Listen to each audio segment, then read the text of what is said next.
The Anwa or the Aniwak Nilotes of southern Ethiopia, that's in the area of Ethiopia they call Gambela, right? Yep, yep. Gambela area, right? Consequently regard the Amhara, the Oromo, Tigray, and other Afro-Asiatic groups collectively as Gala in contradistinction to themselves, right? Boom.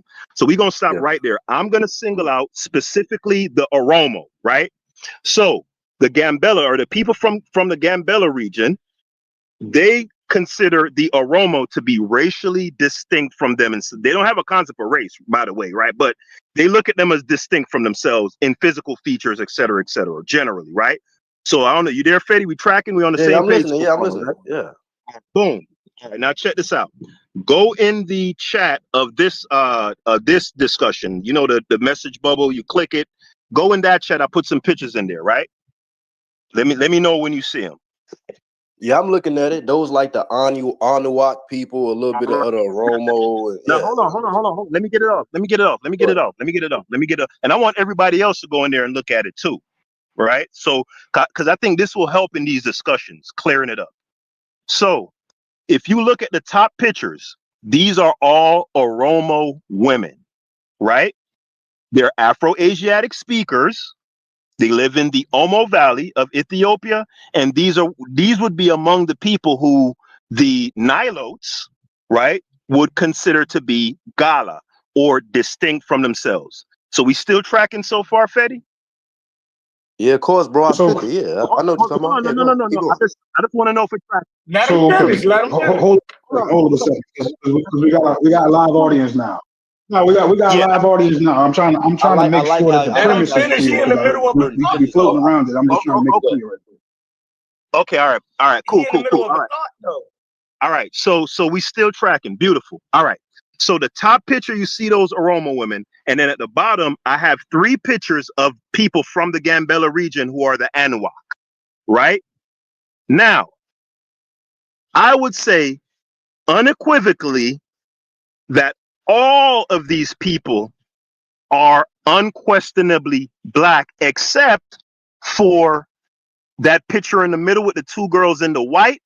I would put them in the racially ambiguous category. But my point is, you look at those women in the Oromo, right? I'd say a good portion of them, a good majority of them, they're physically distinct from the Anuak, but they are unambiguously, and both are unambiguously and unquestionably black. Would you agree with that, Fetty?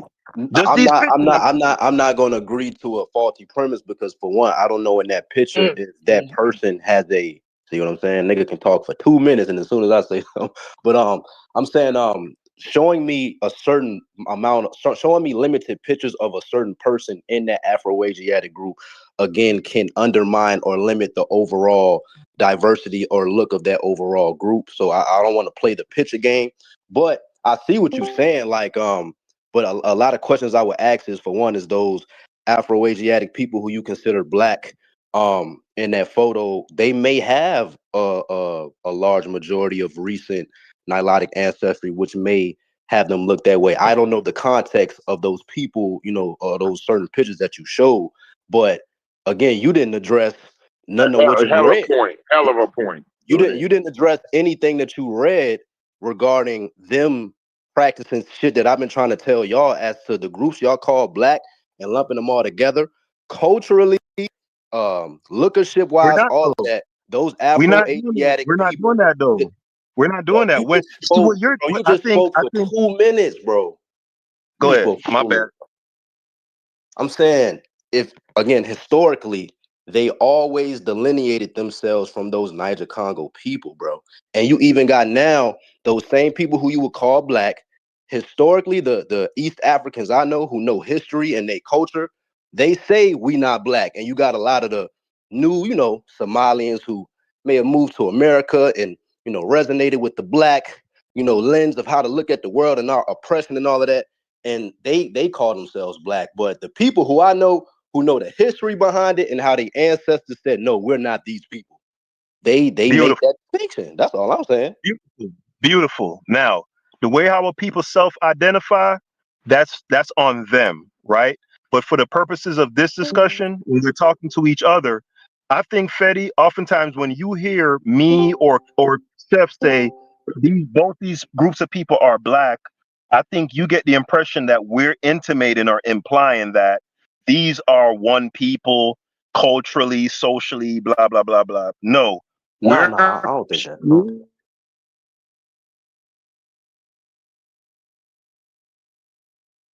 From. We're saying that both these people are along this same phenotypical spectrum. That's independent of language, independent of culture, independent of all of that.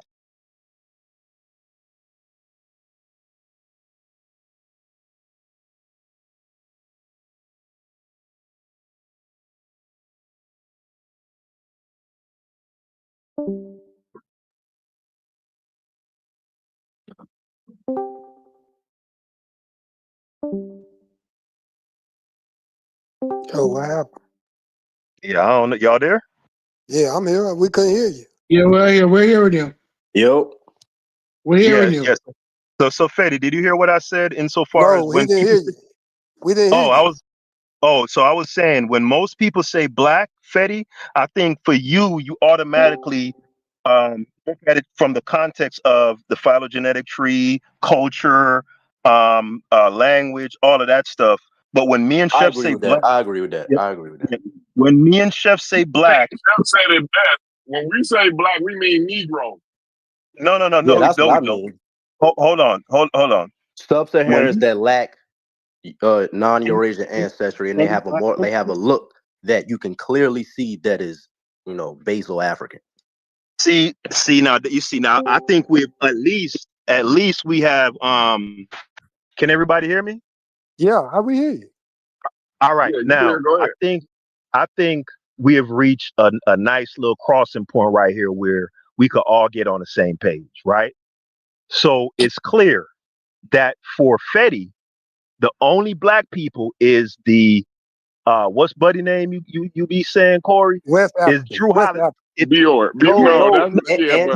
East Africans and ancestral West Africans who are always considered Negroes, not only based off the skin tone, but a certain look. The look that was right. I agree with that. I agree with that. Right. I mean so Negro Fetty, when I say black. So for Fetty, the only people who are black are the basal Africans, which is the Drew Holiday niggas. The Drew Holiday, Thon Maker. You said Drew Holiday. West African. Nilo-Saharan and no. It's not limited. It's not limited to West African contrary. He's saying those who are pretty much virtually unadmixed whatsoever. Basal. That's the word he used.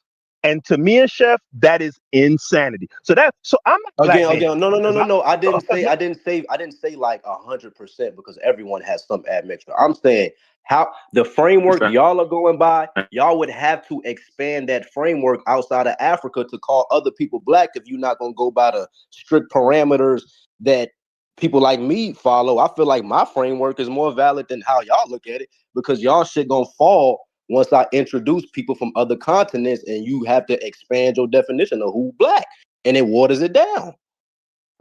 so I tell you what, I actually looked it up on ChatGPT. ChatGPT says Chancellor Williams was speaking to the diversity of the region. He's saying that Chancellor Williams was saying all those people. Of course, he was. Were black when the racial categories were created, right? When the concept of race, I was confused by that, so I can admit that I was wrong there.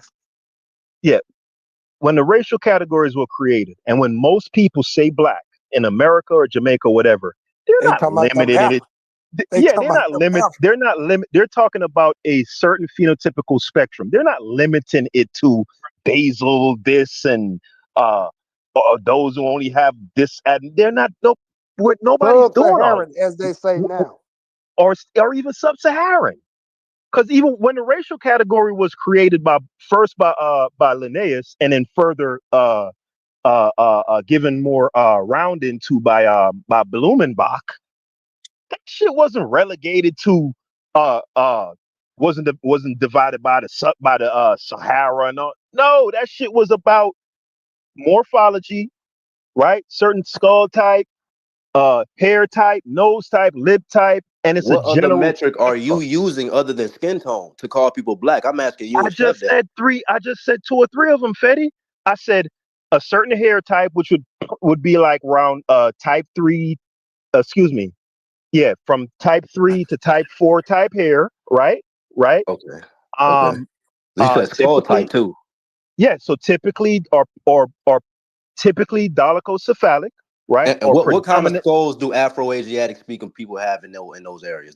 They would consider even now forensic anthropologists consider Don't them to forget have to include the Caucasoid. mandibular. They're considered Mandibular. Caucasoid. They have Caucasoid skulls. If a Oh East my East, God. Listen. that's a fact. Aaliyah. That's a No, fact, bro. hold on. Listen, he's right. He's right. Contrarian by I definition. know you're right. But Hold that on. Caucasoid, Contrarian. ooh, that's Hold crazy. on. He's not saying that they're Caucasian. Listen, by anthropological definition, a lot of those You people finna go to would have Aaliyah. Caucasian. You heard it coming, huh?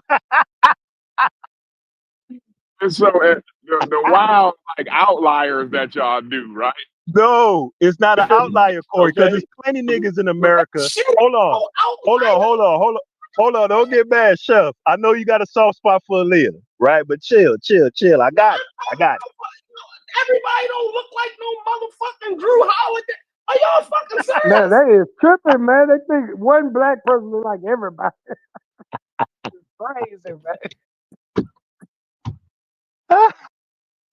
Y'all basically saying I gotta throw my whole fucking family away. I think that's some That's kind not of way we honest, got man. away Have from the your fucking original mouth. argument, though. Yeah. I don't have to look like motherfucking Corey and motherfucking Logic in order for me to motherfucking be black or have. Beanie, you gotta look like Beanie Man. You gotta look like Beanie Man. That's Albert You're Norris. lighter than me, but you still. No, Chef is right there. Chef is right. Lighter than me. You still look like Chef is actually sticking to the textbook at this point. I gotta give it to him. Chef is actually sticking to the textbook. Are light skinned and you still call him black.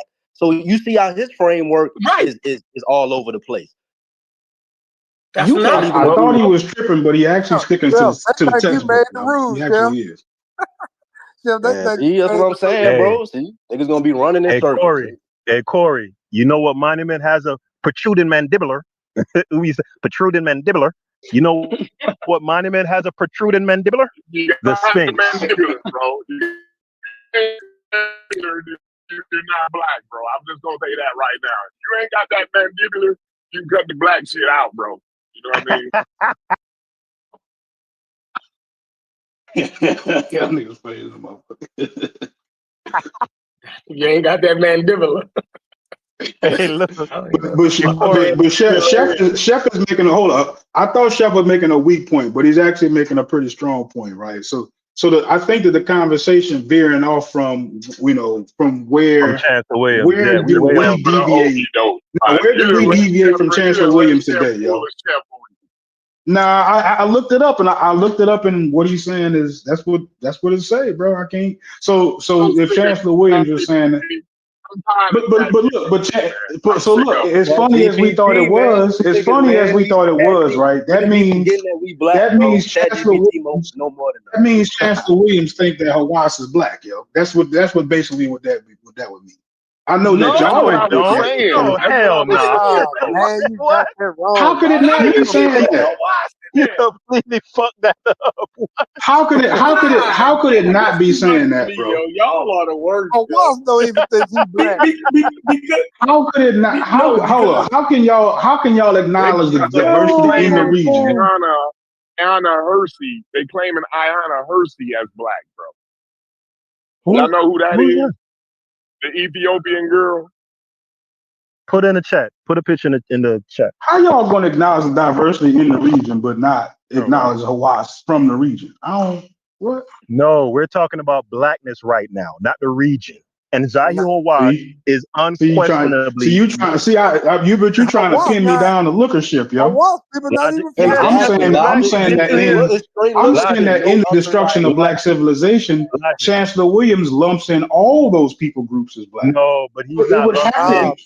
Hey, Chef, you proving me and Corey That's point. what Listen, Chancellor Williams would have told you that Zahi Hawass, the Bassem Youssefs, they're Asiatics, and that particular phenotype, those are the invading groups. He would not include. I Zahi asked Hawass. you that earlier, right? But see, like we know Zahi Hawass. We know that them people been there for forever.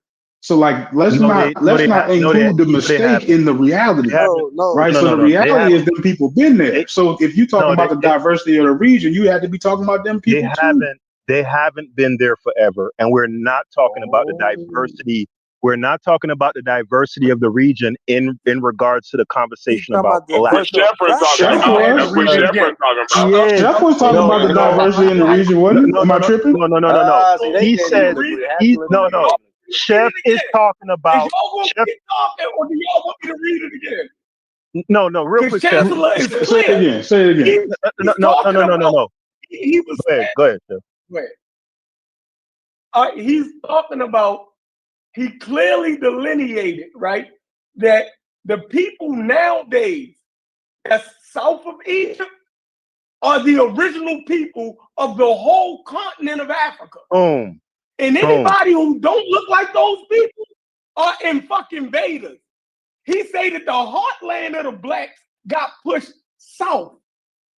So where you see so-called blacks at now, that they was constantly over thousands of years, constantly pushed further and further south to where we call the Sudan now. But he said that the Sudan or Balad El Sudan extended to the northernmost, top of Africa, from the northernmost in what do you say, in Libya, all the way to the southern tip in fucking South Africa. What was up there in Tunisia, the northernmost point of Tunisia, right? All the way down to Cape So he excluded the people that we would say today. All the land of the black. Right. So he excluded the people who we would consider today the original Egyptians. He excluded them, right? Yes, he excluded them. You dig what I'm saying? When I asked y'all, somebody had to not be black. Earlier, nobody was like, I ain't really getting no clear answer. Remember that? That's why I was initially confused. But logic. When you talk, let's look at Black Americans, right? You got Drew Holiday on one end of the spectrum, and then at the other end of the spectrum, all the way to Klay Thompson. You got. I wouldn't include Klay Thompson. But you could. But you got red hair, green eyed, unmixed black people. Hold on. I don't get Hold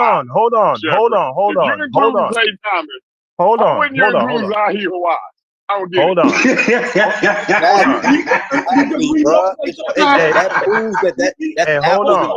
Thank you, Corey. Hold on. Let me finish my point. Yeah, we know Klay. We know Klay Thompson for a fact. Background matters. You're we know for a fact that Klay Thompson is that's faulty. You proved my point. But we know for a fact. Show me with the word that y'all like to use, Negro and Zahi Hawass. Nah, you just proved our point, bro. You just proved our point. Let me get this out. Let me get it out. Let me get this out real quick, right? So on one end of the spectrum, you got Drew Holiday, right? On the other end of the spectrum, right there, that's where it gets murky for the people who say black is physical looks, right? Because that's when the admixture and all of that. So that can get murky. But let's say we're gonna put Drew Holiday on one end of the spectrum, and on the other end of the spectrum, we're gonna put. Don't get mad, Chef. This is just for sake of argument.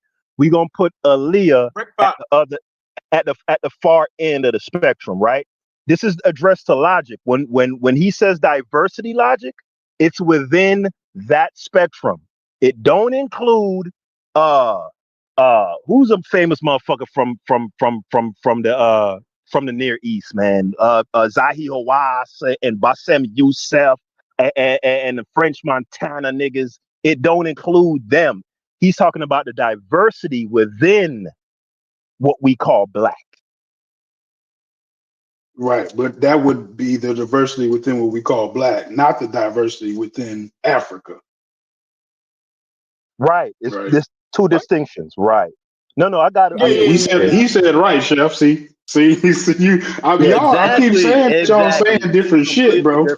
I remember he used Americans, and you was talking about in Africa. So you know what I mean. Y'all kind of I said I was wrong about the whole, that Chancellor Williams. I got that wrong. I ain't tripping. I think we deviated from like the regular conversation because like where everybody deviates from that old school thinking. I think that's where we're really talking about. We ain't really talking about who lived where and what time period. Now we talk at this point. We still talking about big nose and big lip.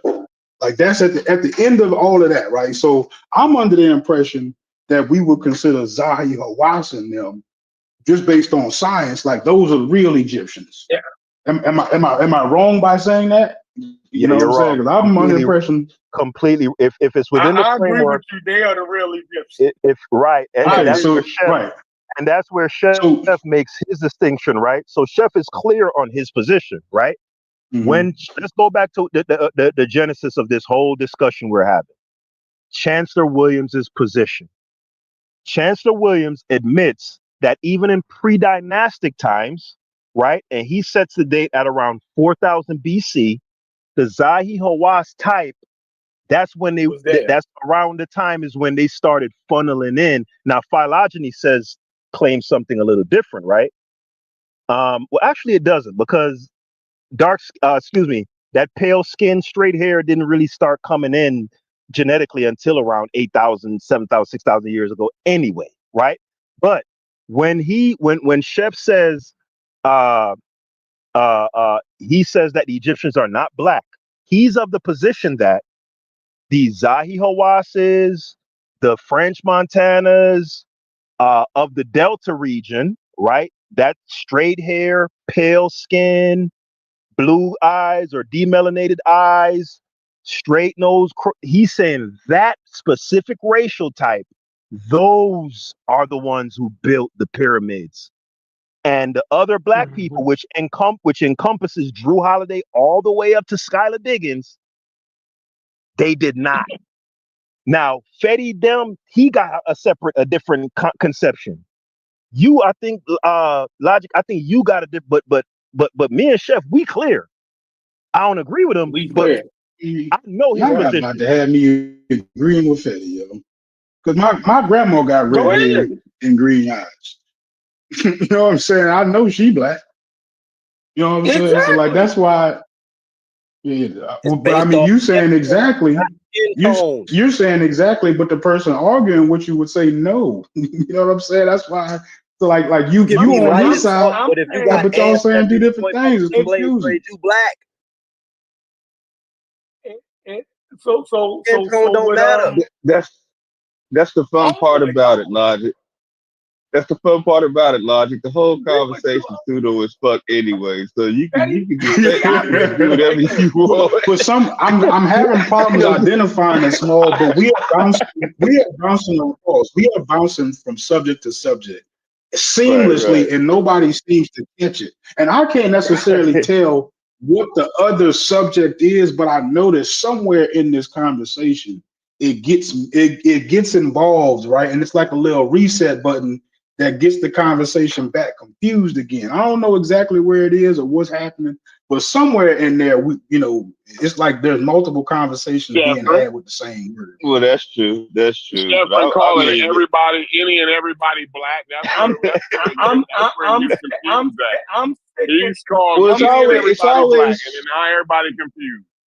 There's always going to be. He usually does it on purpose, Joe, and he'll own up to it too. And we're gonna argue. If we're gonna argue against Chancellor Williams and them, and that we at least got to know what the fuck they were saying. We least got I agree there. Hey, Chef, I You thought the feel I me? agree with argument that. was in I agree with 2025 that. how they use I the agree same with that, framework as Shepard, but Chancellor see, Williams. I thought that was you crazy. be thinking that these niggas is having the same argument, though, Shepard. That's where me and you getting into it at, See, all right, you so think these arguing niggas about, having the same argument. right. So me and you is about to argue about what we think other niggas is saying. That's crazy. I know what they saying. You've been talking to confused, these but I know niggas what for they 8+ years. You know what they saying now? Listen, And Corey double down on it. I know what they saying. listen. I know what they're saying too, bro. I don't know how Chef don't see what they're saying, bro. So say y'all right? Do y'all agree or disagree with Chancellor Williams and Dr. Bennett now? Yeah, I think we established that, Chef. I said even if they had that framework of incorporating the diversity of Africa, what we're saying is that people in 2025 who may have stood on the shoulders of those people, like Corey said, they're putting their spin on it, and a lot of it, whether they know it or not, they're making a basal African argument because they don't embrace the diversity of Africa. They be calling niggas invaders, all type of shit. Right. So if Dr. Bennett and Chancellor Williams and them is wrong, which I totally agree, then they gotta be wrong in saying that those groups south of Egypt that ain't black, according to y'all, because now y'all hardliners, those people are not even black. I'm saying whether you call those people black or not, they are the people that Dr. Bennett was saying built Egypt. Now, is they right or is they wrong? Chef, I've heard Dr. Okay, I agree with everything you said right there. 30 seconds, bro. Give me 30 seconds. With Dr. Ben, right? I had this conversation with a lot of other people, right? I ain't gonna say no name, PK Discord. And I said, niggas like Dr. Ben, when I hear people, because they made that they came from the Green Sahara argument, and they point to countries like Rwanda and Uganda and shit like that. That is a indicator that you're referencing basal Africans. I don't give a fuck what niggas talking about. And when he was talking about the black man of the night, bro, they're talking about Niger Congo speaking people, bro, or Nilo-Saharan. No, they was trying to include them. They was trying to include them. I'll say that. So I'm saying when you talk about the full story, them talking about the Green Sahara and migrations, they're all pointing to ancestors. I don't know if Dr. Bennett ever talked about the Green Sahara. No, I'm saying people who use that frame, like talking about how they came from the South and shit like that. Most of them had that framework of coming from the South. But the South they was talking about, again, was dominated by basal sub-Saharans, bro.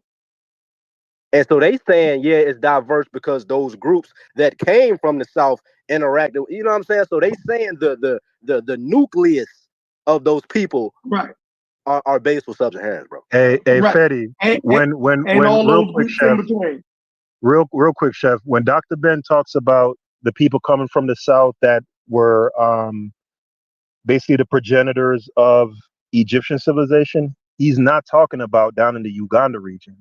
He's talking about Upper Egypt down to the southernmost point of what they call Wawat, or the A group. When he talks about when he talks about the Mount of the Moon where God happy dwells, and that's who the Egyptians venerated and blah, blah, blah, that's a separate argument from who he claims are the seed group of specifically what we call the Egyptian civilization. Yes, two separate arguments. Yeah, and Chancellor Williams even acknowledges that those Afro-Asiatic groups are black. That's what we was reading, that whole shit. You dig what I'm saying? He talked about the admixture. You know what, Chef? I'm going to find the page you're talking about that deals with the admixture, and we're going to read it for Fetty. So it's clear what Chancellor Williams' position look, I just said that they referenced that when they go further up north and they interact. So I emphasize that, and I made that point. I'm saying, well, you can read between the lines, bro, because why would they be putting this much emphasis into Egypt at all if they didn't feel that way. Come on, bro. Ain't no BJ ever built no pyramid. I'm not saying that, bro. I'm not saying that. I'm saying in order for them to get that message across to us in America, they have to. I don't know, bro. It's like it's crazy how y'all don't see that, but I see what y'all saying too. But they ultimately, bro, had it wrong, bro. To where they ultimately said that. I totally agree that they got it wrong. But they were trying to incorporate those, like whenever they say Egyptians got the kingship from Sudanese people and shit, they're saying those. They ain't talking about the Beja, or they're talking about Nilo-Saharan Dinka-like people, bro. So hold on. So would it be plausible that they got the kingship from the Beja type people? The kingship, I would say, due to them, because they all interacted with one another. Oh my God! See, I just said, bro, but they come from the. But look, Beja people, if you understand their makeup, they have a high Levantine component. So, like, if you're gonna call Levantine, if you're gonna call people with a large Levantine component black, did they get it from the Israelites? What you mean? The Israelites got a high Levantine component. I'm trying to figure out. It's called the Ethio. It's called the Ethio-Somali component. I want to ask a question. So the Ethio-Somalis. Just look it up, bro. Just look the Egyptian population. Bro, just look it. I'm saying. Who's making that claim? Like, you're not even following what I'm saying, bro.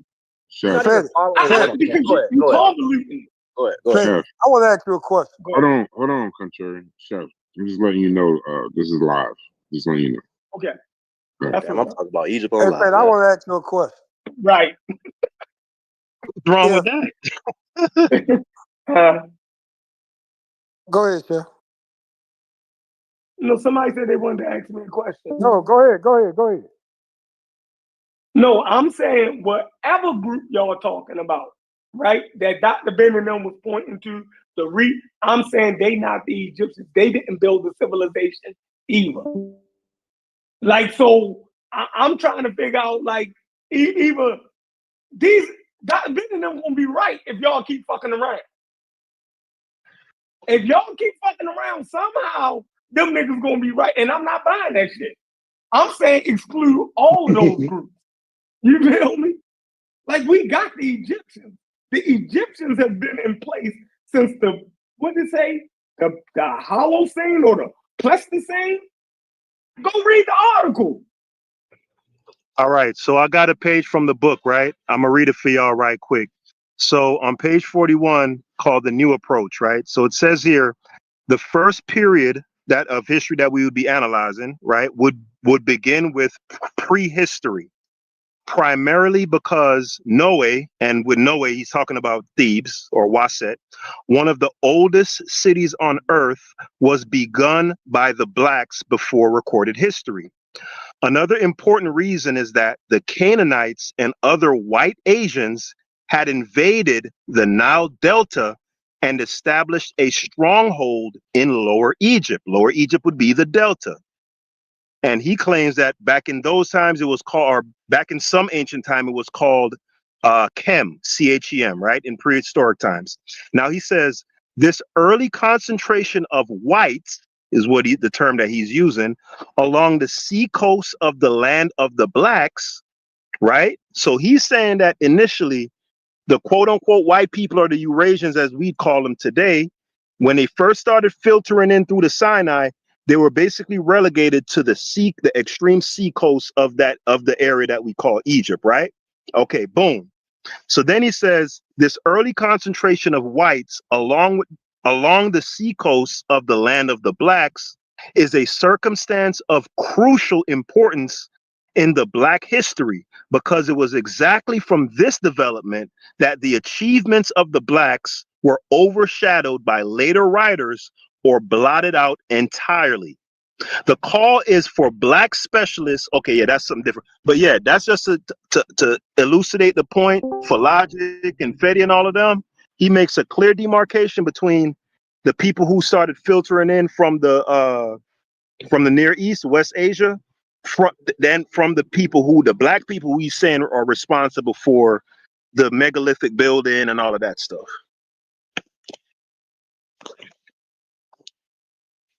That's Chancellor Williams. So Yeah, that's Logic, he's not including those types in his black people. You know what I mean? Nah. Yeah, that should be clear. Hawass wouldn't make the cut. You wouldn't make the cut. And what Chef is saying, regardless of the diversity of the black people, they're not the ones. No matter what, the Aaliyah niggas didn't build it. Hold on, the Aaliyah niggas didn't build it. The what's buddy who played for the Celtics from Dominican Republic? This nigga name with the bald head, big nigga shoot threes, Horford. So he's saying the Aaliyah niggas didn't build it. The Al Horford niggas ain't build it. The Drew Holiday niggas ain't build it. Zahi Hawass them built it. Exactly. That's crazy, Chef. Absolutely nuts. Zahi Hawass don't look nothing like I'm that crazy. damn thing. But you know what though? You know what though, Contrarian? I'm grateful at least that I know exactly where Chef stands. I know exactly. Chef been saying that. But I'm saying it ain't no confusion with other niggas. They muddy the water. Like when you talk, that's why I don't like to talk to like and go, well, you know, these people are mixed too, and then the E1B1. They playing the black game. Yeah, like you know what niggas talking about, bro. Let's draw some bright lines here so that everybody can be on the same. Don't even know what black is now. You know, we got to argue about what the black is. So it's crazy, man. You know, playing the black game, yo, you're gonna get caught up in that. You feel me? You're gonna get caught up. Dr. Ben and them gonna end up there, like so. been saying that though. You don't believe it. Yeah, but it's like saying what niggas over here now are saying, right? The opposition, right, is basically saying that people that look like or people who could be associated with African Americans ain't got shit to do with Egypt. And anybody else that you consider black that's in that region ain't really black. You know what I mean? Because I don't want you niggas to have no type of semblance or connection to that shit. Okay, bet. So crazy with this shit. I thought black not only just was a descriptor, but I thought that came with an attachment of history. You know, calling someone black based off the fact again they got the same history, same plights, and they understand you on that level. Y'all using the word black just to you look at a picture and call them black, but it seems like people like me and others who understand that black isn't something you just should attach to somebody, especially if they have a history of oppressing people who were called Negroes and shit like that. So again, like I'm just confused on. But Fetty, that's my point, Fetty. That's my point that we can't ignore this politics in this oppression and yo, we black like y'all just calling motherfuckers black. That's what I mean when I say them people not black. I ain't talking about how they look. Right. Go ahead. Go ahead. I cut you off. But then for Fetty and Logic, then right? If we talk about you have two groups in West Africa called the Omo and the Dahomey, right? I'm pretty sure all three of us would agree they're unquestionably sub-Saharan, virtually unmixed, no doubt about it. Not Niger, Congo, whatever other terminology you want to use, unquestionably black, right? Boom. Now, is the fact that the Oyo and the Dahomey hated each other and did all kind of brutal shit to each other? Does that come from the same homeland, ancestral home? That's why I'm bringing up ancestry, homeland, and cultures before they broke off. Because there was a point. So there was a point in history when the Omo and the when those people you talking about before they branched off and created their distinct like sub ethnic group culture, they all came from the same homeland with the same genetic, all of that, bro. Right, so I'm saying, how are you going to attach Eurasian people that have heavy Eurasian background and culture and history and oppressed sub-Saharans, and you want to call them black and attach them to our history and get the fuck out of here? Right. So listen to what I'm saying, Freddy. I was just merely addressing the whole thing about subjugation, and you kind of tying that into non-blackness, or it kind of, my only point is that has nothing to do with when you say this group is It black. makes you not want to connect them because of Yeah, certain shit that they did. yeah, right. So I don't So know. that's like saying you can have issues that aren't stemmed the and have no diversity. racial Well, what would the issues, bro. purpose of attaching them be? What am I doing that So for? when Southern Europeans, hold on, listen to this, y'all. So when Southern Europeans make distinctions about other Europeans because of physical features and they enslave them and stuff, do we then say that now those Northern Europeans are not white because of the physical differences that, you know what I'm saying? Or do we say that like I'm trying to subjugated, right? And the fact that they subjugated the Slavic people, right? So in a lot of instances, those Northwestern Europeans, yeah. So a lot of the Northwestern Europeans, right? They distinguished themselves from the people in the Balkans and Eastern Europe, right? And for a long time, exactly, they subjugated and abused those Slavic people, right? But nobody would use that to say, oh, this group is white and this group is not white. No, it's white people abusing other They don't say nothing about the ad. But hold up. I mean, let's look at another. Like the different extreme. I got you. But let's look at another extreme. Let's look at white minorities that's been oppressed. And y'all not accepting it. No. Okay. I mean, maybe again, I might be having I different. can telegraph what y'all gonna do, bro. Y'all always bring up other groups and ignore the nuance and this different complexity as to why. So that's why I say, that's the only trick y'all got to do that. So we compare showing other groups to do that when we talking about one. Fatty, we showing you that we understand it. But by us doing that, you don't think that we're showing you that we understand it by using other groups and showing how they do it? We're showing you that we get that. I think it can be you feel me? I see what you're saying. Do this shit, right? And y'all would not separate them from the white experience. You know what I mean? Like y'all wouldn't do that. And you can acknowledge the physical like homeland. You can acknowledge the language. I brought up ancestry. I brought up all of that to make like if the homeland, racial. If the homeland is Africa, if the homeland is Africa, if the home continent is Africa, right? And let's do it even better, sub-Saharan Africa, right? Now we know that Southern Europeans have admixture from the fucking Levant and North Africa, but they still white. We know that their language is different from the Slavic people. Got two different roots. We still say that they're white. The culture is different. All of these things. One enslaved the other. But we can look at them and say, yeah, they look different here and there, but they all go under the banner of white. You feel me? But the moment we do that in Africa, we didn't did a sin. A sin didn't happen. So you saying, are you saying both comparisons are the same? Okay, all right. No, I'm saying that I can make the same correlation. No, right? you can't. I can make the same correlation. No, you can't. And still call those people white. He can if he wants to. He can celebrate Africa. I got you, but I'm not celebrating Africa. I'm not that nigga. Don't give me that.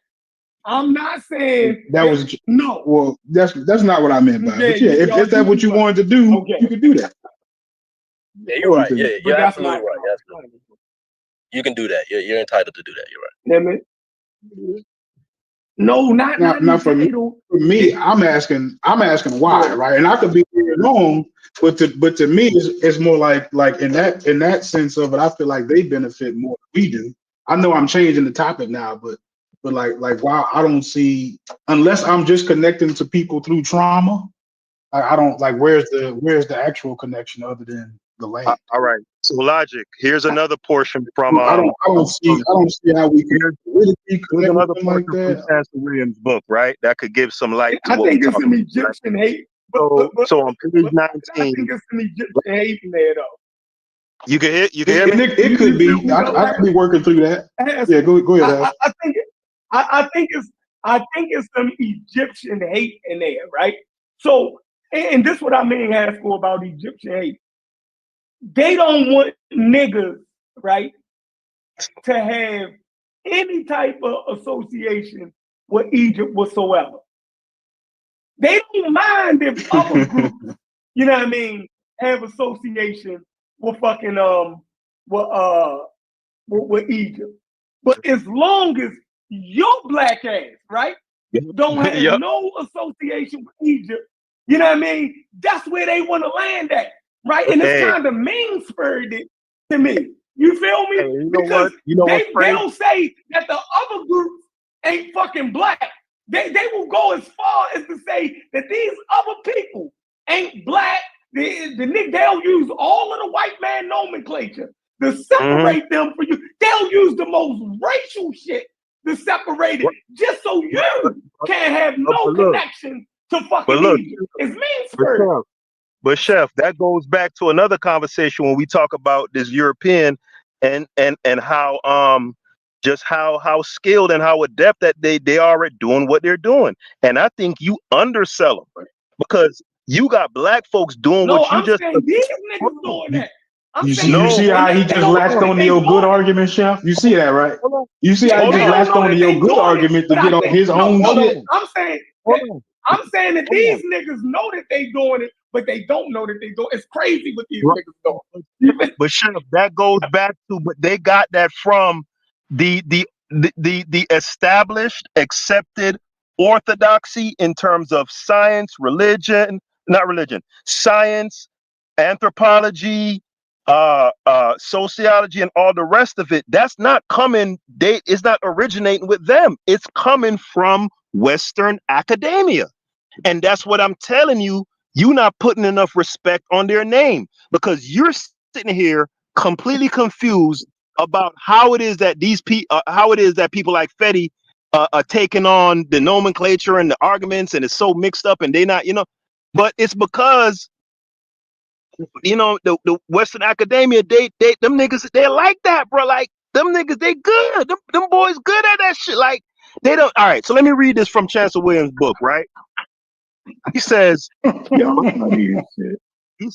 says, my research. Hey, Shepard, you see the slippery slope you just went down, bro? I just want to know if you see. Hold on, Corey. He don't see the mudslide, Corey.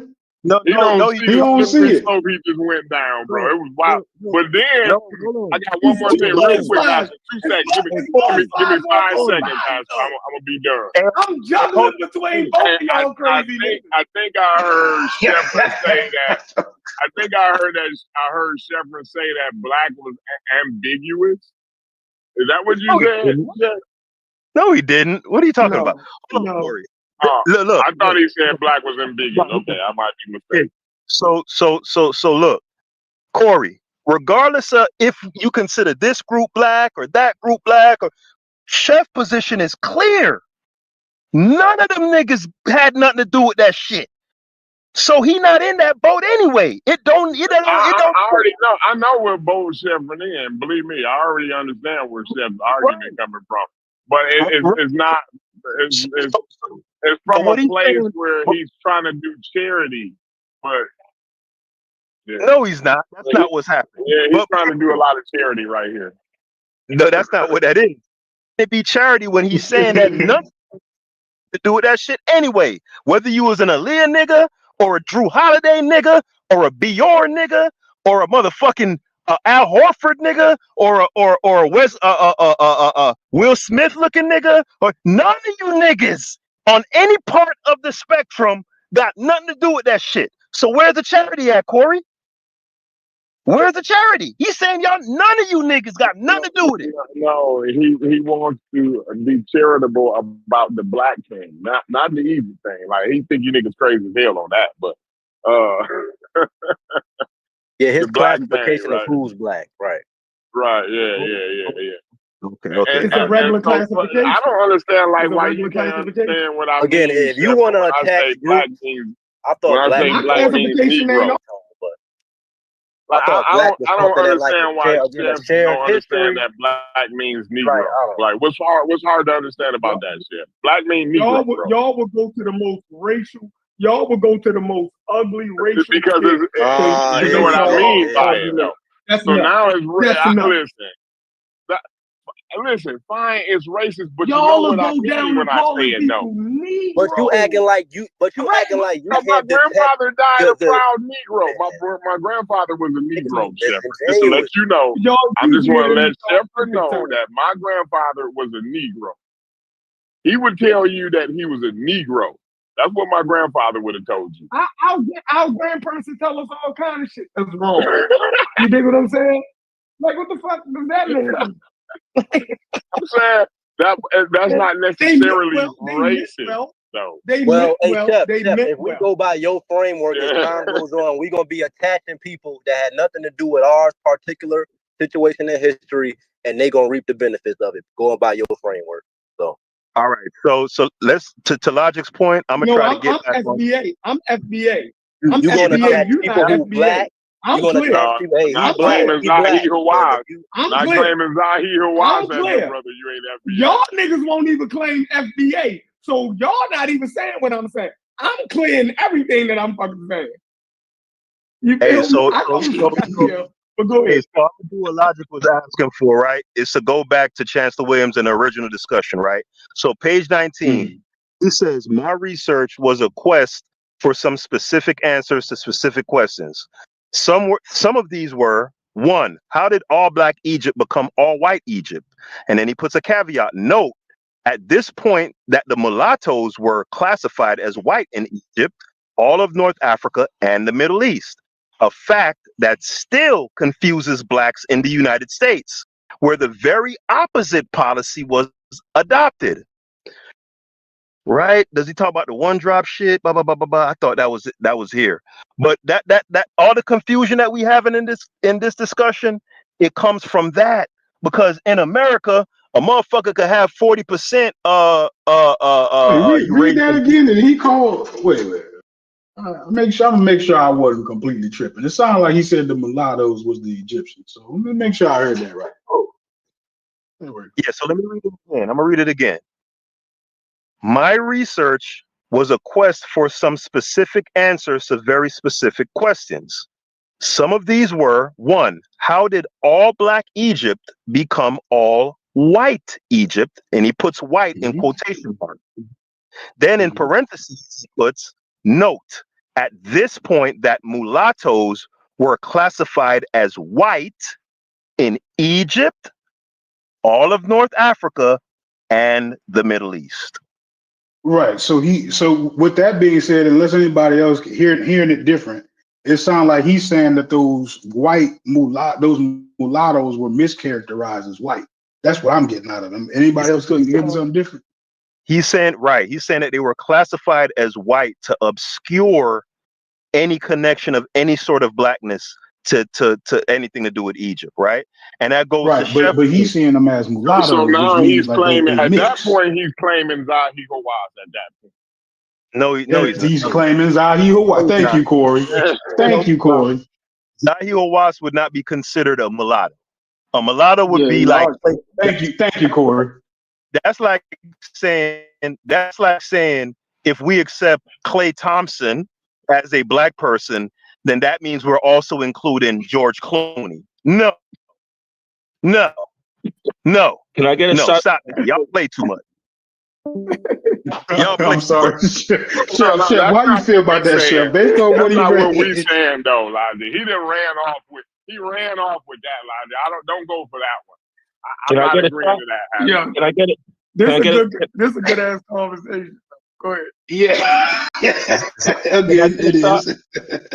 Can I get a shot? I'm starting to like arguing with y'all niggas, man. I don't know about y'all. Go ahead and read it. Go ahead, Ancient.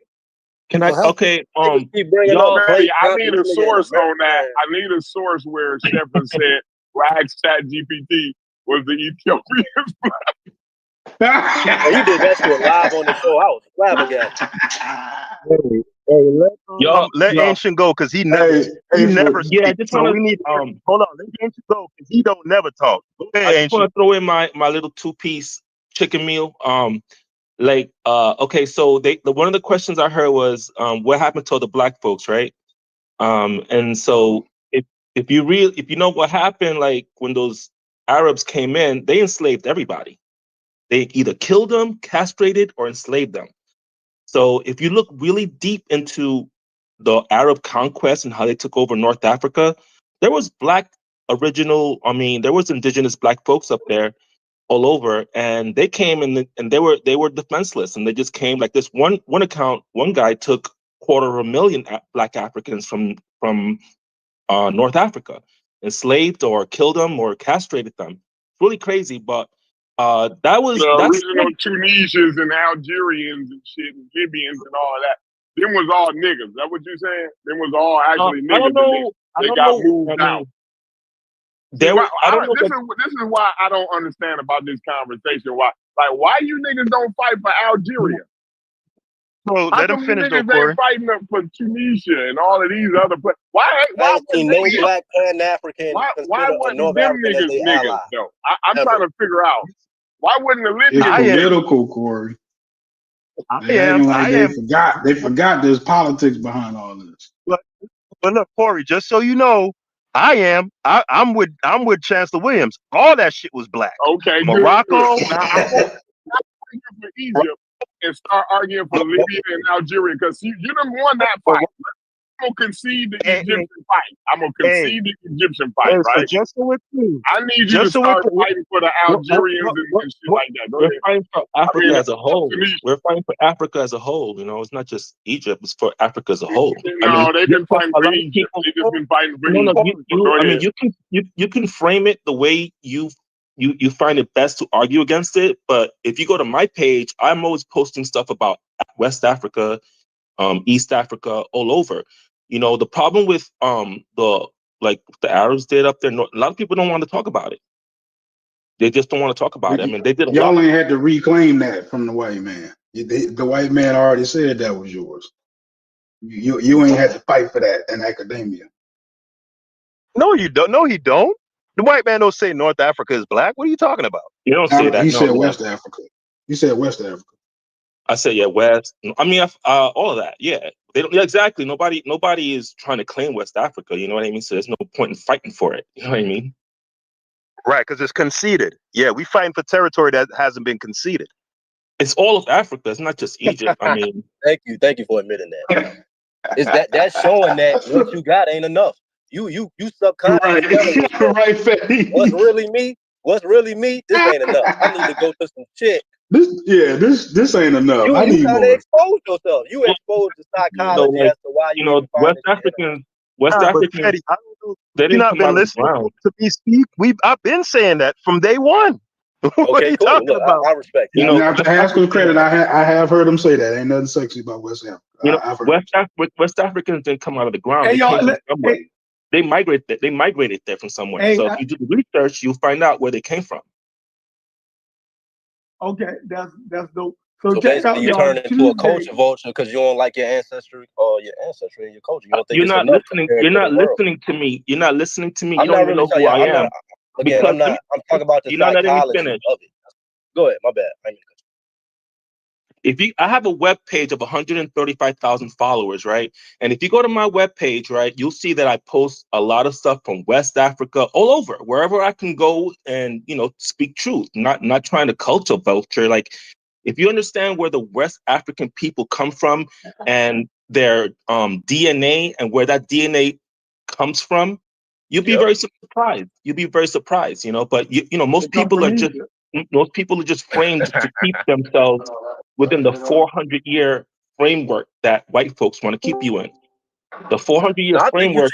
I think you should go back. I don't disagree with that. You should go back. But the more you go back, you see that black folks can't. It's like new rules for genetics for black folks. Like, you can't go any further than 400 years. I'm sorry. Everybody else can go as far back as they want. But we got to go right up to 400 years, and that's it. So I don't believe in that. I don't believe in none of those frameworks. Because we're trying to be specific, right? Okay, I'll give nail you. down I'll give you a exactly. specific one, a genetic specific one, right? The most popular haplogroup for African Americans, E1B1A. It's got an E in What front that of that mean? for a reason, because they migrated from the east It to the mean west. Egyptian. They, That E mean bro, they got Egyptian. specifics, bro. They got specific subclades of You're E1B1A framing, that you're mutate framing in certain argument areas. to argue against. I never The, said the, that. the E gotta stand for Egyptian, don't it?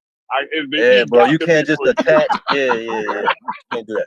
You said that. If I didn't say anything, you that. gotta look up You say that. ancestral That's groups in their funny as homeland and where they Nah, y'all migrated. crashing out on that.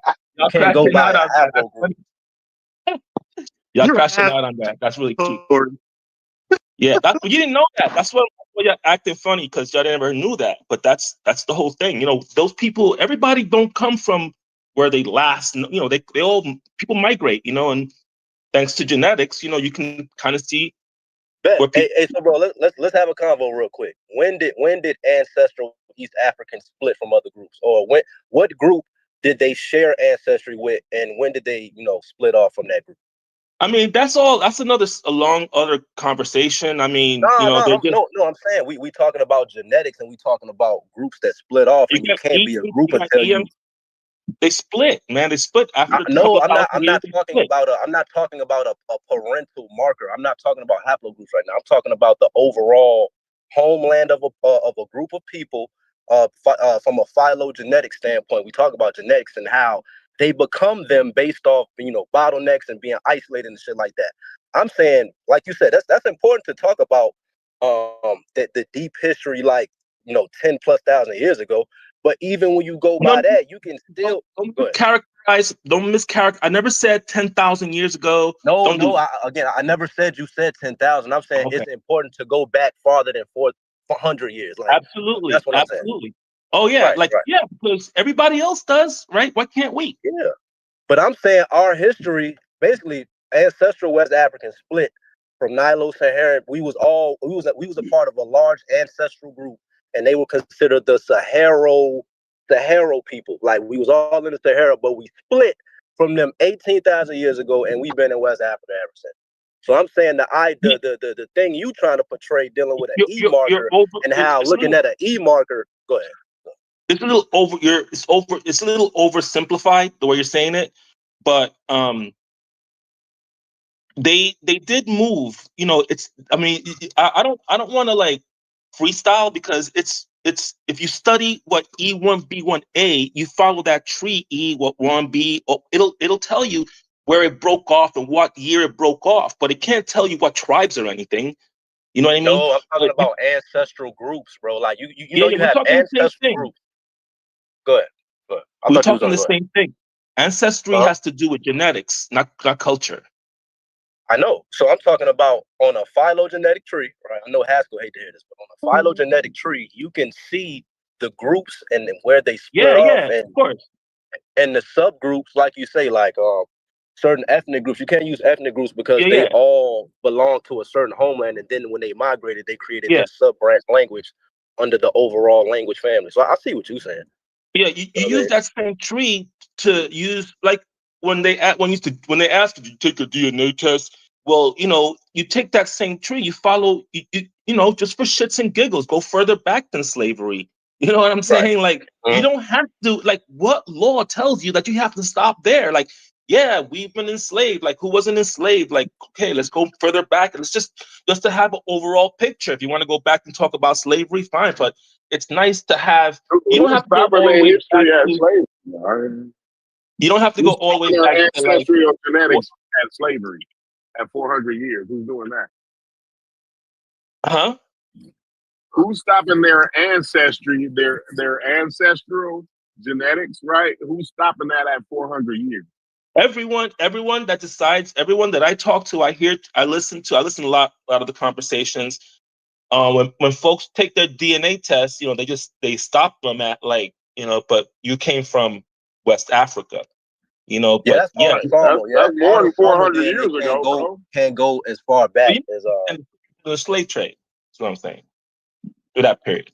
No, All I'm I saying, don't. I like to go further People, back. I like to go further back and get a full picture.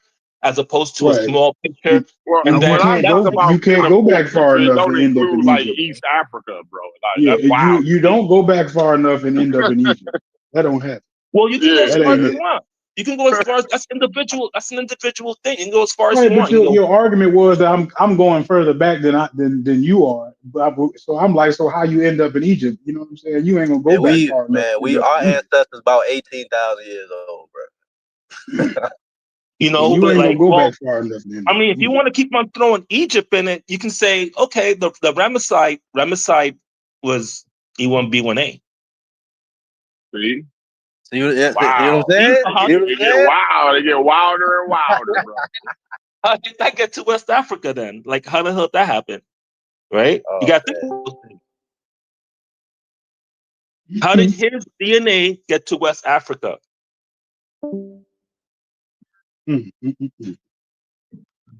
It's a people. You tell us. You tell us how and this is what we were talking about, Logic.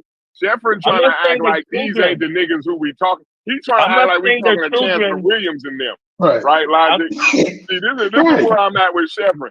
He's trying to act like we talking to Chancellor Williams and them, bro. But we're not talking to Chancellor Williams and them no more, bro. These the guys who stood on Chancellor Williams and them shoulders, Logic. You hear what I'm saying, Logic?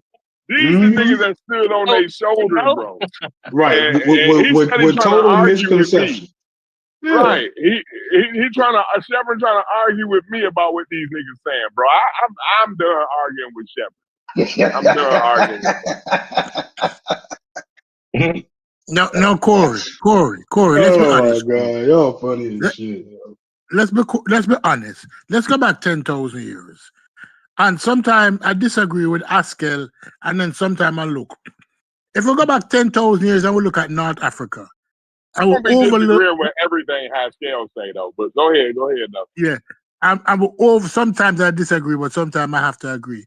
And let's say we overlay the modern map that exists today over what was happening geologically 10,000 years ago.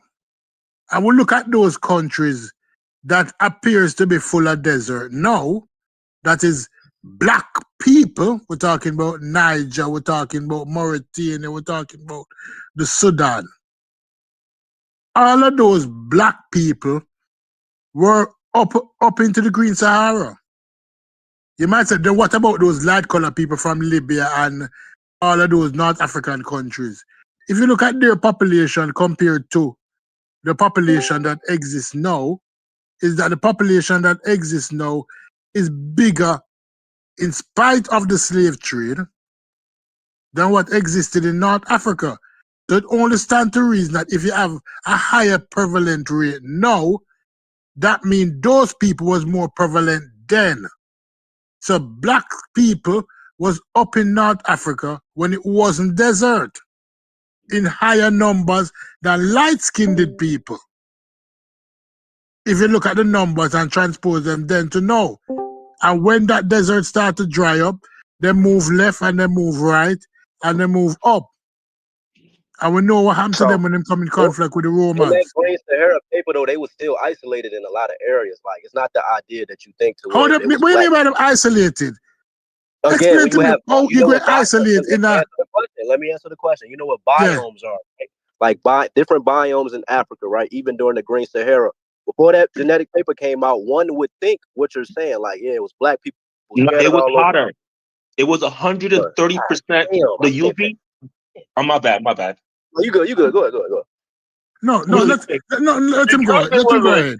But let him talk about biomes. Go ahead. It don't mean like the ground, it was like fertile area for, flora and fauna. Like, that don't mean that. So, like, I don't, go ahead. It does mean that. You already established that with Reggie. When Reggie you would think that groups was moving all over, but and they were to a capacity. But if you got a certain of abundance where you at in the Green Sahara, based off the lush, whatever, why would you move to certain areas? So in that Green Sahara paper, they talked about how like the Takakori and certain groups in North Africa they were still like they were distinct from sub-Saharans, and they was also a little distinct from those people y'all talking about that came in a little later. So again, the idea of the Green Sahara. Which people are talking about that came in a little later? Be specific, because your language, honestly, your language a little bit too complicated for me. Hold on, Let me try to bridge the gap. Hold on, Fetty. Soupies. Yeah, you understand when them say biome and them talk about like when a group kind of develop their own signatures genomically, right? You understand? Say, you understand? Say that not necessarily means to them people that never black, you know. Like for example, when you look at the rock art in North Africa, right? And you see the people depicted. Black. Hold on. Yes. Hold on. Not black, you know. Black. Hold on, Stupid. Hold on. That's not what a biome is. Both of you guys, hold on, because I'm trying to bridge the gap between the two of you, right? So, Stupies, understand that you can look like Corey, right? And you can still have a genetic distinction between a person who looks like me, right? But it depends on how you genomically slice the cheese, and that's not how we identify black. That's not how because we consider the Aborigines in Australia black. Hold on. So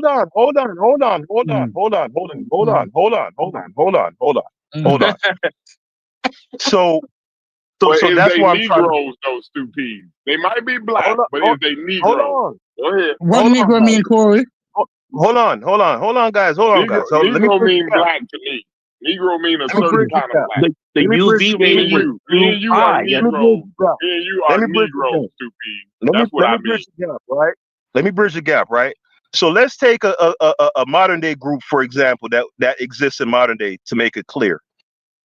If you were to analyze the Tebu, I don't know if you're familiar with them, Stupies, or even the Tuareg, right? The Tuareg live in modern day Algeria, and not at the border either. They go all the way up into the north, right? Now, you got Tuareg. A lot of them Tuareg niggas look just like me. I'm not talking about the admix, not the admix ones, right? No, even with that. So, for example, so Stupies, if you were to leave Jamaica, right? Let's say a group of 100 people left Jamaica, right? And then a secluded island, and they didn't bring anybody else, right? Just those 100 and their subsequent generations, right?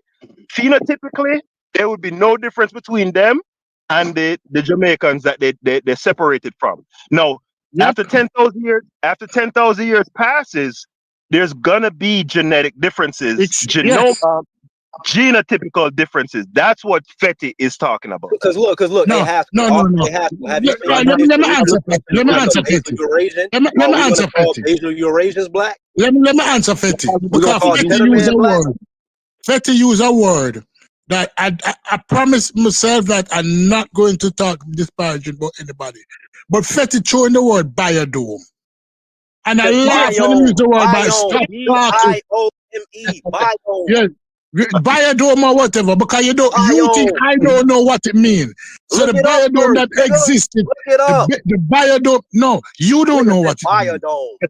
You don't know, whatever you say, you don't know what it means. I might not be able to pronounce it, but I know what it means.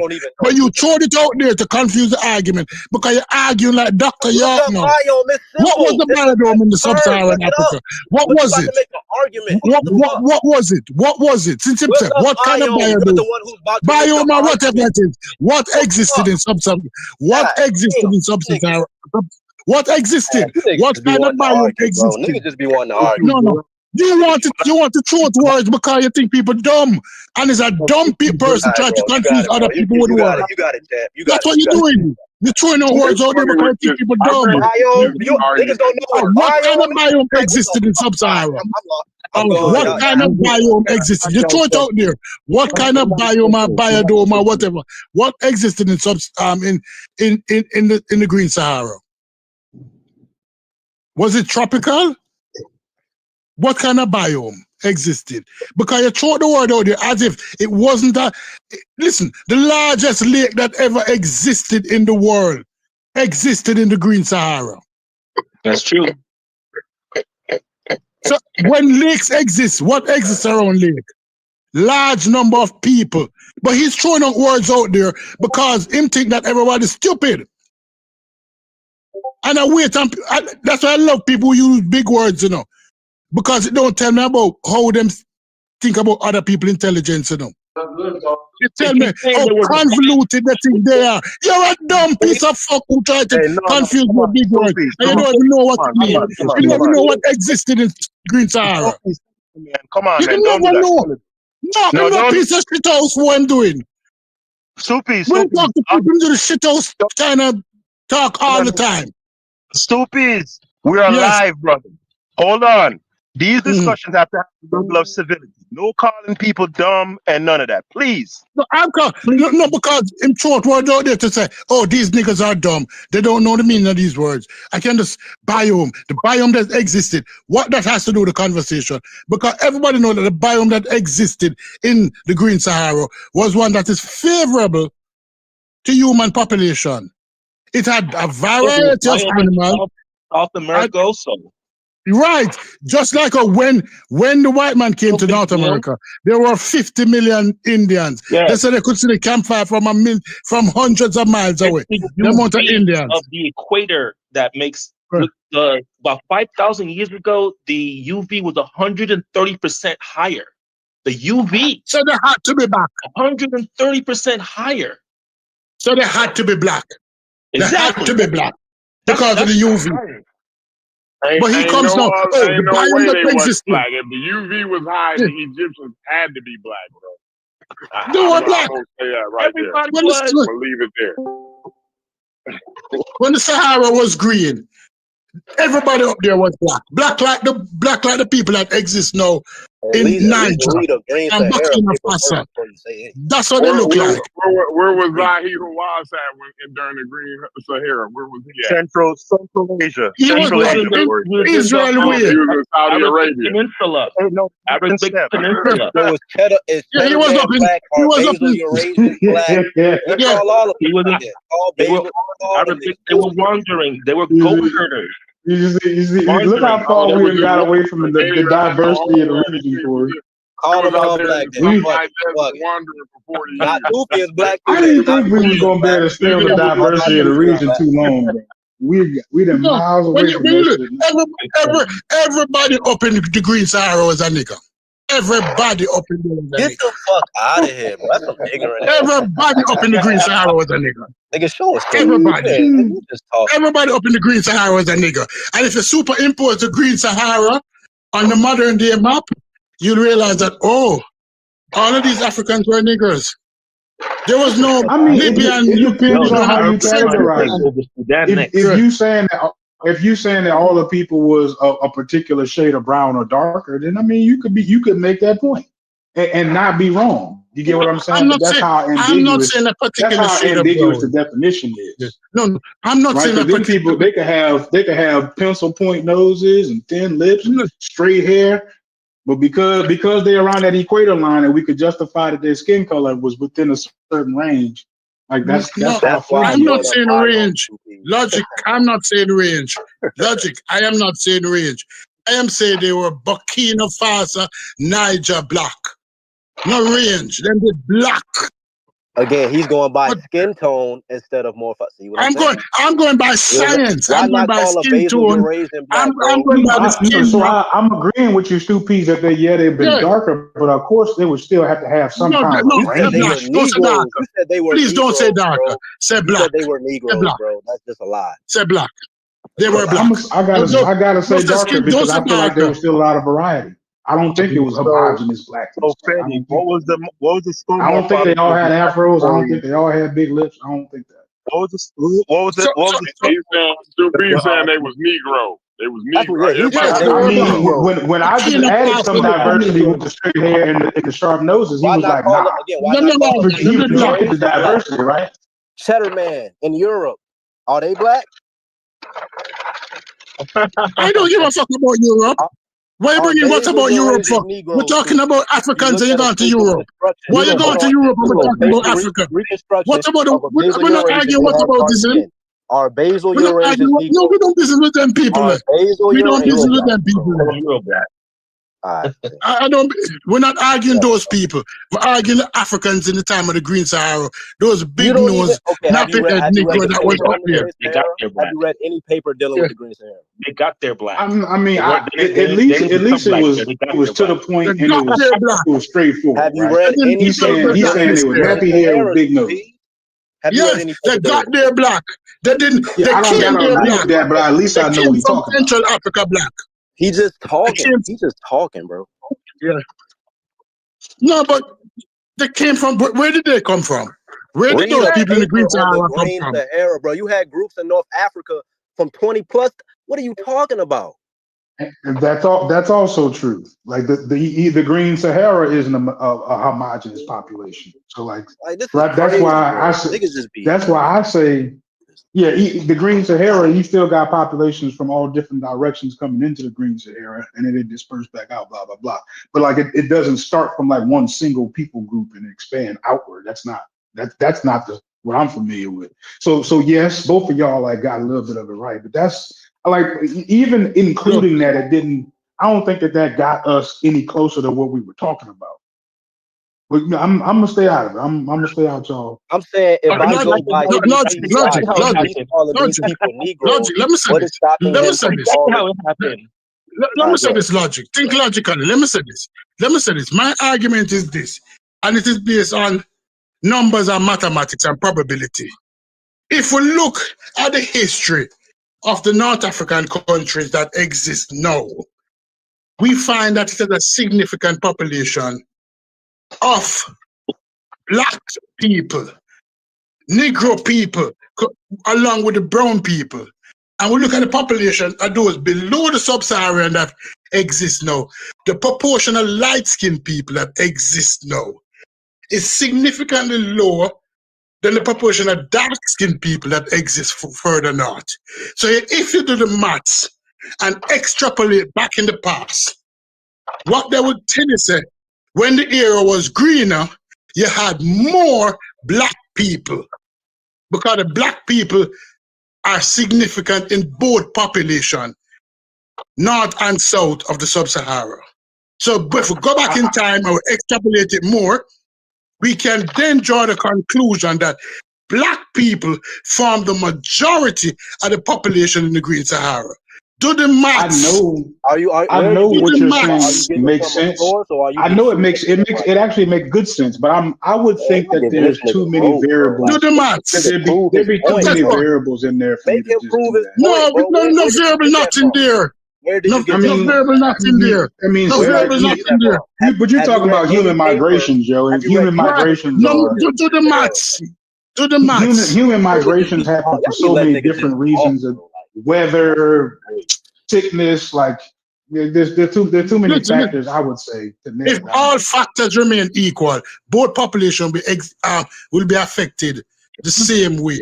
Don't let anybody sell you any stupidness and then come with a bag of E1, are you getting this information from? Are you using your intuition? But I mean, you could be off by a couple thousand years.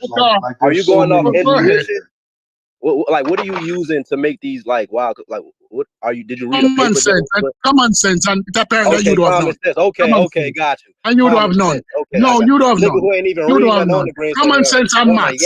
Common sense and maths and probability. And you don't know none of that. Go and read back.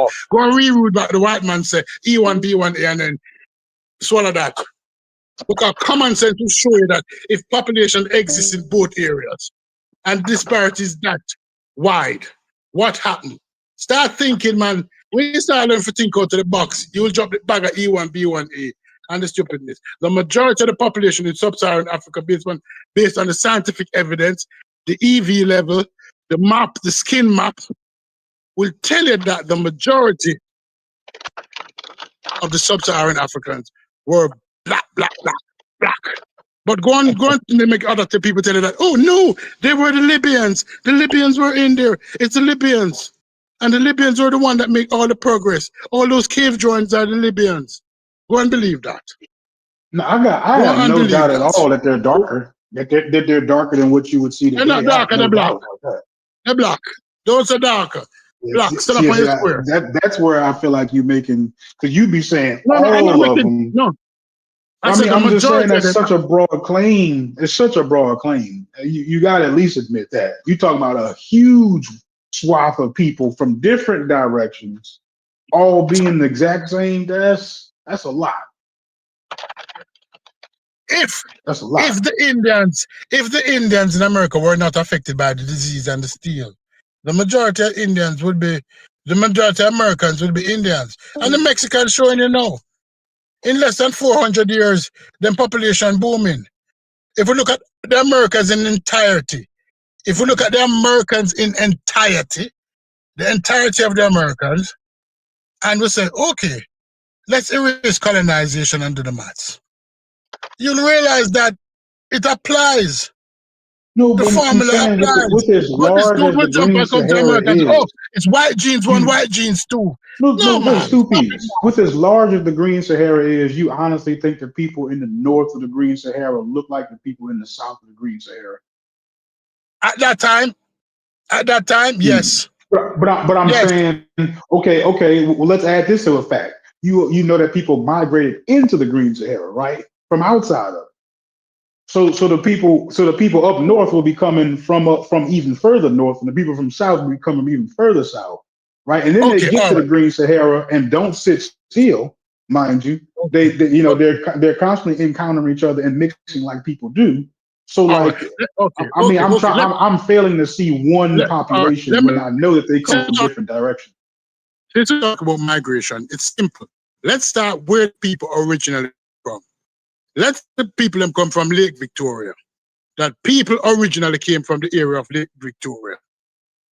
Right? From day one. 300, we're going all the way. Now, those people, the Sahara at that time was still a desert. Because the Sahara became green 14,000 years ago. It lasted like 7,000, 8,000 years. No, the people automatically start migrating within Africa first before they even reach the Delta. I'm talking about people. I'm talking about Homo sapiens sapien. What groups you talk about on the phylogenetic? Like what groups you talk about? I'm talking about Homo sapiens sapien, the original people. I'm saying you went from 300,000 years to talk about, like, you skipped a lot. Like, can you be like more specific as to which group? Okay, all right. Fill in the blanks. Fill in the blanks. Fill in the blanks, because you want to complicate it, because you argue like Dr. You just talking, bro. I'm saying. Okay, let me ask you the question then. Where did the original people come from? Where did original Homo sapiens came from? You're saying where did humanity start? Bro, look, you just where in Africa? Where in Africa? Where in Africa? We got you just established. You're more so talking about how do they end up in different parts of Africa. No. Yes. Started. Yeah, no. You answer his question. 300,000 years to talk about desert, like the desert. No. Like, bro, where did they start? Do that? I'm not gonna let you wing it like that. If you answer his question, you can trip him up. He ain't asking nothing complicated. I don't ask anything complicated. Don't they start in Omo Valley? Am I tripping? The Green Sahara, and he admitted that he winging it. So I'm just trying to figure out why. It's Omo Valley, right? Am I tripping? So Captain Minette, he not doing nothing. It's Omo Valley. Am I tripping? Right. So, ask me. All right, let me ask you, Sheffrin. Where did the original human beings start? I'm walking with you, Stupies. He ain't gonna say nothing slick. He gonna trap his. No, I'm not saying anything slick. I'm not saying anything slick. Right? So where they started from, where would they populate first before they moved out of Africa? Where would they populate first? Tell me where they started. I don't know. I don't know where they started. No, but wherever they started, it was within Africa, correct? Wherever they started, it was within Africa. Right. You don't know where. It don't matter, because it started within Africa. Where did it expand? Where did it full up first before they move out? They were settling in. You did say around the No. Great Lakes region. So let's just start with there for the sake of argument. Great. Yes. So from the Great Lakes region, that's not true. did they move south? That's not true. You gonna bring in Morocco? That's not true. No, just for the sake of argument, we're gonna go with that. No, but go ahead. They ended up in Morocco, but they didn't start in the Great Lakes region. I don't think. Wait. No, that's many persons said started in the Great Lakes. Many persons said started in the Great Lakes region. Where did it start? No. The Great Rift Valley, Omo Valley. That's somewhere in Ethiopia or somewhere. Yeah, it's in Ethiopia. All right, cool. Let's go with that. All right, go ahead. All right. And from that valley, we know that they migrated geographically south before they went geographically north. Would you agree with that? I don't know. First it was the Omo Valley. Now you saying is no. Yeah, but and then they went south into no, the Omo Valley is Great in Ethiopia, Chef. The Omo Valley is in Ethiopia. Right, Come on. But that's not the Great Lakes. No, first he said. But it don't matter. It don't matter.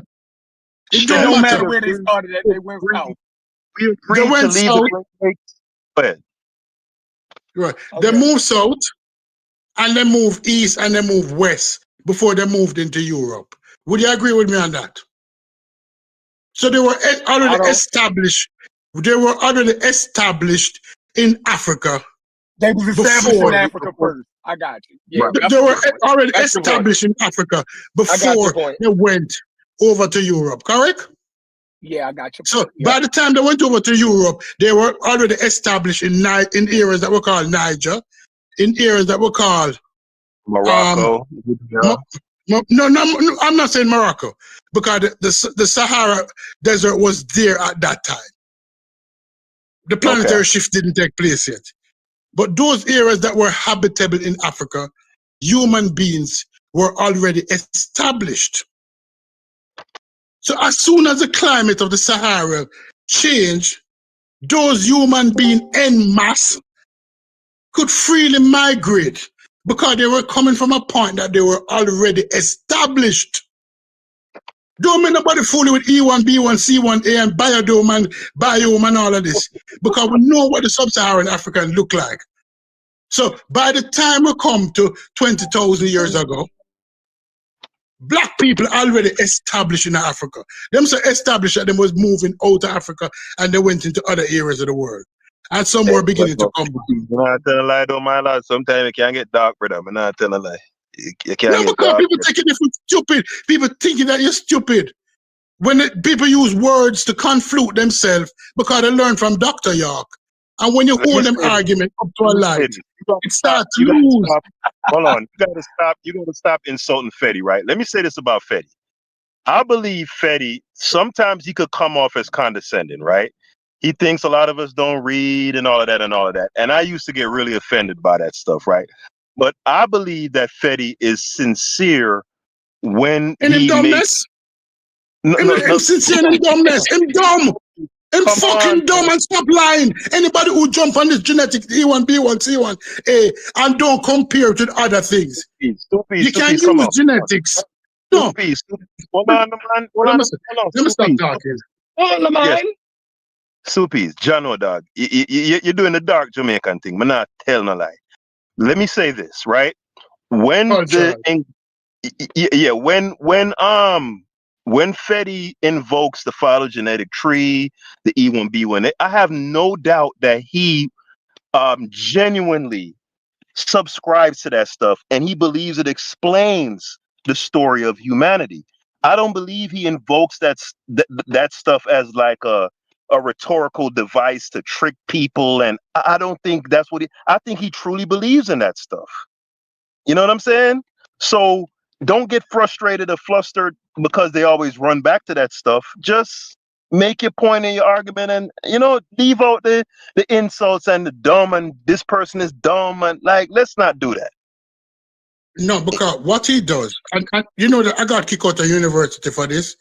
One time I got kicked out of the University of West Indies for this. Because I'm a little ghetto youth. Yeah, and my dialect and my language is not the most beautiful thing in the world. I'm not all that.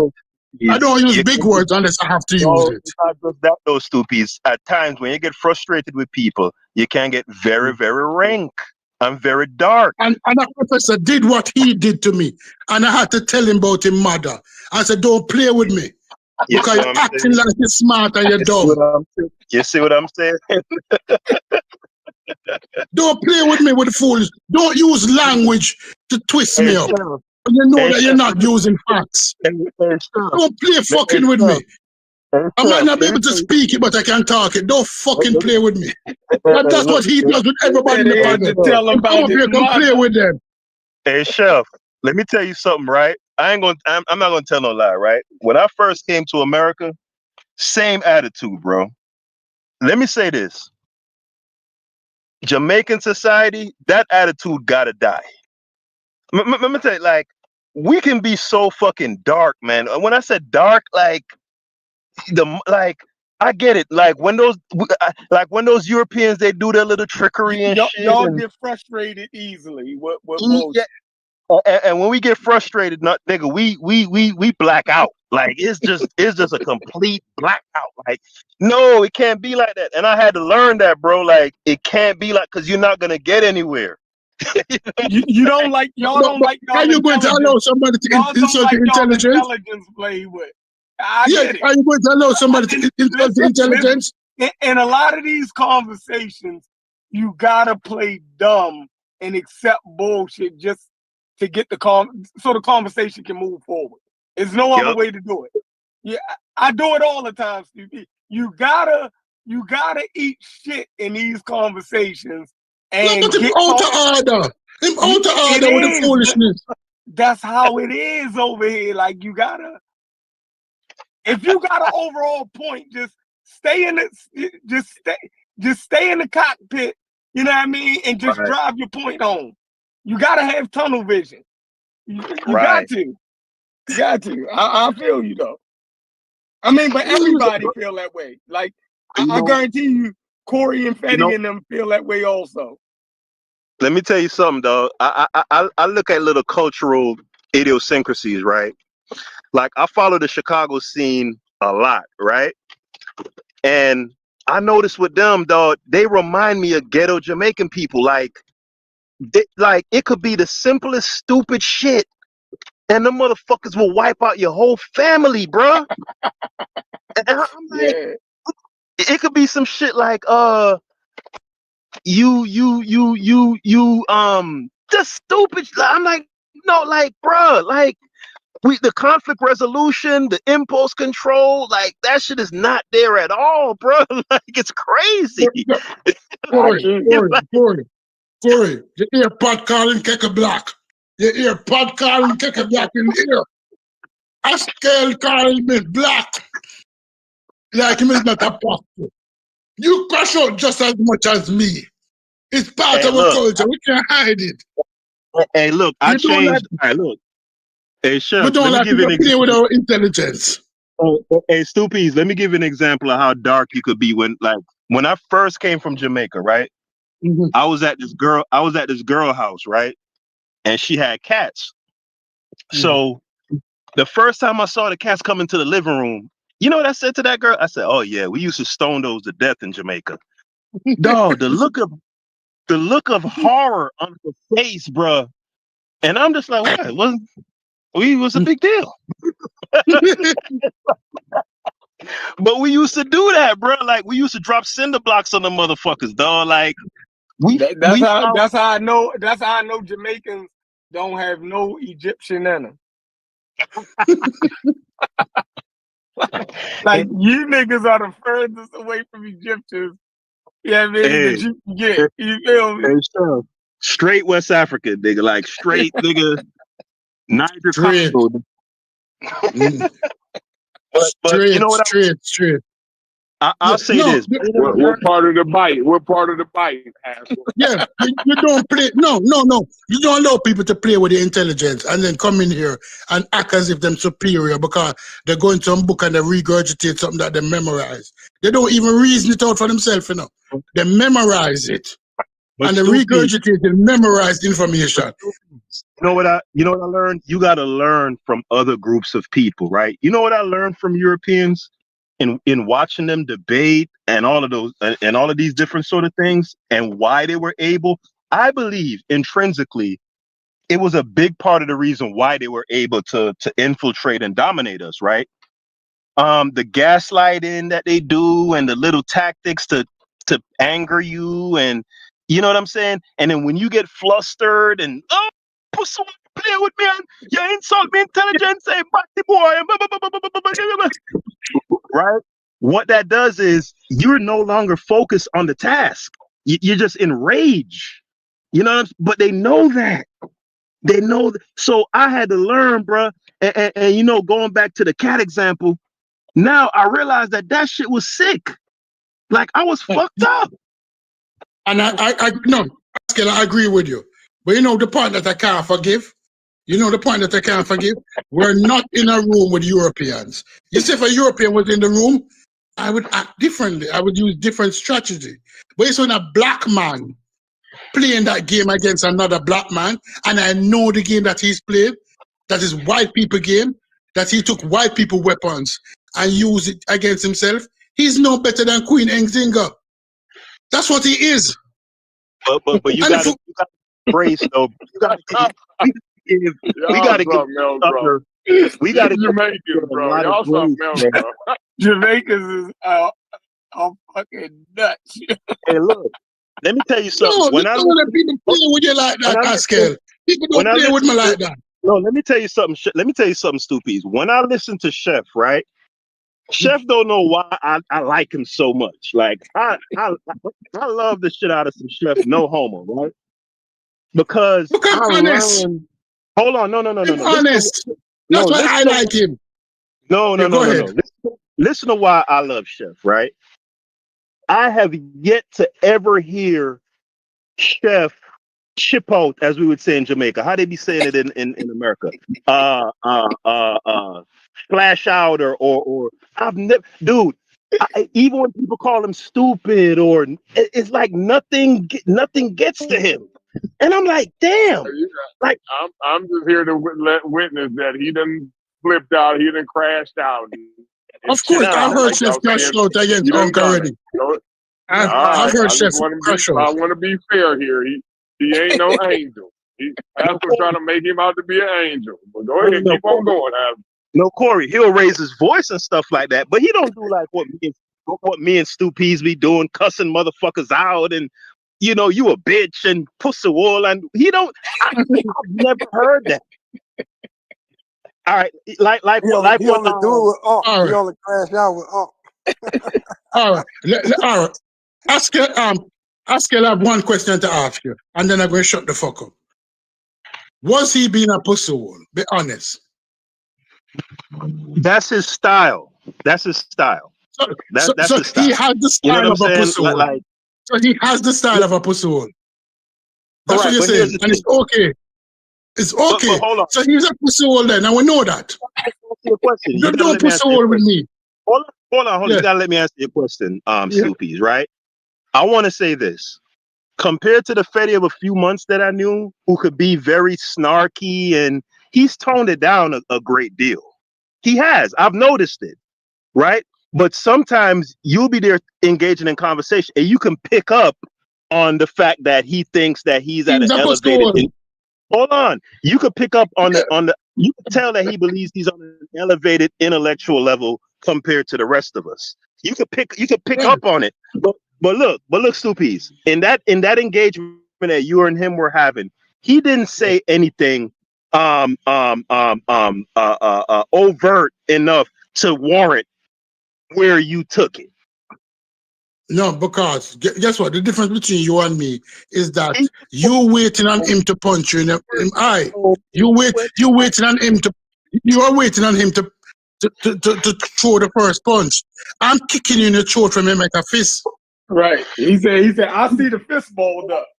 I'm going to kick you in the throat from him like a fist. You don't have to throw a punch at me. So you waiting on the punch, and I see it coming from a mile. I ain't gonna so lie. So make a fist, I'm kicking in your throat. Hey, seen him take off. As soon as the nigga started taking his chain off, right, CP ran up and hit him in the mouth. It took off on him. CP's already took off on him. I ain't even gonna give you a check. And that's what he was beginning to do. And that's what a lot of people in this community do. They start making fists. You got to keep and then in mind. I don't fight fear. I have never fought fear in my life. That's why I've never lost a fight. You got to keep in mind that there are people listening in the audience, right? And Brass and Chef, they want this thing to grow. We always have to be mindful of that, right? And when people are listening, you're right. You're right. When people are listening back, yeah.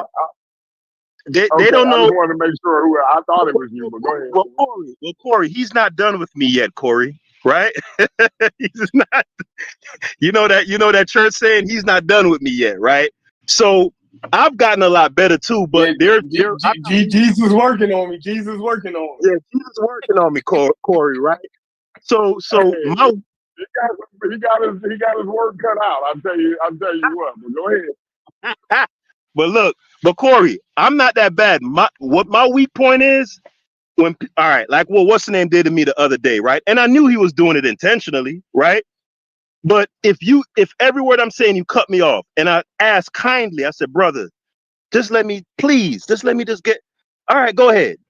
And then I say 3 words, and the nigga jump in, and I said, bro, just what you doing? Let me go. And then he said, all right, go ahead. And then I say 3 words, and then nigga jump in. That's my weak. At some point, dog, I'm gonna snap, dog. But I feel like enabled it. Yeah, you enabled this because if 2 years ago, you're just stepping him throat. I know that. Don't play with me. When him come on the panel, he realize that Haskell talking. No, that's not gonna stop that. No, that's not gonna stop that, Stoopies. They're because look, you're on the internet. There's nothing you can do to make someone not antagonize you. There's nothing you can do. Call him a Geldin. This is a Geldin. Play him weak part. Fuck up him mental. Hold on. You have never learned to fuck up somebody mental? You realize what they hold dearly. Like Reggie. Reggie likes to think that he's intelligent. What the first thing I always do to Reggie? I call him dumb. Because I know it affects him. And that's why I like Chef so much. Because you're right. Reggie does that shit a lot too. He talks condescendingly all the time. Right. He'll pull out his resume on you. He'll ask you if you ever wrote anything. Yeah. And what's the first thing I did? I read his Black City Plan. And I tear it apart. And I said, that's the dumbest shit I ever read. Because you cannot come in. What do you tell Corey all the time? What do you tell Corey all the time? You're just a concrete nigga. In other words, you're just dumb. But Corey don't even snap on him like that because he realizes like you know what I'm saying? Like all right, this nigga I'ma just let him live. You gotta do that sometimes. That's why we can't progress. We can't progress in the conscious community because we let too much pseudo live. If we eliminate most of these pseudos, we'd be in a far better position. Man, you said the most pseudo shit they ever. Be homeless.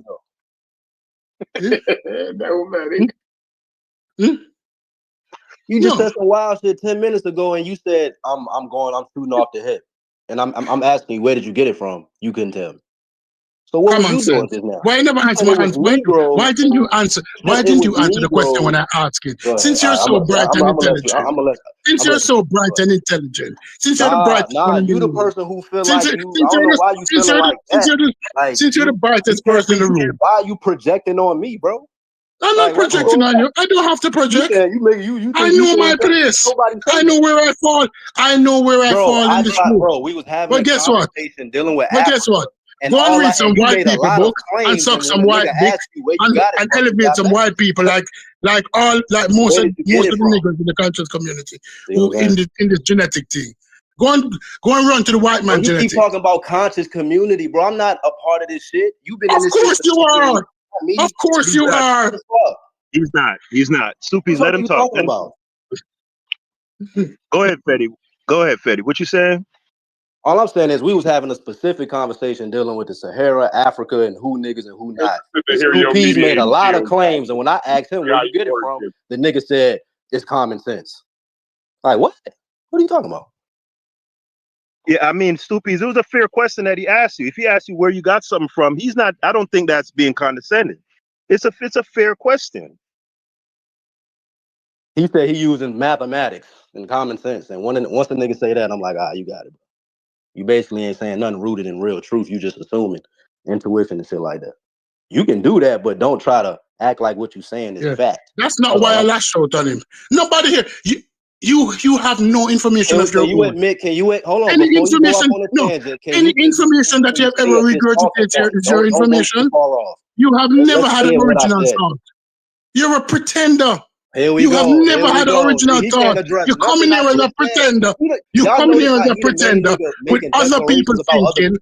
You coming here as a pretender. At least I'm not a pretender. You're unoriginal.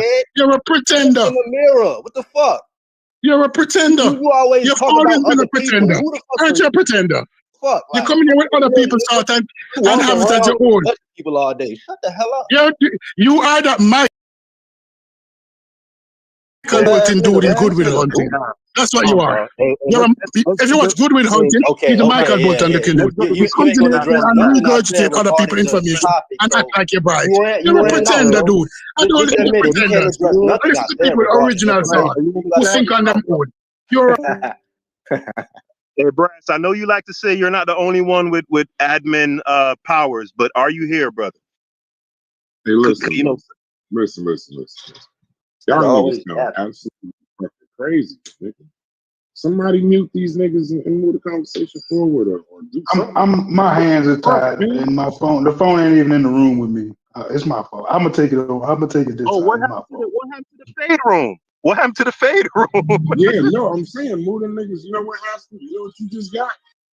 Admin powers, for a second, I was kind of enjoying it, so I'm a little bit guilty too. Use them shits responsibly.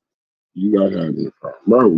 Y'all can beef and argue and all of that, but after a while, yeah, it gets crazy. It ain't going. Yeah, it definitely got to the point where we could see it wasn't going nowhere. Y'all got like 40 people listening to the Chancellor Williams conversation, and these niggas been arguing for 30 minutes. Come on, man. Yeah, they came in to hear the Chancellor Williams conversation. That's crazy. Chancellor still pull a crowd. Appreciate it. Chancellor can pull a crowd, yo. Good old Chancellor. The book did his shit though, y'all. Like we should read some chapters of it, some key points. You dig what I'm saying? Because the book good as a motherfucker. He tell a hell of a story. You know what I mean? Bro, we just been arguing for like 4 hours about the 2 pages and shit. Yeah. Well, what is the original contention though? Like, what's the problem? I mean, his premise was that all of Africa, from the northernmost point to the southernmost point, was all black. You dig what I'm saying? It was black Africa. It was the Balad Al Sudan, the land of the black. Mm-hmm. That was his opening premise. So that's what we was initially arguing. You dig what I'm saying? And then his whole thing was that black people history needs to start with Egypt. You dig what I'm saying? So he says all of this on the first page. And I was telling Haskell, he fucked up on the first page. He fucked up on the first page. Yeah, I'm sorry. I did not get it. Yeah, but man, did you ever... Has it always Chef, did you ever give your opinion of that statement that Haskell read where he called the mulattoes mistakenly was listed as Caucasian? How you feel about that? That's a strong statement. That's saying that he is including the wise. Corey said to you can move people and mute people. I don't know. We can look at that. I would have to read that whole excerpt in totality and see what he actually are saying but I clearly don't think that he was talking about Hawass and them because I read his whole book. You dig what I'm saying? So I know, he makes a distinction between the people that we call Egyptians now and who was the original Egyptians. He makes a clear distinction on those. All right, people. so Roger. So he adhered to the invaded race theory. He thought that, okay. Hell yeah.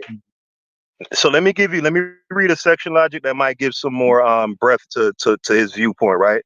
So it's on page 17. He says, from the researcher's viewpoint, the most important part of the investigation was the beginning of the task of singling out and clearly setting forth the precise nature of Africa's own independently developed civilization.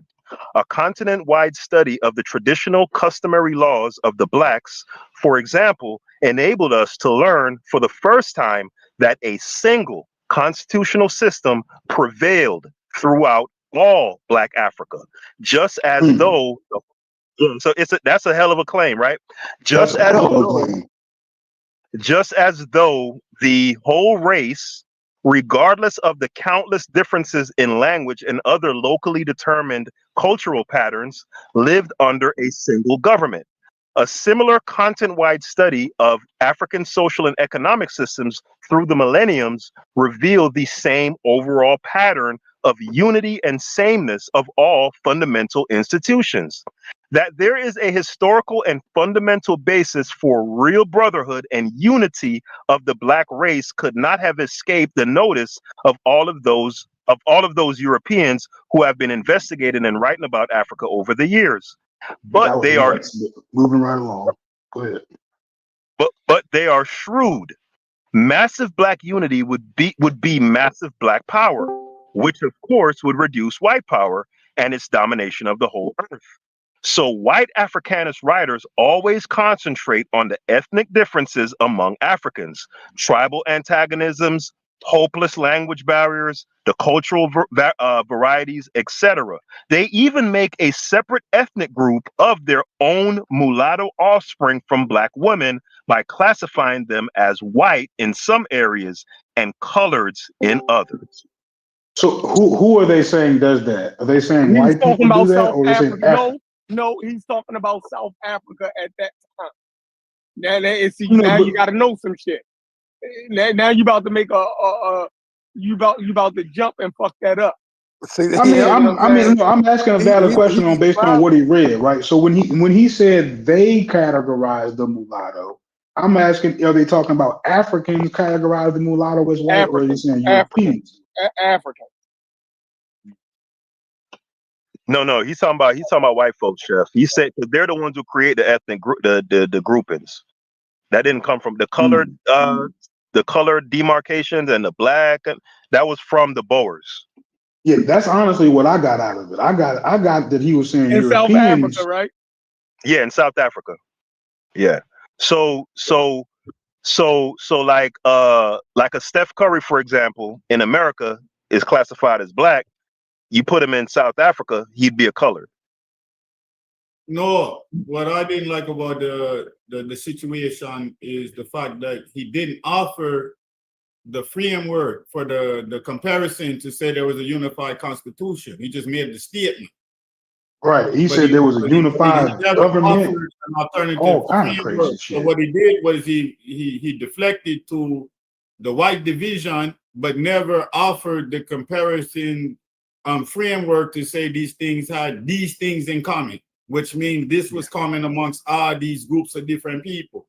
He didn't do that. Yeah. And that's how he didn't say which government it was or none of that. Racism rather than actually defending the statement you made. Because the statement was about them having a unified constitution, which means, and you use the word constitution because constitution means writing now. It means a body, a written body of something. And we know these people had an oral tradition. So now how are you going to take this concept of oral tradition and then compare it to a constitution that is continental? Right. So unless I heard that wrong, yeah, he's saying the entire continent was under one government at the time. That's what he's saying. Right. Unless I'm hearing that wrong. To answer your question, but then after making that statement, I'm talking about the rhetoric of just the statement. After you make the statement, though, then he go to what? What I'm going to? He go right to the division of racism, but he never explained his constitutional continental unity. Right. So anathema. To answer your question, this is like the introductory chapter. He's setting it up. He does go into the details for the supporting arguments for that statement later in the book. It's a 400-page book almost. I read the book, but I'm saying in the beginning, like initially, I would have offered, at least one little thing in there to support my statement as I'm leading my readers. Otherwise, I'm prejudicing them because I'm juxtaposing something I haven't proved yet against a racist thing that I'm saying is continental. You understand that is going against this continental unity where I didn't provide one example. I'm just saying, as a good writer, I would have said, for instance, they ignore the fact that black folks across the continent do this in common. And then I would have went on to say, whereas they promote the disunity and whatever went on with the colors and the separation of the people. I'm just saying, as a good writer, what you would do. Because you understand, I understand what you're saying in the preface that he's gonna, because I read the book, he's gonna prove some of these things later. But in that instance, no, it's bad rhetoric to me. And I just want to say one thing. It's certainly very loose. Real quick. No, because you see, y'all never focused on the first part of the statement, though. Y'all immediately start talking about the Boers and the division, the racism. But you never mentioned, well, what was this continental unit? I had to bring that up. Y'all was going to go into a whole conversation about what white people did and not focus on that instance of what he said. You understand? And that's why I'm saying that it's deflected, because where did it lead y'all discussion? To Boers. Real quick. Everybody try to land their plane just a little faster, bro. Just a little faster. And I want to make a formal complaint that there's too many Jamaicans on the panel. As soon as y'all niggas think y'all about to start jumping somebody, I'm not here to argue with I'm about to call. I come to talk about intellectual rhetoric, and we're talking about a book. I want to discuss. We just talking shit, yo. We just talking shit. Yeah, slowly but surely, I went from Haskell to Stupees to Diadaphaba. I see what y'all doing. I'm just letting y'all know. Hey, we doing what the white folks did in Egypt, man. We just encroaching little by little, and then we.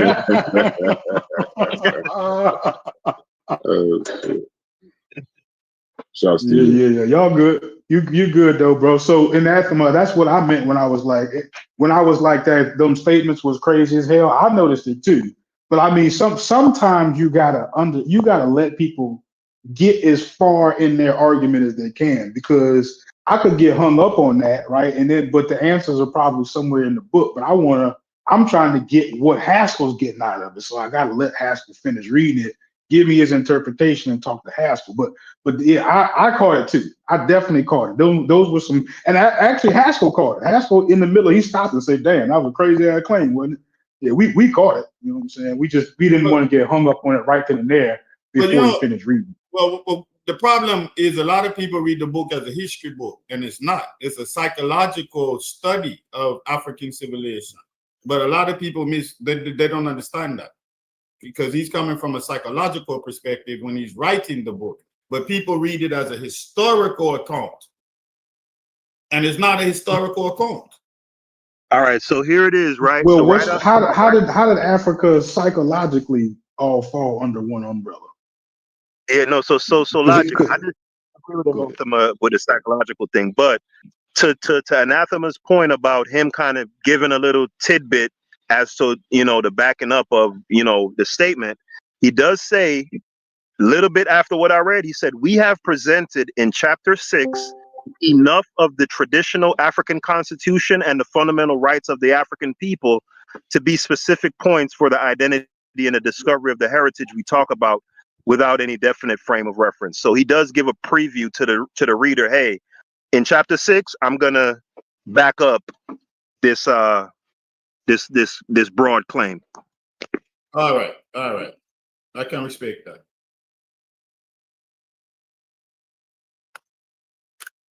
Yeah, but I mean, me personally, I would definitely vehemently disagree that Africa fell under one government. I definitely don't. I don't think that there was ever this homogenous thing that he talking about, psychologically, government, none of that. Like, so I would just say that's completely off. It's a question in the chat that says, how did 2,000 tribes have one language and one constitution? It's that word. Does that make sense? Is that like can y'all make it makes sense. It makes sense. Now, I would say that so Chancellor Williams is making an inference, right? So he went to Africa and did actual field research by like talking to the elders, like the people who practice the indigenous traditions in all of these different areas of Africa, Northwest, East and South, Central, all over, right? And then he combined that with a historical record to make certain inferences. Now, I will say this, just because you observe a commonality in the governmental structures in all these different societies doesn't. It's not enough to say that there was one definite constitution that everybody fell under continent wide. But I get the argument that he's making, right? So to answer the guy's question about the different tribes and stuff, Chancellor he isn't saying that you didn't have different tribes and all that stuff. What he probably would argue is that, because there's another part in the book where he says a lot of that differentiation in culture and language came after the Asiatics made their incursions. And the Africans started moving down south and fleeing and migrating all over the place, and that's where a lot of the, and I don't know how strong that is either, So I hope that answers the question. That's part of his premise is that when they built up civilizations, that people would come and invade them and destroy their major civilizations to where they lost an incentive to build major civilizations, and they reverted just to tribal situation so that they could not build up something that people would long to come and take from them. And then that's how they got trapped in the system of this tribalism and indigenous. So white people been running you niggas around Africa the whole archaic grand culture, running y'all out of y'all kingdoms and running you niggas everywhere. Huh? Yeah, that's what he said. Wow. Yeah, that's the premise. I read the book. I know the book. That's the premise.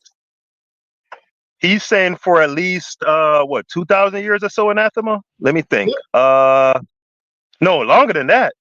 Yeah, he longer said than that. What am I saying? He said since any great African civilization was stuff like that. See, that's dangerous. That's a dangerous rhetoric. 10,000. He said 10,000 history.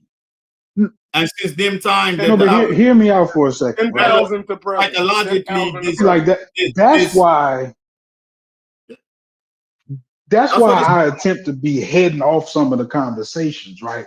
Like, yeah, I understand where there might be enough nuance for you to be able to make that argument. But in the back of my mind, you trying to make that argument so you could prove some crazy ass shit like that. See, like that's why I be so motivated to head off some shit about everybody's black and all of this kind of shit, because it's some kind of way in the back of all of that, you're walking me into a room where this is possible, or where you can now explain this other crazy ass thing that you're trying to explain by calling everybody black. That's why I be fighting against it. You know what I'm saying? Like, to where I get so confused now, I believe Chancellor Williams. And not saying that everything he said was wrong, but that's not a claim backed by science. Like, that's a political claim. That would be something to politically motivate people. I keep saying there's a political element underneath all. Well, and one of the problems I had with this argument when I first read the book, because what I've noticed is that when you go study almost any indigenous culture, they have similarities. Because they're living off the land and they're responding to their environment and the sky and the nighttime, and they have stories and they have astrology about all of this and that. And you can go and compare and almost say like all indigenous people live by the same type of law. If you want to say there's some type of universal law, they all have some type of divination.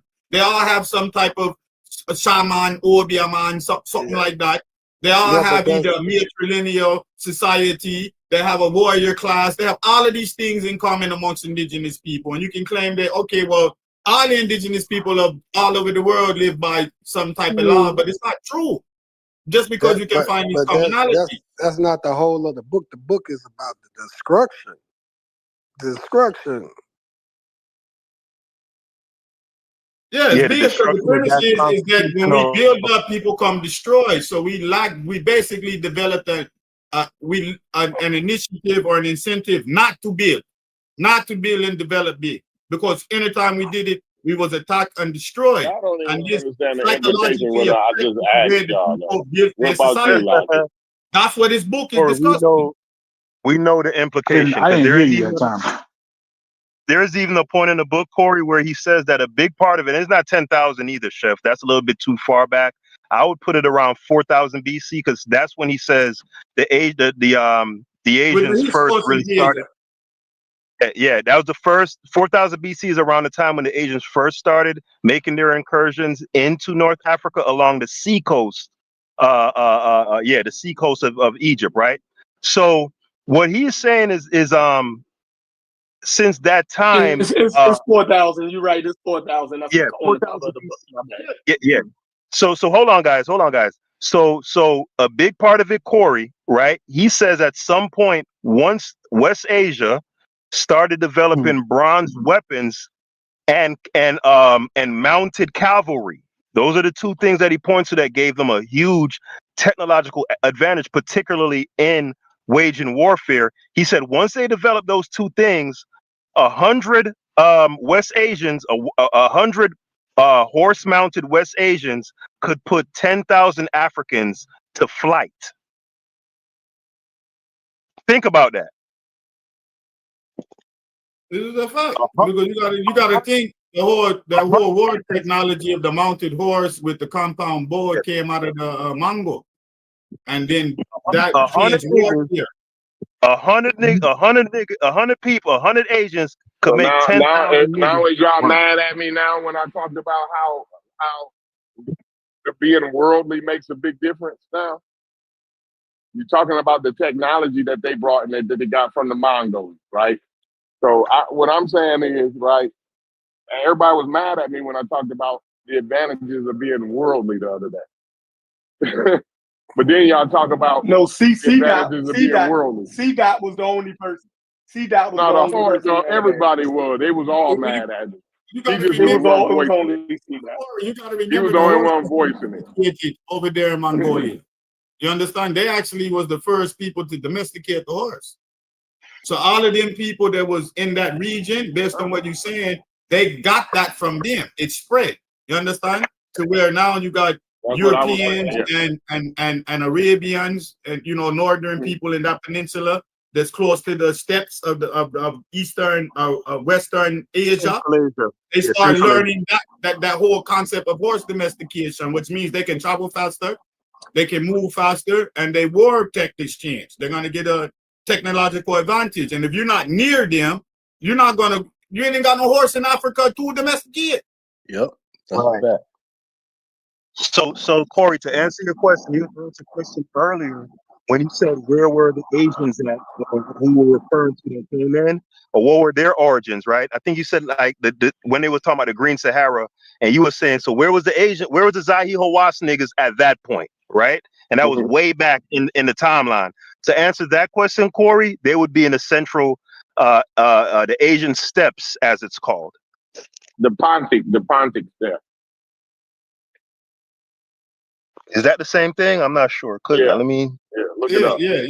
It's like a whole region, and all those different steppe areas got certain specific local name. Because it's like a whole region over there. It's not, like one little tiny area. That whole region. Now y'all making my other point that people don't live on continents like y'all do. They live in regions. But y'all keep going. Y'all keep going. No, because you guys is doing a good job, because you even have to understand that at the time, a lot of the tin for the bronze was coming out of Ireland with the Celts and out of France and Gaul and areas. That's why they conquered them people, to control like that tin trade, because they needed the tin to make the bronze. Talk about so all of those regions came together from this whole international thing you're talking about. You understand? This is what I'm trying to express. Have to tell them how the weather affect them too. Oh, so yeah, I think. Well, obviously, the weather played a part in it too.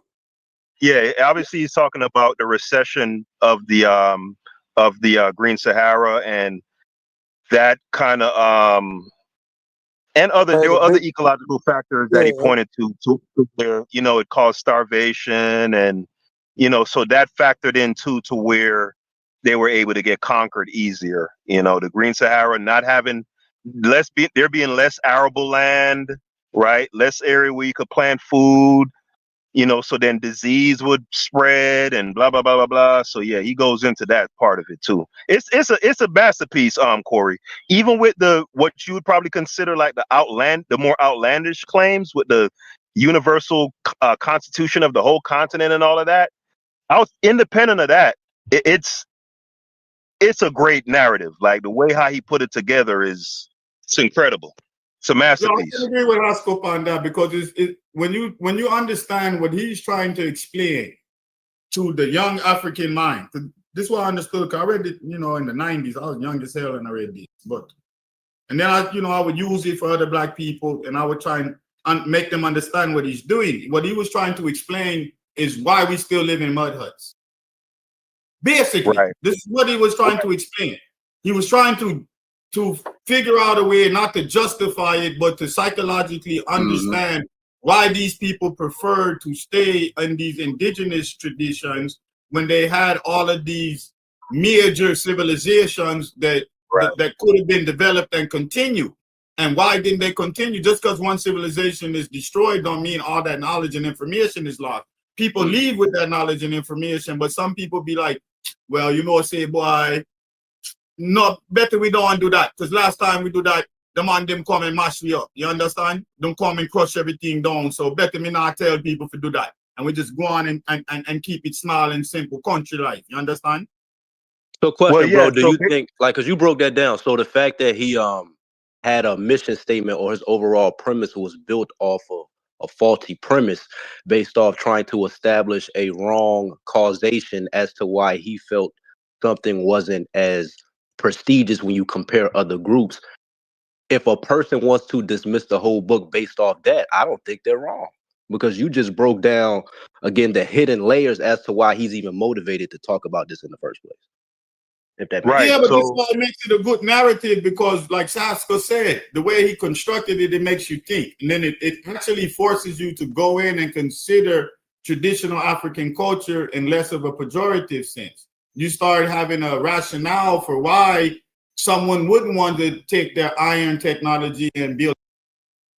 You understand what I'm saying? You start seeing that maybe these people wasn't as ignorant as I thought.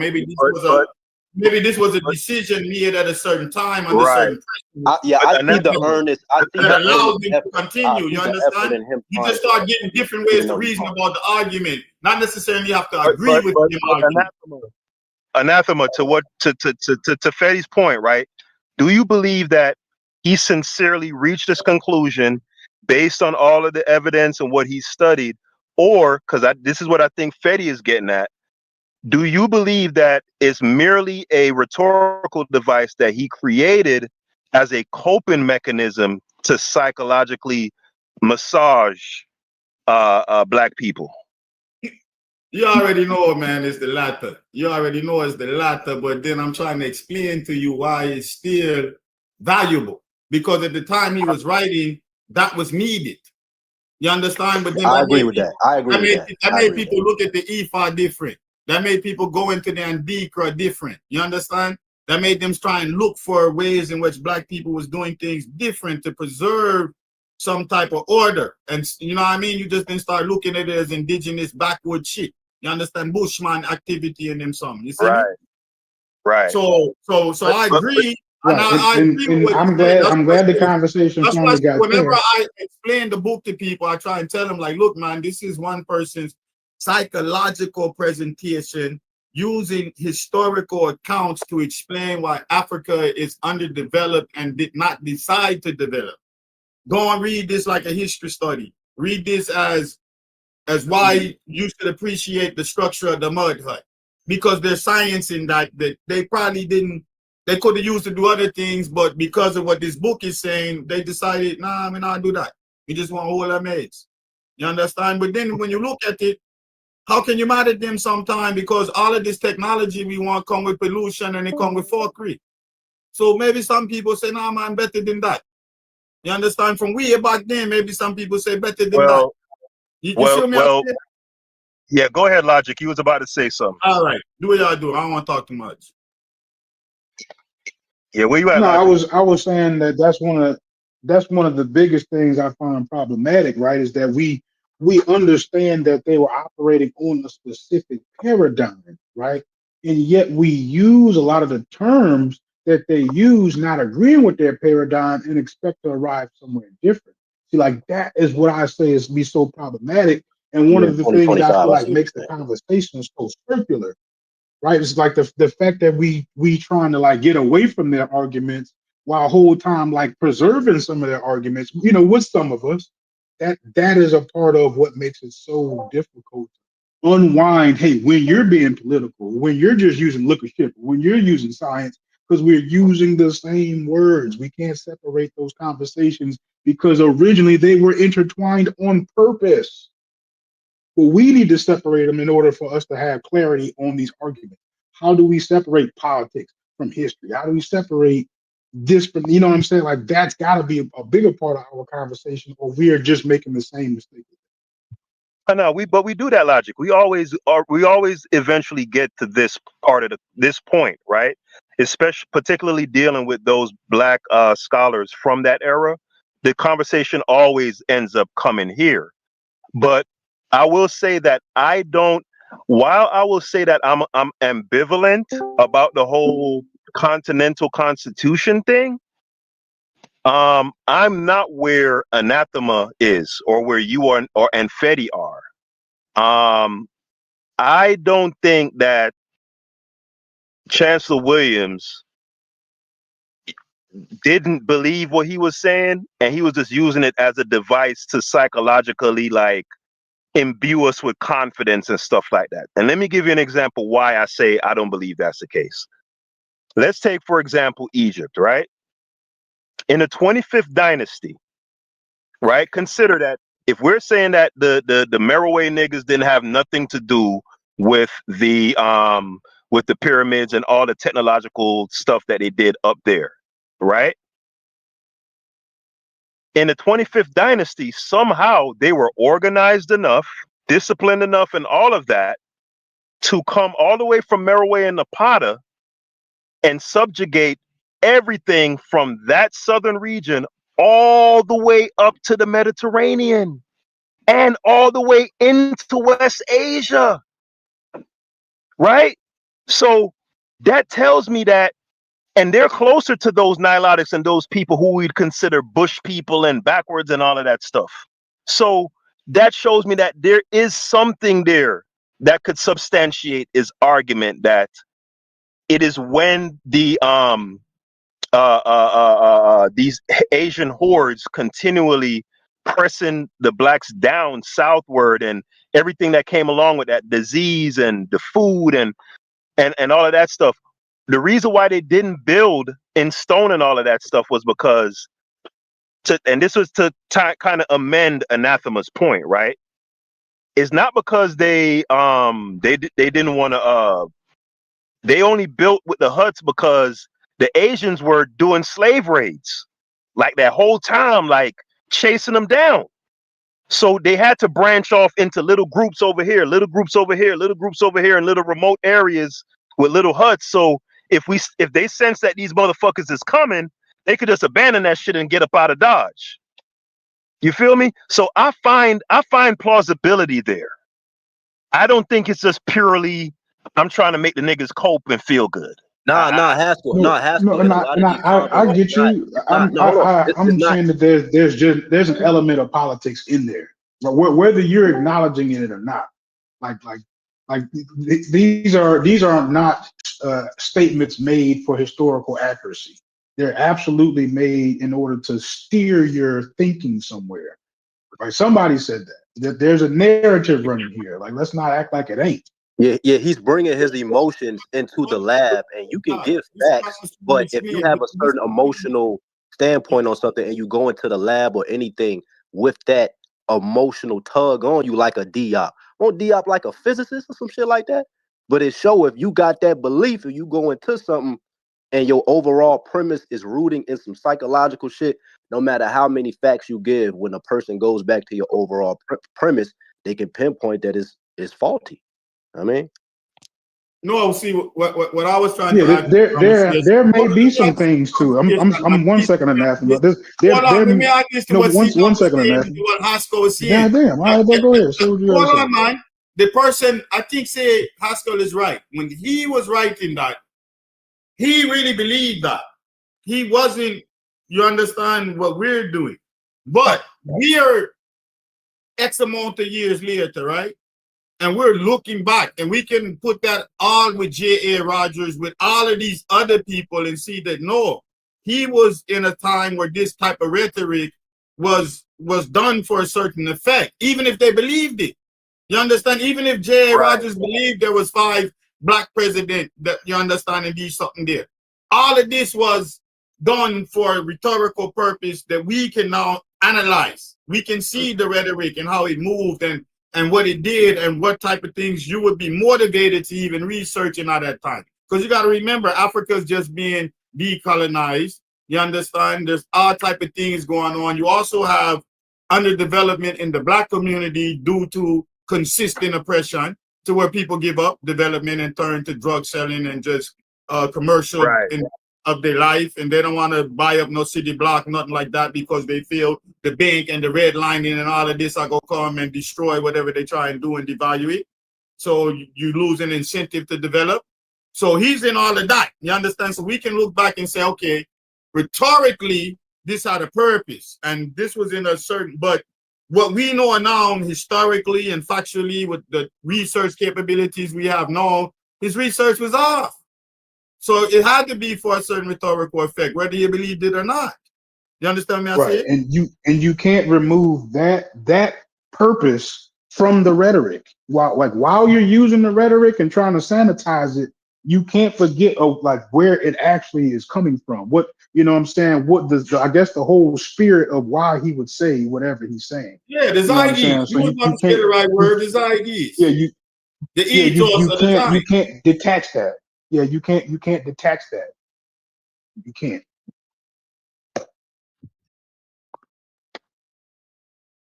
No doubt, man. So I guess basically what I'm saying is you're going to arrive back in the same place over and over and over again. You know what I'm saying? Until you begin to separate the politics from what he's saying. And maybe you don't see it specifically, and maybe we can help point it out to you. But until you can separate the politics and what he's saying, you will constantly be trying to reorganize black in his paradigm. You follow what I'm saying? You won't be updating it to ours and what our current predicament is. You'll always be relating it back to his paradigm. Yeah, but I think the whole black thing is separate from like how we define it is separate from the discussion of like the purpose of the book and all of that. That's but it's not. He said that all white. He said the white nations have been conquering y'all for 10,000 years or something stupid. Whatever. Bro, that's not a historical statement. That's political. But well, he's not even attempting to be historical by saying that. That's so broad sweeping, lacking all the nuance. Oh my God, he did not say that. Bro. See how we still trying to sanitize the man argument, bro. But go ahead, I'm gonna let y'all. Contrarian, he does kind of say that. So when he says that the years, he didn't say 10,000. He's off a little bit. It's 4,000 BC logic. So approximately 4,000 BC is when he says that the first real incursions started occurring from West Asia into Africa, and that started with that area on the in Egypt. And it hold wasn't on, real quick, contrarian. So logic. He said that 4,000 BC is when the first incursive elements from West Asia first started trickling into North Africa through the Sinai, and they congregated mainly around the seaports of the Mediterranean coast. That's where now, right. So why do you think in this particular book that he decided to mention that and not the local disputes that actually happen in Africa too? No, he mentioned that for a reason, Haskell. You're not listening. Yeah, that's in the book, Logic. That's all of that's in there. All of that's in it because he. Go ahead, country, and I'm sorry I cut you. He also talks about how Egypt started making them mixed babies and stuff. It's deeper than what you talking about, Logic. It's deeper than that. Yeah, Logic, trust me. He gives plenty of blame because he says that there was plenty of internecine warfare and quarrels and little quibbles well before the Asian got there. Right, That, and then he goes on to summarize it and say Africa used to be under one government. See what I'm saying? Like, come on, bro. How y'all act like y'all don't?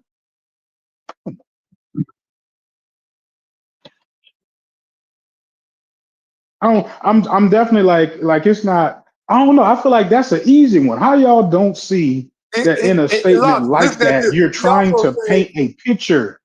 He also said about the one of those West African Can we stay on the one comment of Africa having all one government? And you trying to tell me that there's an attempt there to be scholastically accurate? There's an attempt. Is that what the master teacher scholar was? No, there's an attempt. A hard time with that. There's an attempt. I tried to use the example. I told you he was drawing the similarities between the indigenous African cultures, which has to do with things that were basically antithetical to developing the city. So they're going to have Chancellor Williams is educated. I think if he wanted to articulate that, he would have articulated that. Bro, he said government.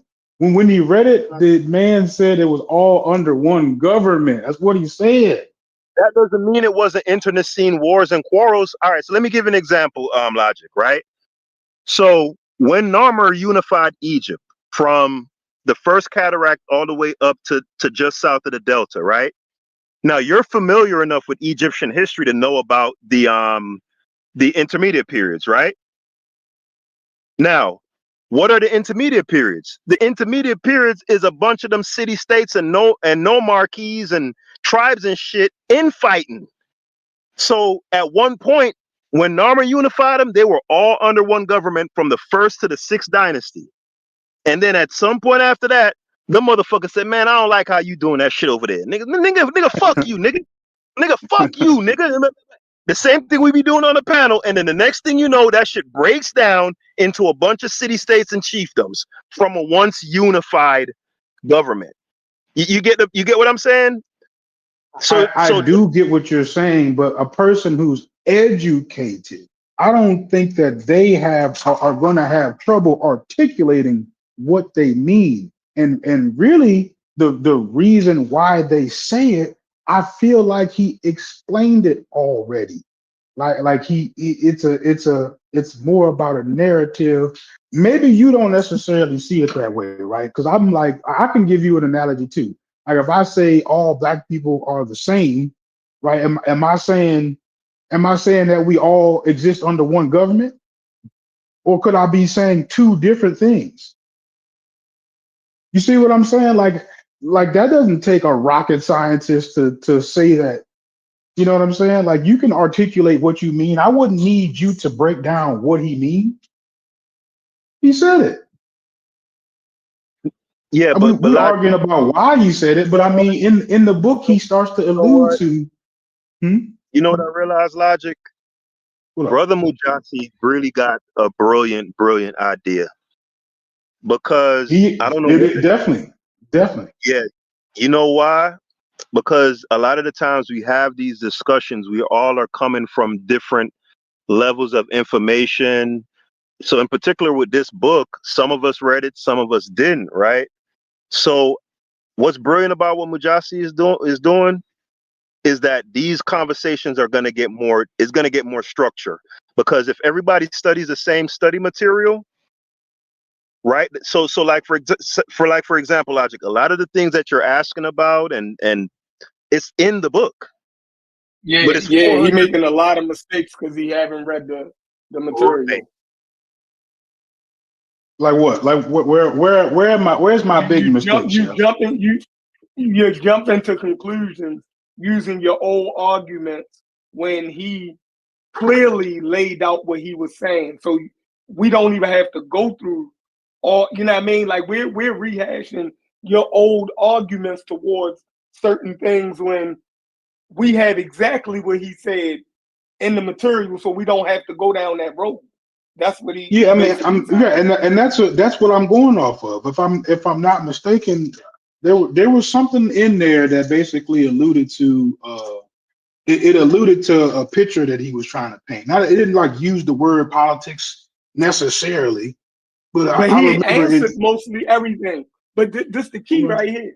He answered most of it. You dig what I'm saying? So if the questions that you're asking, he answered it. Now, whether you accept his answers in the book or not, that's totally up to you. I don't accept half of the shit that he said. You dig what I'm saying? But he did give answers to it. You know what I mean? So you know clearly where he stands at. You know, you know clearly where he stands at. Nah, but yeah, the shout out to Mujasi, bro. That's a hell of an idea.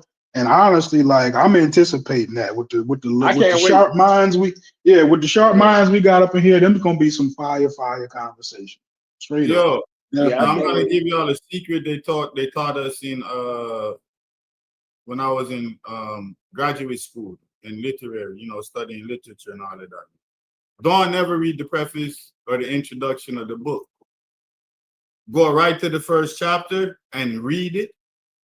Then go back and read the preface of the introduction. So you get it. You're not biased in your initial reading. So then you read the book just with what you know. They don't get to preface. That's why it's called a preface, because they're putting a bias and a framework for you to read the book in before you even get to the book. That's why they have someone write a preface, someone write an introduction, all this stupid shit. And we were taught this. And they said, no, you read that later because you want your genuine impression of the text. Then you go back and compare that to what they were trying to preface you to point out. Then you reread the text and you compare the two. You compare your initial reading to the reading you got once you read it with the bias inherent in our see if it line up, to see if they made their point. Yeah, man. That's how you do it. That's a technique. And they didn't teach us that till graduate school. And I was like, what the fuck? Why I do this late? You can't. Yeah. It's so much things they taught us late. You understand? Like they was holding this back. That once I got in out of, I mean, I thought that initially. Like, you ain't gonna wait to graduate school to do that. Do that now. That's dope. Read the first chapter. Well, I started with the first chapter, the first page. You know what I mean? For that particular reason, damn near. You know what I mean? Like when high school first put that he was reading it, I said, man, I just go to the first page. You know what I mean? Not the introduction, the first page, he lays out after the introduction, he lays out his whole premise right there on the first 2 pages. Yeah. You know what I'm saying? He lays it out. Like you start with the any book, and then go back and then you will see. Like you will see the inherent bias in the preface and the introduction after you read the book for your own self without reading that. Like when you go back and read that, you're gonna be like, blood fly. Yo, I'm glad I didn't read that first. That's what y'all gonna say to yourself. And it's so much book like that, you can't believe.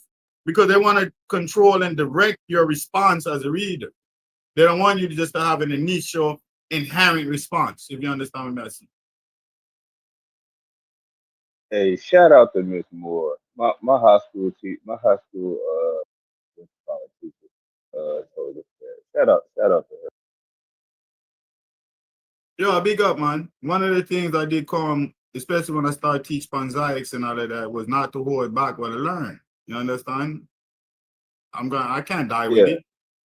But my junior literature teacher, junior year literature teacher, told us that same shit. Junior year. Yeah, shout out to Julianne Moore. Sure.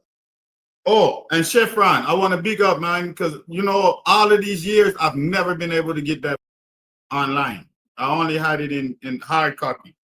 So thank you very much for giving Captain Blackman. And I hope everybody on the panel go read the book. I'm telling you, y'all gonna love it. Look, I put it in there since you spoke so highly of it. I want to do some shows where we read it, certain excerpts together.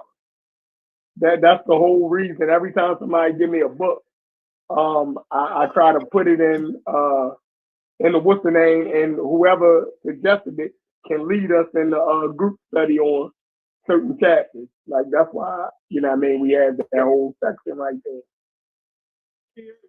Yeah, I can't wait to read it. Yeah, we honestly. can get into Captain Black Man. Y'all gonna love the text, B. I'm telling you, Star. If you're a black man, you're gonna love the blood clot things. I had to realize how much I actually liked arguing with some of y'all. This would be a good opportunity right here. Yeah, especially you, nigga. You know it.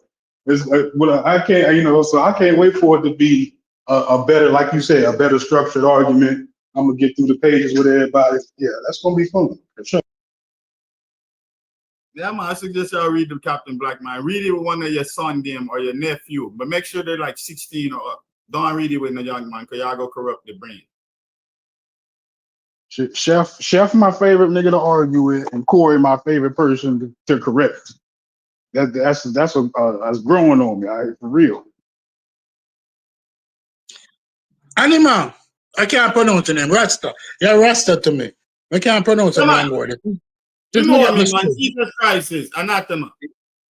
Anathema Rasta. Question. Since we're talking about one Africa, when did the Bantu expansion start?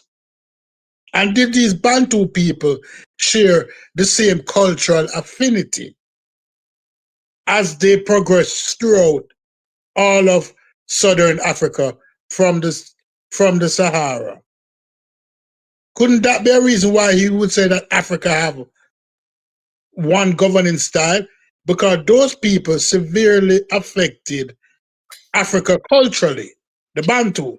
If you look at the Bantu expansion, right? Hold on, though. I agree with what you're saying in a sense, right? But you got to remember that Bantu is a language group. So they're talking about a language. No, who carry the language? Who carry the language? You got many language expansion where you got the language is similar, but as the disparity grows, the cultural continuity disappears. It's not the same. And I would disagree with you. Because then you have the Minde language coming in also, and all the Minde have the same disparity, culture. Even though they have the same linguistic background and sharing and this and that. You understand that as you get further and further away from each other, the language can become harder and harder to understand and decipher. As time progresses, the cultures more cement themselves. Certain things unique to culture via distance start to happen, but we can trace back the original to a set of people who migrated and give them languages to other people. Would you agree or disagree? You can do that with the Indo-European language group too. And look how much diverse civilization exists in that. And they don't have the same right. No, I asked that to ask this because when I don't think within one area, I utilize the whole box. Now, if we look at the Bantu people, I will look at where they come from, the edge of the sub-Saharan Africa. I will start looking at when they expanded and at what time period they expanded. According to some book, the expansion was happening 6,000 years ago. True? That the expansion started 6,000 years ago. At the end of which period did these people start expanding southward? And where did they come from originally? Did they originally come from that specific part of Africa where the expansion is said to originate within that time period, or did they come from further north? And what do Bantu speakers look like? No. See, what you would suggest is that the rest of Africa was unpopulated. and they moved into unpopulated areas. Yeah, no. I'm not suggesting that. Populated and probably mixed in with all them cultures. Yeah, I'm not suggesting that it was unpopulated. I'm suggesting that displaced people started moving south and giving other people the language and intermingling with other people. But I'm wondering, where did they originally displace from? Where did these original Bantu speakers that had a very formal language originally came from? They surmised somewhere around Cameroon. Somewhere around Cameroon and West Africa. Mm-hmm. So they weren't. Yeah. They surmised that they were somewhere. No, they even go further north. Cameroon. I'm look at the map and see where Cameroon is. Because they look now, what they do is they look at the dialect. Because you gotta like, if you do the same like with the Native Americans and their Algonquin dialect, right? Mm-hmm. All the people in the northern part could understand each other, but once you go down into the lower parts of the Appalachian, even though they had the same language, they couldn't understand each other. They needed intermediary groups to understand each other. Like their language and cultures had so much disparity between them. The only linguists could say that they're connected. These people would not say they were connected. So now you're taking a linguistic study and then you're trying to impose that on his position that there was a unified Africa, because the linguists can find that there's a linguistic similarity between these dialects across this and track the migration of dialect patterns. Because I'm not saying where you have the most grouping of this type of dialect, right? And then they say, well, it must have started there because it's the same thing going with botany and biology, that it must have started here because you have the most diverse. And then you look at little links that spread out from that place, right? Mm-hmm. But right. in that, once it gets so far down the line, only the linguists say that these things are connected. These people don't say they are connected, and they don't have no affinity for each other.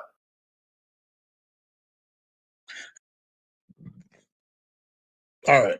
I gave the same example with the Native American. You can do this with all indigenous people, basically.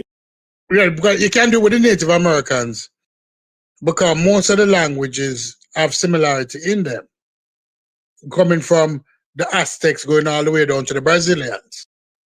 I prefer to go that way instead of coming up north because most of the northern Indians died off.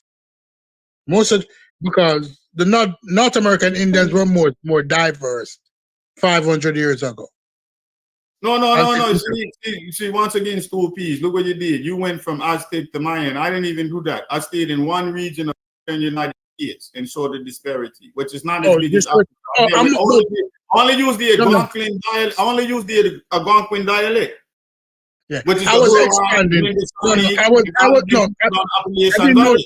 I didn't know that you were staying in one place, or I would stay one place. I wasn't expanding. On purpose. We did that on purpose in a smaller region to show that you can have so much disparity in this small little region amongst this one linguist group, right? That the linguists classify, because the natives don't classify. The linguists classify that. So now you got the expanse of Africa, but it's all gonna one? No, man, it can't work so. No, I'm not saying that's all under one. I'm saying that there was cultural addition, that they received some of their culture. I'm not talking about government, all under one government. Well, it's the same with the natives, because you can say they all got corn, but corn come from Mexico. You understand? Right. You understand? Yes, I'm not talking about government. I'm talking about. You understand me? I see it. Let me use the corn. Since everybody can deal with the corn. We know that corn comes from Mexico, right? Right. And we know that culturally, corn is significant to the people of the Americas. Right. But we also know that many persons weren't planting corn. That many Americans weren't planting corn. Because at that time, although corn tribes control the corn tree. You can see. Yeah, certain tribes weren't planting. You have to be able to defend the crop. If you can't defend the crop, you can't plant. Right. So what I'm saying that for those cultures that were planting corn, corn plays a significance in their culture. They don't have to be same government They don't have to be same people, but they have cultural similarities as a result of the consumption and the planting of corn. Yeah, well, we can agree with cultural similarity is not united under.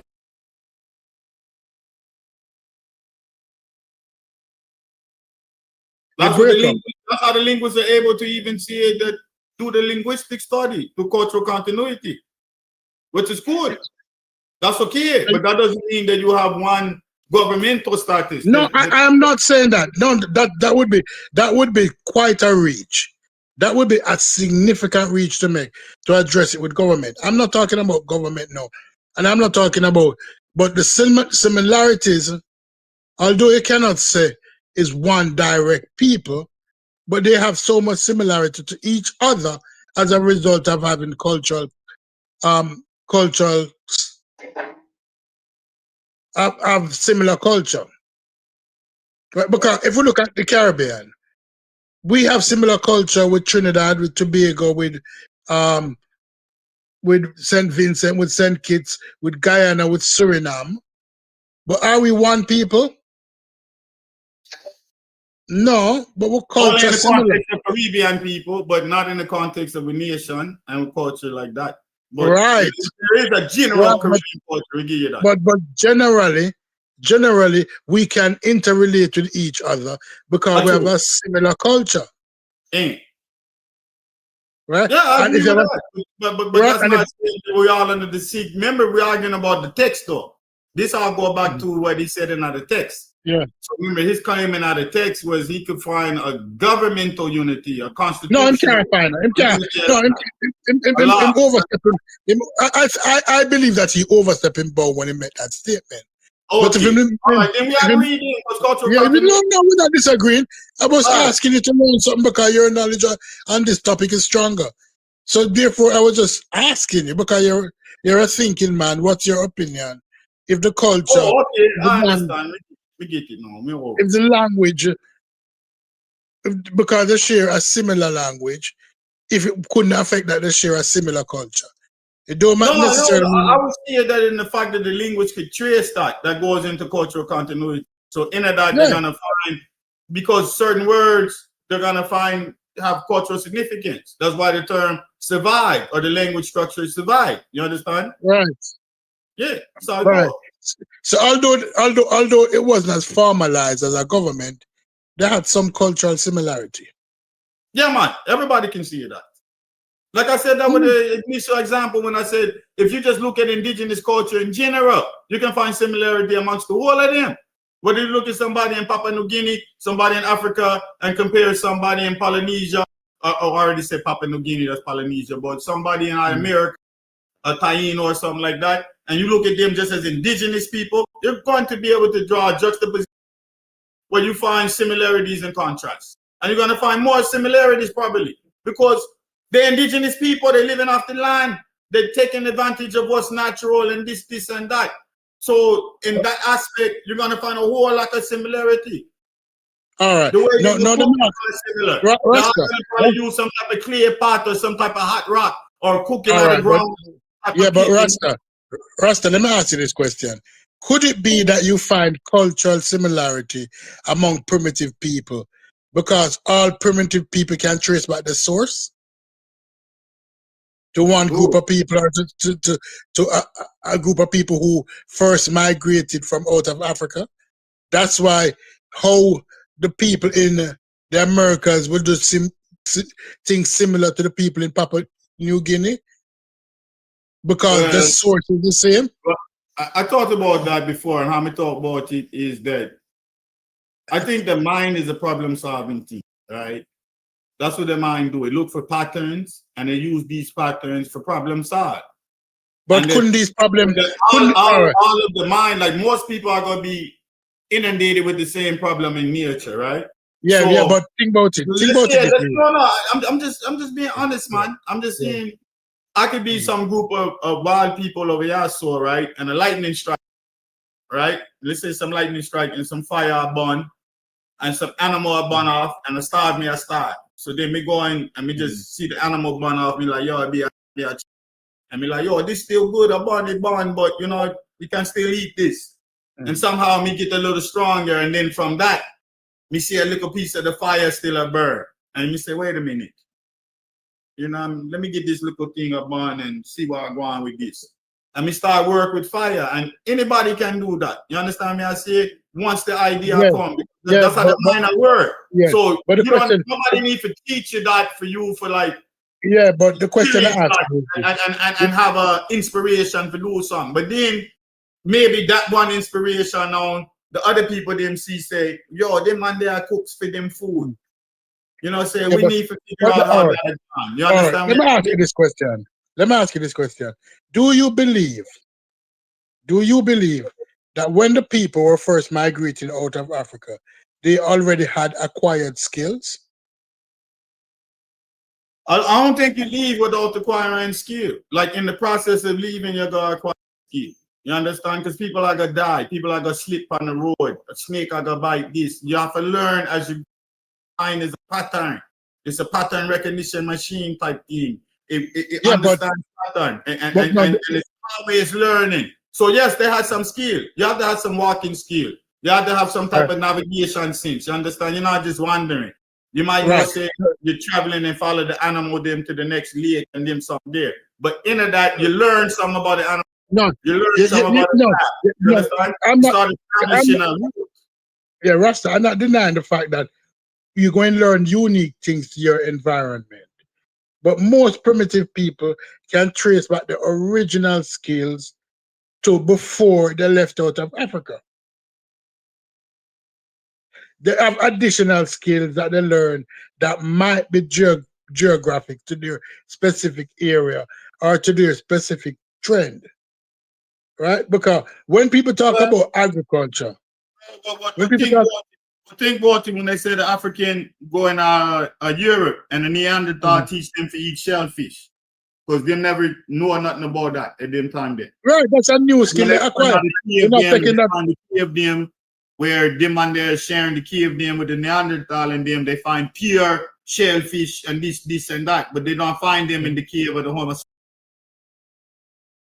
So it's not like so certain skills you learn from even you couldn't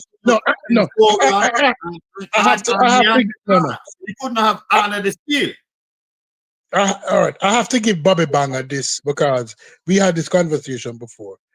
Do you believe that the persons who migrated out of Africa is less intelligent than people today?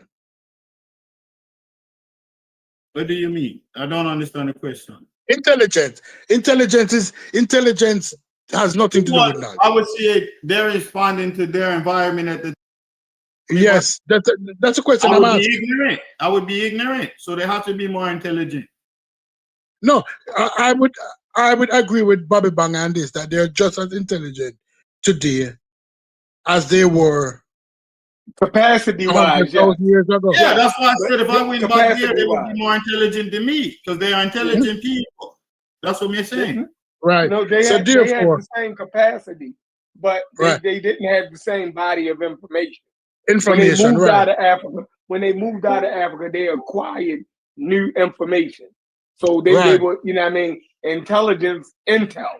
You dig what I'm saying? They had more available information. You dig what I'm saying? They picked up more skills. You know what I mean? But they had skills. Than they had in their local environment. But they had You're going to gain more intelligence. You're going to gain more intel by moving into different environments. Right. Your knowledge base is going to broaden. Yeah. So many of the I'm saying this to this. The reason why I said this is that many times we say that they picked up or they learned.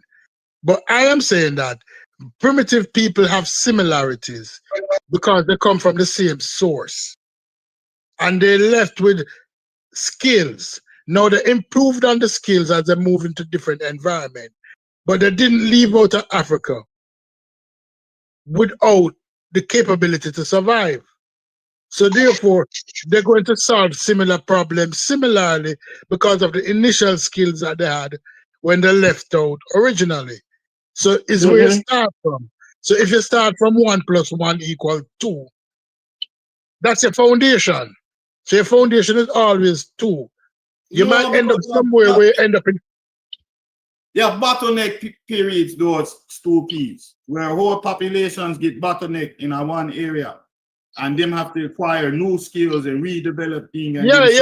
That is true. That is true. We can talk about the Ottoman Island. Bottlenecks are very important when y'all talking about like these conversations right here. So what I see. Yeah, bottlenecks are very important. What's up?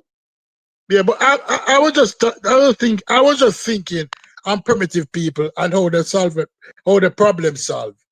If that the originally learned these problem solving ideas before they moved out, or they learned them after they moved out. No, And I believe that they originally had them, but they got better at them. Depends on the area that they went to.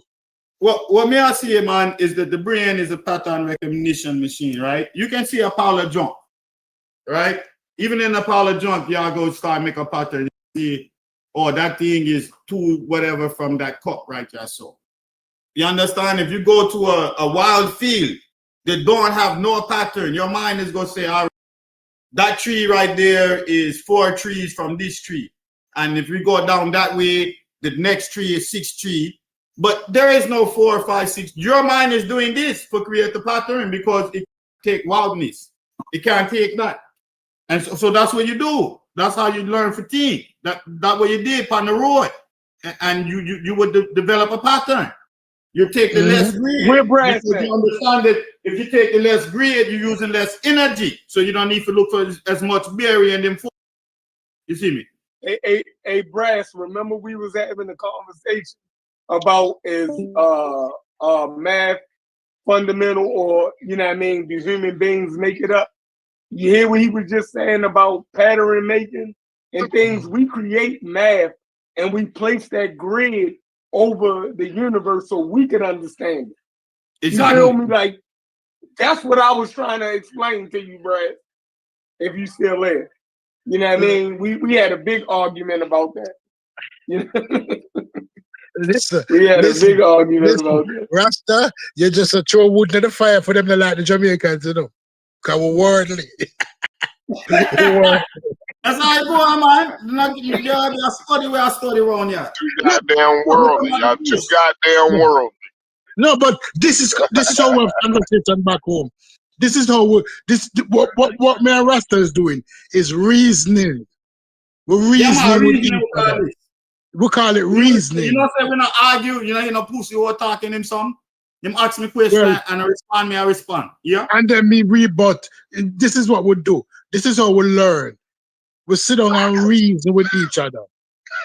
And we reason it out. Right?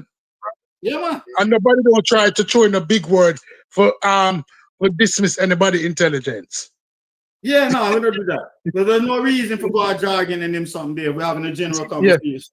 Why would we go use jargon? If I go use jargon, I go explain it and make you understand why I have to use that term, because there's no other way for me to explain this and that. If I use they're gonna say y'all not having an intellectual conversation then. They're gonna say, well, this is an intellectual conversation, right? You can't bring common sense and your own reasoning into an intellectual conversation. You know what I'm saying? No, but that is it. Yeah, you gotta repeat exactly. Look, you gotta repeat exactly what the white man said, and don't put none of your own thought into it. You just gotta read it. You just gotta read it and don't add nothing to it. Don't add nothing to it. Right. No, your mind is not capable of figuring. You know what I mean? Right. Never. They don't have an original thought. That's my problem, you know. When I hear people talking and they're regurgitating the exact thing, I say, why do I need to listen to you? I can go and read a book. What's your thought on the matter? When I'm asking Rasta a question a while ago, Rasta giving me his thoughts. So therefore, I have to think now to say, okay, what do you mean by this? And then he explain what he means. That is how you reason. You don't come up here and regurgitate the white man verbatim. And then now when you ask him about what you think about to the front porch, stupid. You just put the conversation on the front porch. That's what I be talking about. Yes. Mm-hmm. Yes. So anybody who tell me you in third grade. Hey, Stupid, hold on. Stupid, they asked you in third grade. Your teacher get you to read a paragraph, and she say, "What did you get out of that?" Meaning, in your words, tell me what the fuck that meant. Do you understand that? Goes to reading what comprehension. You get out of that? Yeah, reading comprehension.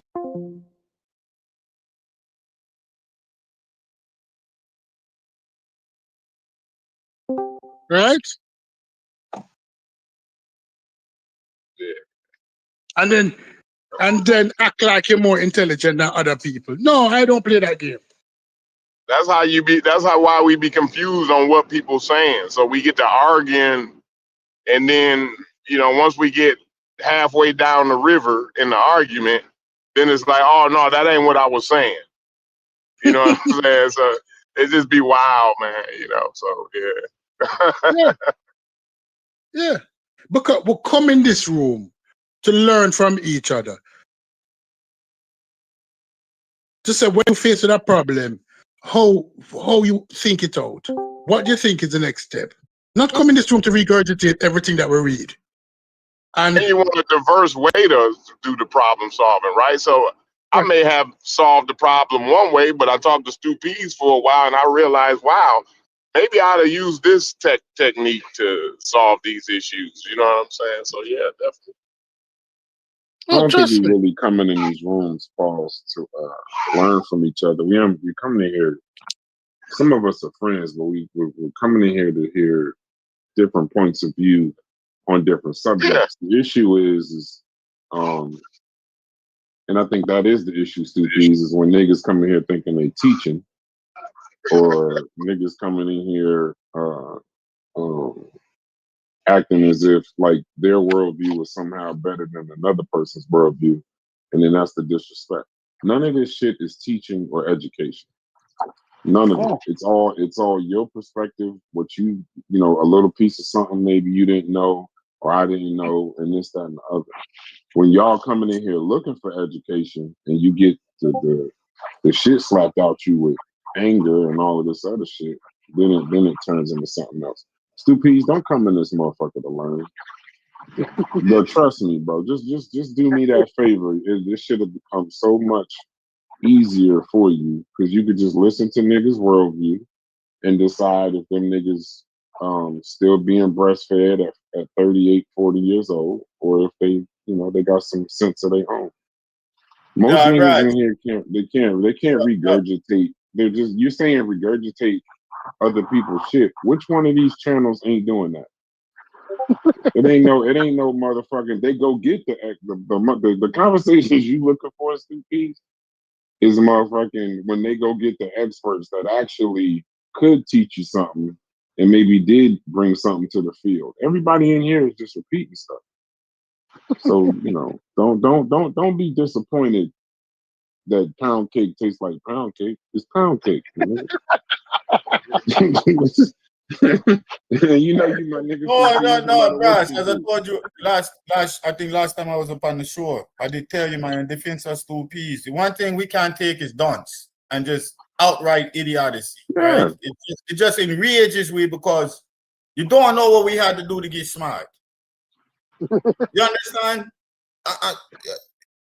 But you can only get mad at a dunce. You understand what I mean? I see it. So when you start seeing things that's just utterly non-plausible, impossible, not even worthless of any type of thought. You're worthless, boy. And I can't take it. You're enraged me because we rather talk to Brass about some economic. We rather have a political discussion with C-Dot. We rather go and read the book with Ascal. We rather comment on one of Chevron's little slick comment. You understand? We rather do some intellectual around here than listen to Babylon Dumb and them type people. And then they get to talk more than Uno. Yeah, I think everybody. One of the things in Discord we don't talk about. There's some technical. This show is a little different than what the average show is on like a StreamYard or something like that. If you've been on StreamYard, you kind of know the Discord. There's a technical difficulty in Discord that causes a lot of the arguments that we have. A lot of times, y'all not cutting each other off. Y'all can't hear each other. That's why I don't come in this motherfucker screaming and yelling, because I know if Corey is talking, sometimes based on his connection, Stu Pease might start talking, but it ain't because he's talking over Corey. He don't even know Corey is talking. So some of the Discord technical shit gets a little crazy. But then the other part, Anathema, and Stu Pease, I know you agree with me, bro. Y'all don't come in here looking for Plato and Homer and Aristotle and all these niggas, bro. Come in here looking for some. If you come in this motherfucking pause looking for dumb niggas, you'll find them.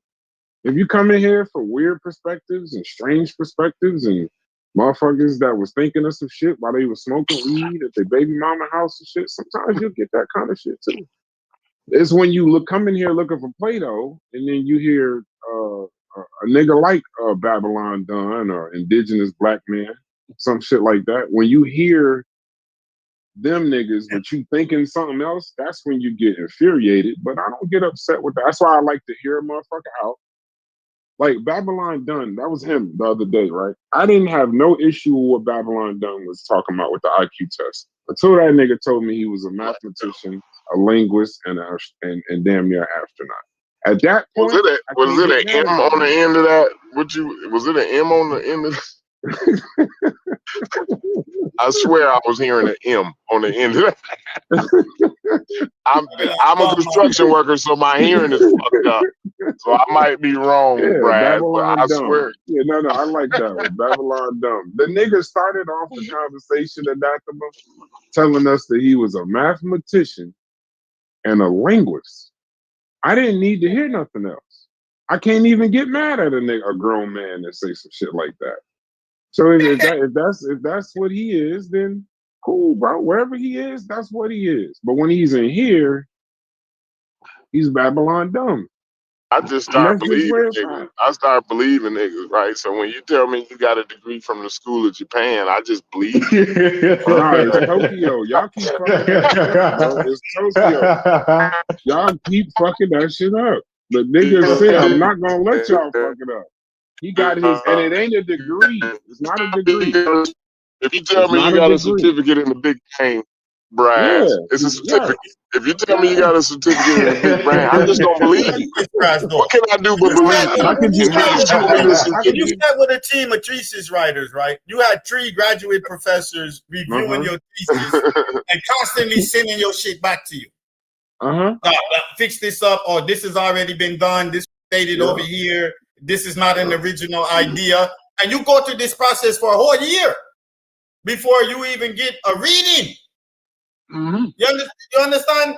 It's a whole year before they even, you wrote something worthy of being read to see if it can pass the thesis process. You understand what I say? And then the man come up and just say crazy shit. And you're like, no, you're doing it again. Man, because you're doing it again. It's defeative to the people that want to be academic, that's listening to this program, and they want to know, say, well, why is Buddha like this? And why Buddha? Because I went through the academic. No, that's cool. But you got to remember, sometimes. And these people did it, and they're flaunting like they did. But sometimes, with everything that you went through, you're going to have to talk to the nigga that ain't made it out of 4th grade. Bro, some of these, hold on. Some of y'all, do you know how stupid some of y'all Egyptian conversations are? I've heard conversations where they're not even arguing anything about genetics, biology. They're arguing over the word never or should. like the word should is used improperly. Like they can't comprehend the proper placement of the word never and should. I'll give shouts to no, I won't. But a nigga said one time. Hold on, Nathema. A nigga said one time,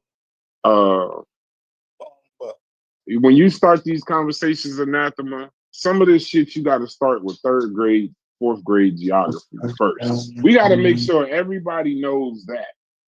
And then you got to make sure everybody knows simple English comprehension, like 6th grade level. Then we can have these high-powered conversations about non-logic scriptures in the Green Sahara and by the Biafra. Because when you skip all the way to that, and you talking to a nigga that stopped 4th, 5th grade Miss Pemberton, that's your fault, bro. Anathema, that ain't their fault. They just doing what they supposed. When Indigenous Black man goes into a chat and tells everybody, I taught everybody here everything that they know.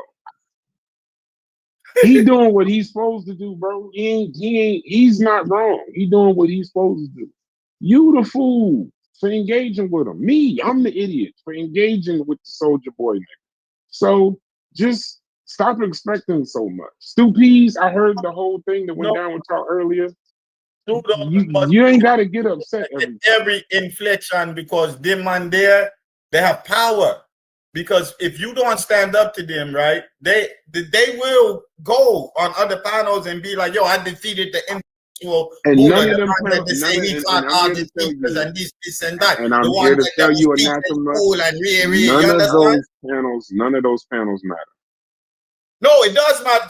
See, so for what? This word listen, Anathema. When I left the school system, it was a problem. Do you know what it's like to teach a Hebrew Israelite son? Do you know what it's like to have him in the classroom and he's really a Hebrew Israelite? Like he's really that. And his whole mind is turned off to anything you're trying to input in him. Right. But that's his father's fault, not yours. And that's his father's responsibility, not yours.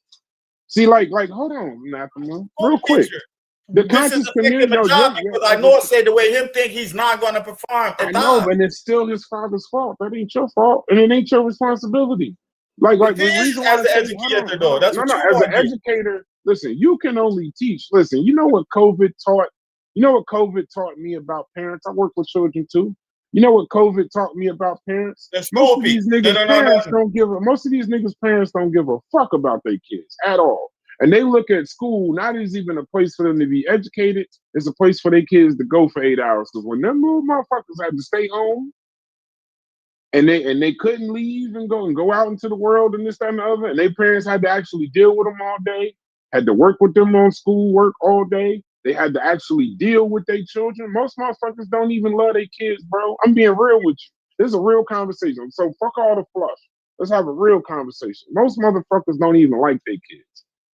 Yeah. So when you hold on, let me finish.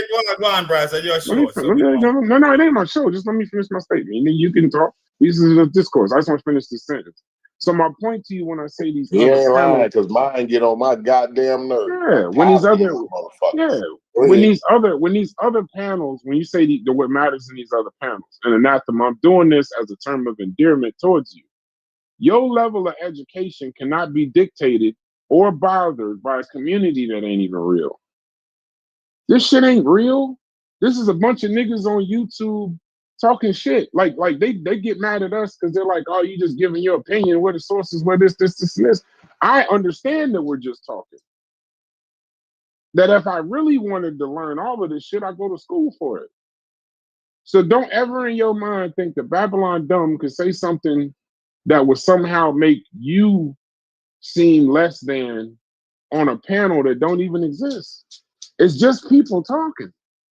It's when we get this overinflated thing, or you went to school, Anathema, you know that this ain't what it is.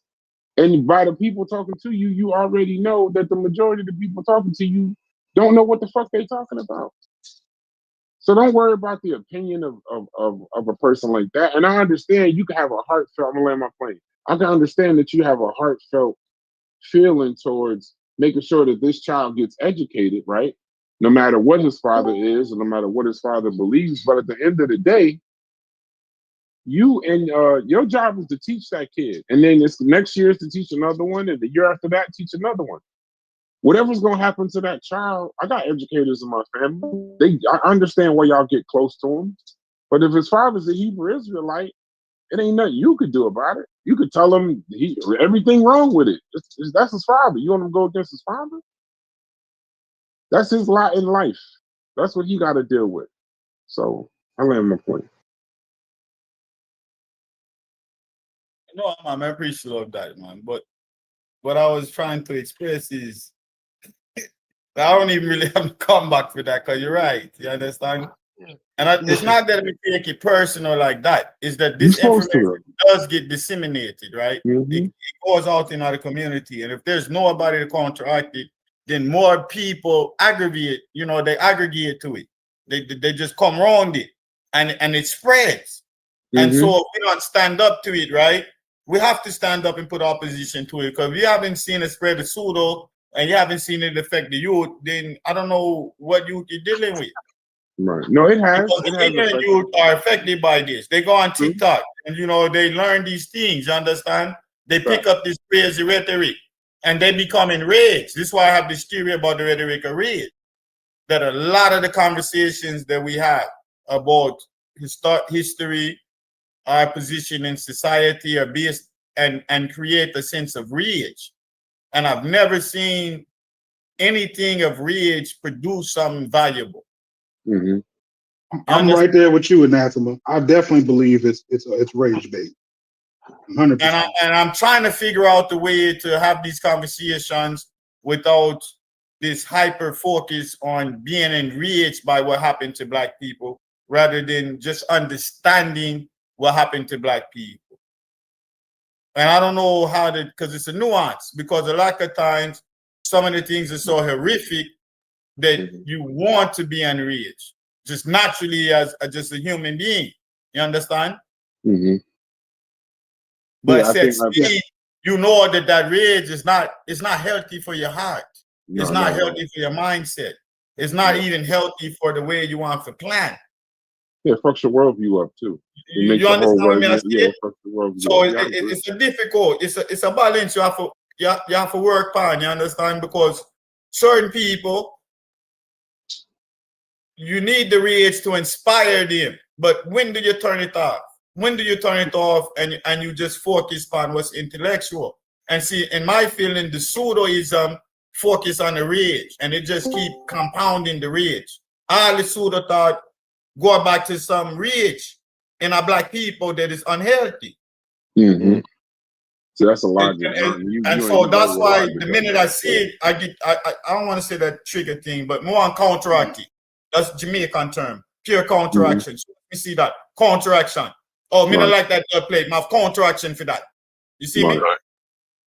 But one of the reasons why you get upset is because, like many of our grandmothers or grandfathers or actual elders in our families have said, you're always gonna run into that issue when you casting pearls to swine. See, like you're trying to a motherfucker asking you for a 40-year-old English, and you trying to hand them a serious Sauvignon. Like sometimes niggas just got to deal with, you got to kind of leave from where you at and leave from where, you got to step outside your mind to even have some of these conversations and nothing. That's why I'm saying you'll never be disappointed if you don't expect. If I have no expectation, when I go on panels, I don't think I'm going to learn. I don't think that's not what this is for.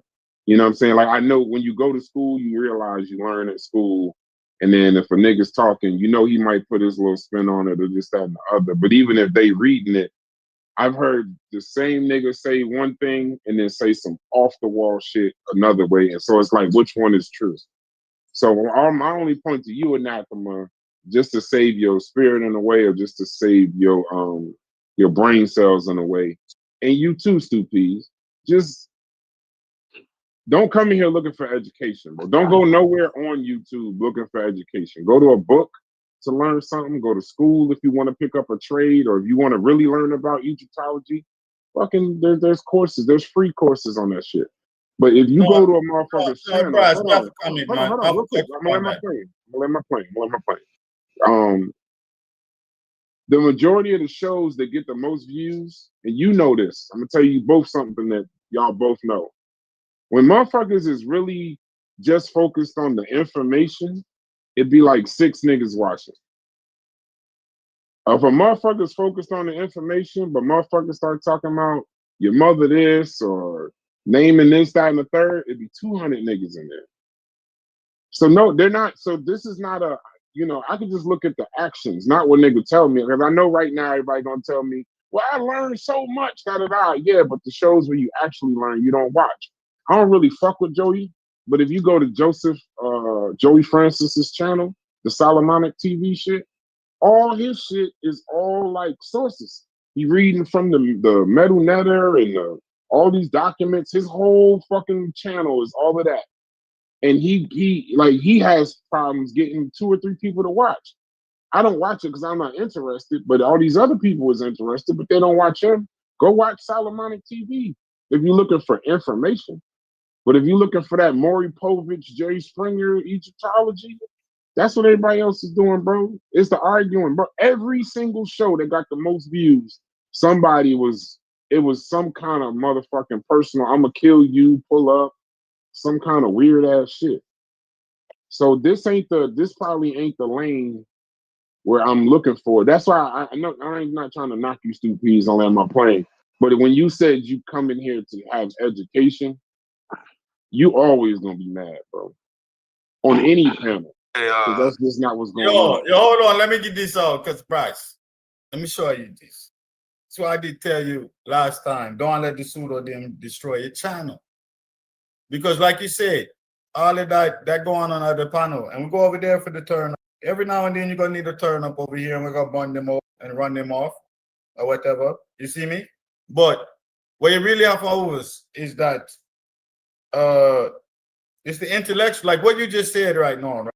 It was articulate, it was intellectual, it was solid, and it had a great perspective to it. That I have to listen to him, I have to consider, I have to take that in my consciousness and focus on that and respond to Bryce in an intellectual way. You understand me? And that's what I'm over here, right?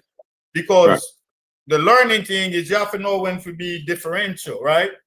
Even though I might have an opinion on politics, I know, like, see that, don't more. Certain man on these panels, maybe Corey, maybe you understand? Because I hear certain comment, certain people, me, you know what I mean? They have political, you know what I mean? They have real political understanding.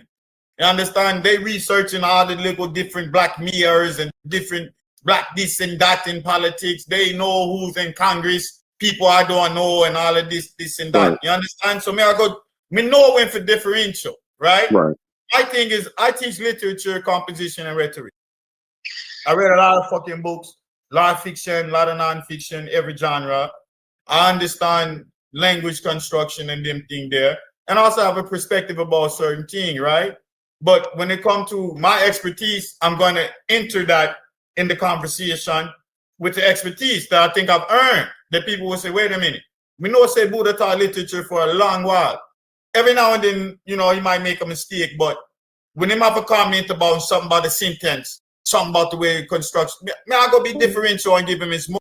You understand me? I say. So if you start talking about economic and political things and meat, I ain't got none. I'm gonna differential and learn from, and that's why I come here, because there's people that their skill is certain things that you have to differential to, and you have to willing to do that because you don't know it all. When Stu P start talking about the IQ and this and that, as smart as me is, you know how much me learn from Stu P's?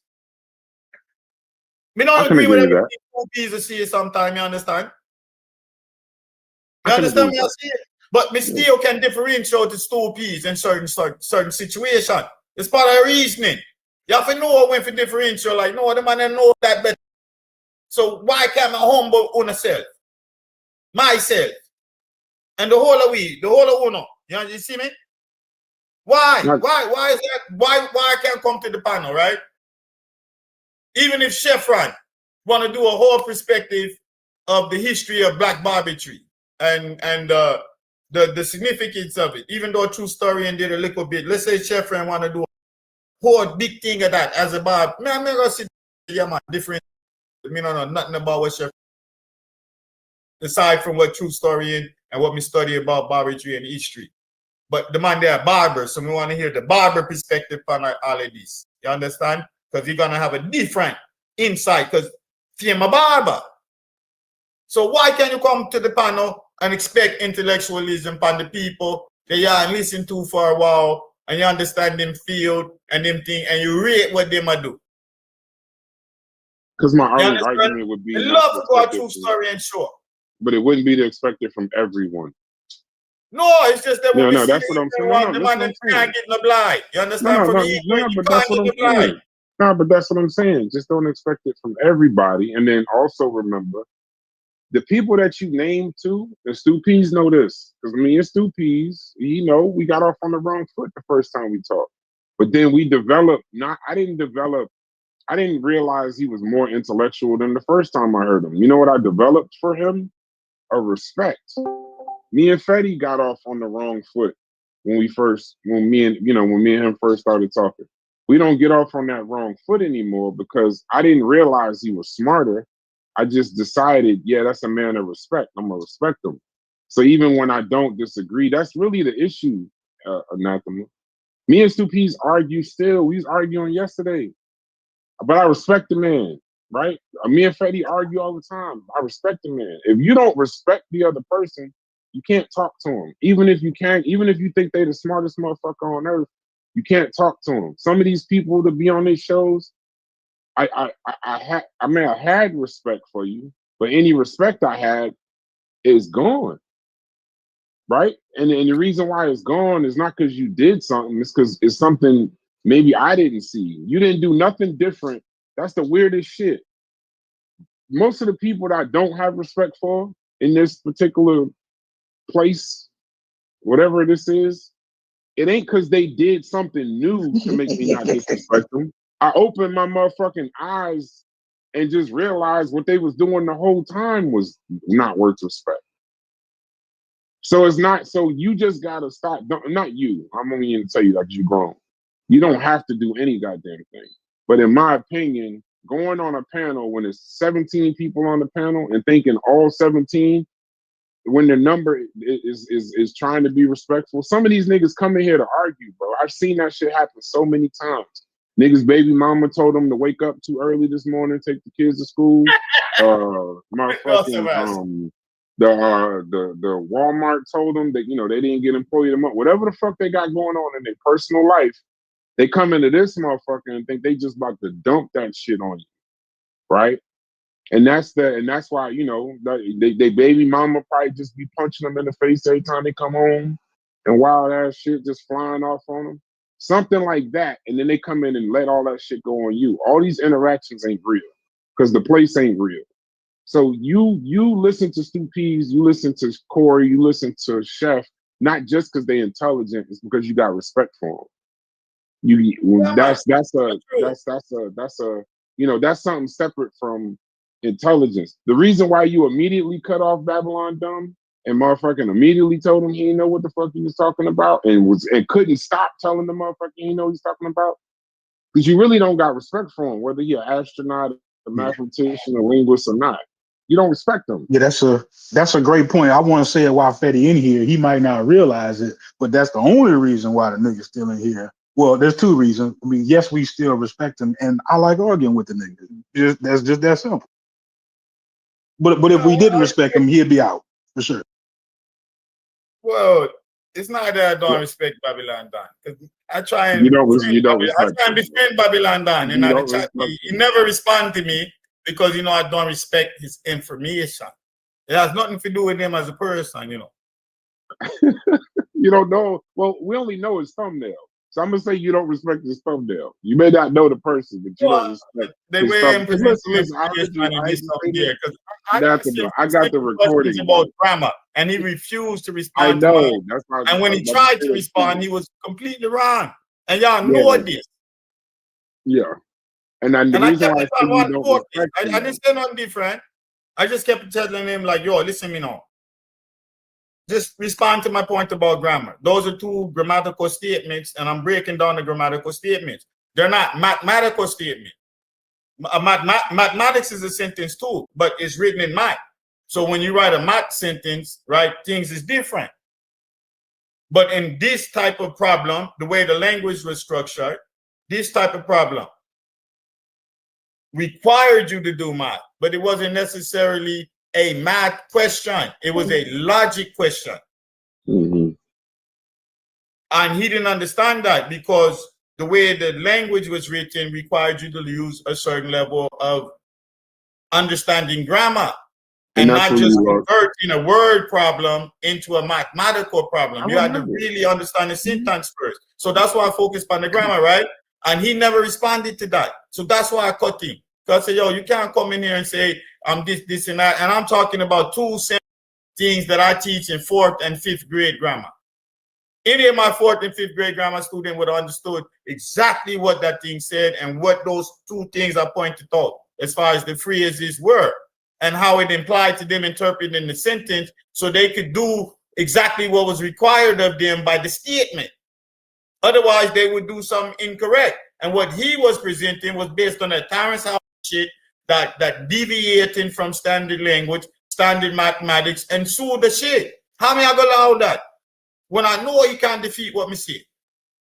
Yeah, well, here's the thing though, and we're supposed to be having an argument in jargon now.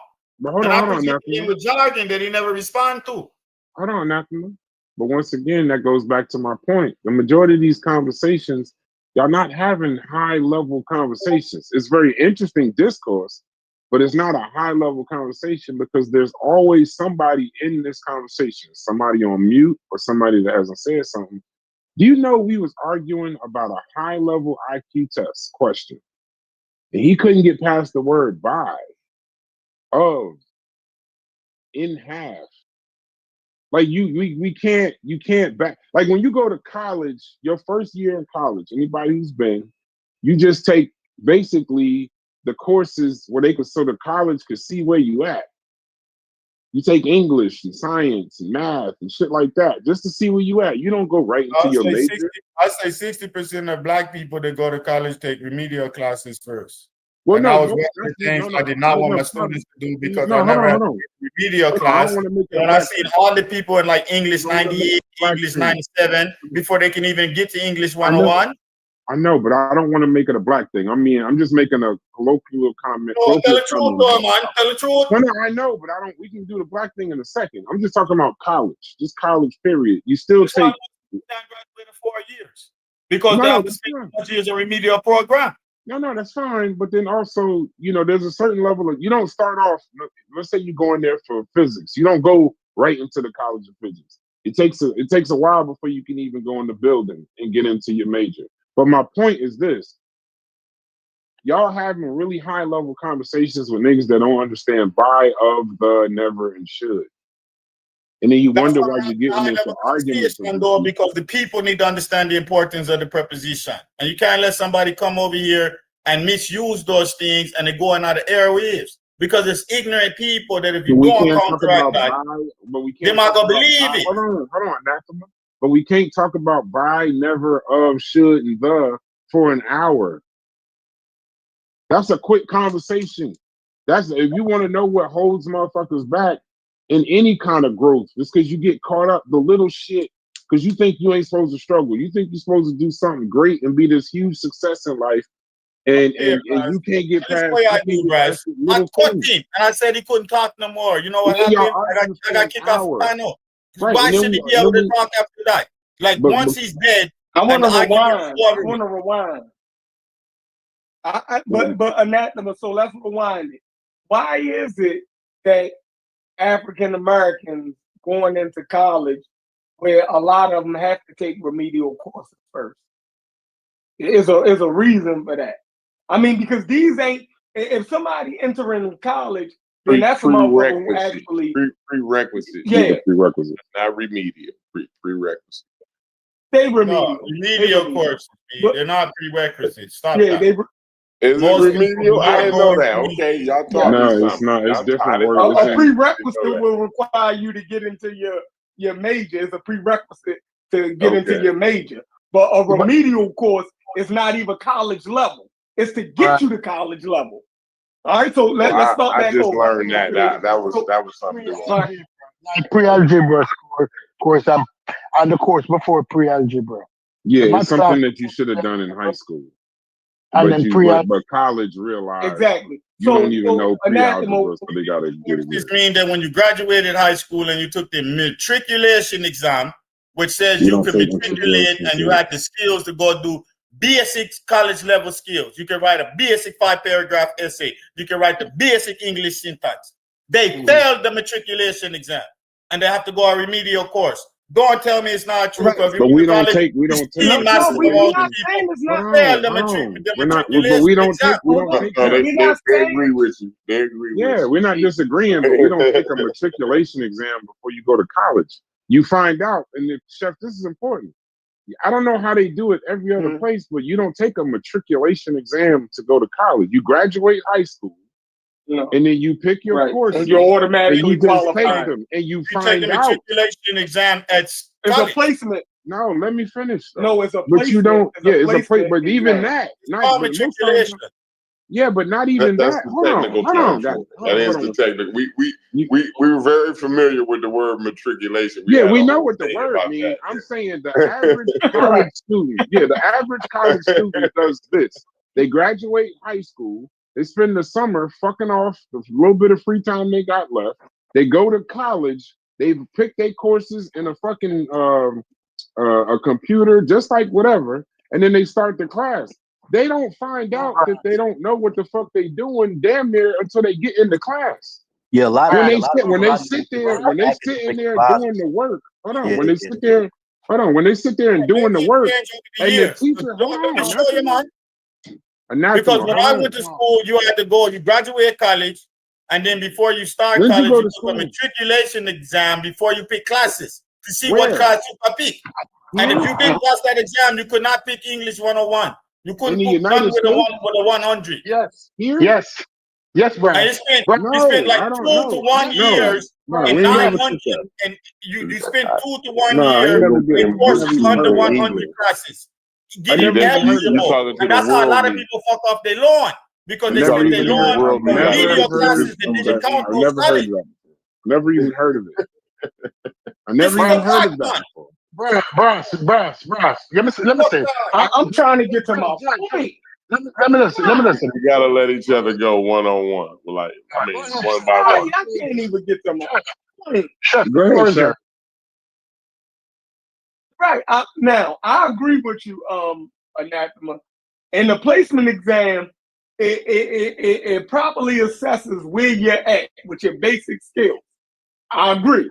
So if there's a lot of African Americans have to take remedial courses before they can even get to their college level math and English and all of that, there's a reason for that. I was asking, what's the reason for that? Because these ain't no. And I will tell you, that's these one are of the people problems actually I solved in my school. Yeah, I made sure when I was teaching that every student would be prepared to pass any matriculation exam. My top students all went to major colleges in California. Every time. My top 22, if you was my top 20 student, you get a letter of recommendation from me. The school knew you was going to matriculate into 101. So they went to USC, UCLA, UC Davis, UC Irvine. One went to Columbia. The next got interviewed for Yale, but she chose Stanford, Berkeley, UC San Francisco, UC Stanford University. All my students went to these schools because these people knew that they would matriculate. Why? Because I taught them the basic grammar. I taught them writing. Because the essence of the exam was understanding language. And if you don't understand the mathematical, if you don't know how to read the word problem, no matter how good you are at math, y'all go fuck the problem. If you're good at science and you don't know how to read the science, y'all go fuck up science. So it's an essence. And most black people don't want to do literature class. They just don't. He said that's the problem, Chef. It's the literature class. It's the English class. I speak Patois. No, I'm saying that. I was trying to get to the point. Yeah, Chef is making an overarching I'm saying that our schools don't prepare us for college. Right. And the moment we get in college, these people graduate from high schools and they be A students. How is an A student got to take remedial courses? That means that school ain't preparing them kids properly. That's the problem. I'll tell you why, because I was a teacher. In certain schools, right? The school and the population of students are so disinterested. It's so difficult to get them to perform that a good student will get eased by. Because remember, they're graded on the curve. So if everybody is failing, but you got the 75% on the test, you're a student. But you're a 75% student. You're a C+ student in comparison to everybody else. But at this learning environment that is not structured around learning. Like there's very few black schools. I'm a teacher, man, where you go in and learning is the objective of the black youth. No, being fresh, having the finest shoes, even if you got the fucking uniform, they want the best shoes, they want the best accessories to stand out. They're not focused on being the A student, understanding and doing the right project for the DNA diagram when they have to build the double helix. None of that. Do you know how hard it is to fight to get them? To go to the fucking 99-cent store and get the styrofoam and the little things to build just a little double helix diagram. But then them same people are you saying black gonna kids? come online and start talking about DNA for black folk and E1, B1 and all of this fuckery. You understand me? I see it. But when it's time for actually do the project, you can't see it. So certain teacher, you know, there's no incentive. So when you have 5 students that have an incentive to learn something, and then they're above the curve, they're gonna be A students, and you know they're going unprepared. Like you literally know it. There's nothing you can do about it. But why are you saying They're black not even kids? That just in sounds the like environment kids. for you to develop them any higher. Because if you just start teaching to them and trying to develop them any higher, you're gonna lose the rest of the class, and you might as well just take these 5 people and put them in a DA room, and you and them just have class and let the rest of them. He's speaking on the homogenous classroom. Yeah, but that sounds like kids, not black kids. Why are you saying that about black? He was cooking. Yeah, but that's all kids. Most kids is that way. That's not But a black he's or white. he's making a direct. See, how can we always do that though? I'm not even talking to you. I taught in a blood school in Los Angeles. Yeah, like why that you was dominated. It was 50%. No, it was literally split I down didn't the even say, middle. It was split down the middle. It was like 50%. Some years it might be 55% Latino. Then the next year is 55%. Right. So you would say it's all kids, school, right? Black kids. And it was a blood school dominated by gangbanging. This is what dominated the school. I taught the AP program, but I also told you I had 2 classes of pure gangbanger. Right. And I'm telling you, the AP student, I had to like torture them for AP. It took me 2 years to start the program and build it up to where I had to respect. To where once you was in Mr. Robbins' program, everybody respected Uno. You know, you understand? It was like leave them alone because they're trying to do something different. You have to build that. But you don't have every teacher that's going to go try and build that type of culture in our school. You understand me? I see it? But it's also dependent upon the student that wants to learn. And if you don't have an environment where the student wants to learn, you can't have success. No matter what you do. We're talking about all students, we're talking about all students though, not black students. I'm talking about you said black students. And he asked me why black people went to remedial program. Because white people in the remedial program isn't, but I'm telling you why the majority of black people went to the remedial program. It's Asian people in the remedial class too. Don't act like that's all. Understand, but I'm saying the majority of black folk, if you look and you understand what happened, I've seen what happened with people alone. I've seen people using their Pell Grant on classes that they didn't get no unit for them class. So that means after the first 2 years of their money is spent on classes that don't count, just for them to get eligible. So now the next money is spent on the first 2 years of them doing their little undergrad. So now they stupid and they want to choose an easy major and stupid major like this and that. Sociology, majors where they wouldn't have to write all type of things. I was there, man. I seen the thing, man. So people can't tell me this didn't happen. When it comes to taking like physics and no, man, black people taking those class, whether they're Jamaican, any of this. You have to be African and this and that. Certain people was in all these class that wasn't we. I was one of them come Jamaican, so I can't say that. I was in other literature. I was the only black man. There was 2 black ladies in other class, 1 Asian, everybody else was white. And you know what they was in other class for? They was using the literature program to get into law school. They were doing the graduate literature program as a prerequisite for law school.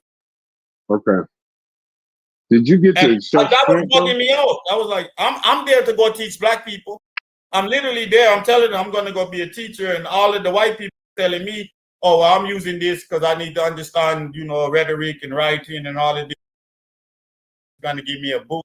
I'm studying to take the law exam and all of and that. I'm going to law school after this. This was 60% of the white people in our literature. And this is the competition that we're dealing with. You understand me, I see it? I got you. Chef, did you get your point though? I don't even know. Was this in response to Chef was saying, or what was the? Yeah, what Chef was saying. Why are they in the remedial program? Because they don't take literature serious. But I don't think that's what he was saying. I'm gonna speak for Chef because he ain't speaking. No, he's Chef saying that wanted the to school put it on the school. Fuck that. Reading is not on the school. They provide you the book. You learn for reading 5th and 6th grade when you're avid. Why you start reading when you get to high school? You already learned. You don't give up learning until you're about in 7th and 8th grade. Before that, you love going to school and you love learning. Anathema. Hold on, anathema, bro. I know everybody ain't talking, but you got to give other people room to get into the conversation, my brother. So what I'm saying is, in order for you to say that the schools, it's all on the students and the schools didn't prepare them, well, that the students' fault is not on the school, you don't know what happens at every single school. Some schools, an A in that class ain't nothing for what you about to do in college. So you might be the smartest nigga, you're a big fish in a little pond. The school shit is just pushing niggas through and not taking the work that you would take, or not taking the care or the time that you would take. So it can't always be on the student. That there's a certain level of school responsibility too. I agree, a lot of the responsibilities on the student, but you got to put some of this responsibility is on the teachers that just give out worksheets versus a teacher like you that actually work with a motherfucker, or that actually try to build the motherfucker, or teach them to be showing some adult shit, some man shit. Some of this got to be on the parents. These are kids that we talking about. I don't expect 16, 15, 16-year-olds to be 30-year-old adults and fully understanding everything. You got to push them. And then sometimes it's got to be a little bit of luck. So you can't put this all because some 15-year-old kid would rather cut school and hang out with his friends than go to class. You can't put that shit all on him. It takes a village. That's all I'm saying. Well, according to the data, schools account for 10% of the overall variance of the success of the student. So, Bryce, what I was talking about, I addressed everything you said. That's some bullshit. That's the data. Okay, Bryce, listen to me on. I literally said you can have a school where the learning environment is not conducive to learning, but you have a certain amount of students there, and you're gonna push them through. And say they're unprepared because you hope they take the remedial class and this, that, and just get a start. Right. You understand me? I see it. I gave that scenario before you even spoke. Right. I literally counteracted that because I already knew that that's what people was going to see it. Did you listen to me? What we see? I didn't hear that part. No, I didn't. When I put it on the student, I'm saying that if you don't have a learning environment that's around learning, when you're 16-year-old, it's supposed to be about learning. Why isn't that the standard of the black community? And everybody points to, well, the Asians have this. Why we don't have that? I had it culturally. No matter what I did in the street, right? My family told me, like, yo, you got America, school are free. You come from country. You're ignorant. You better get an education, no matter what y'all do. So what you think, say me I do? Man, some of these kids anathema don't talk. They talk to their parents in the morning, and they don't talk to them again until the morning. The culture. Yeah, but I'm not talking about black. I'm not saying black.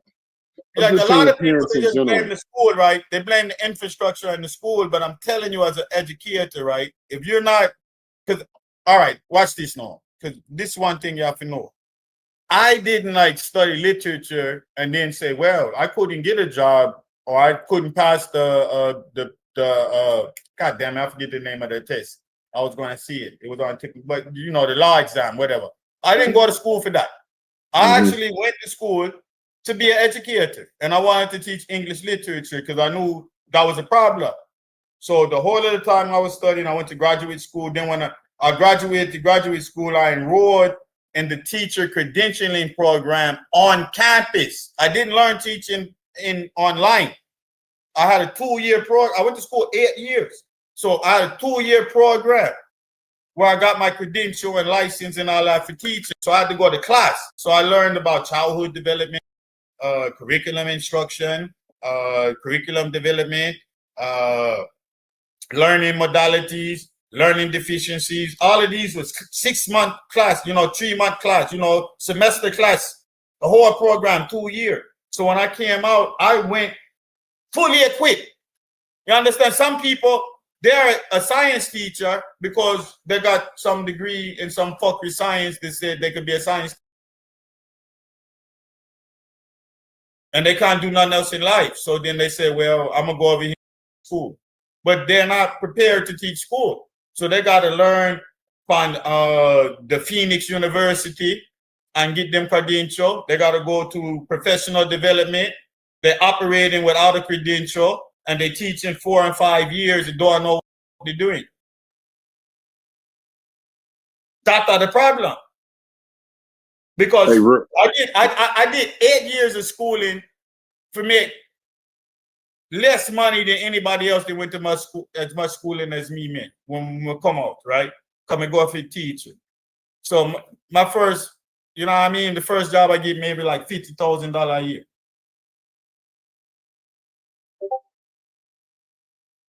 But I only had $9,000 debt in loan because I didn't need no loan until I actually went towards the end. You understand?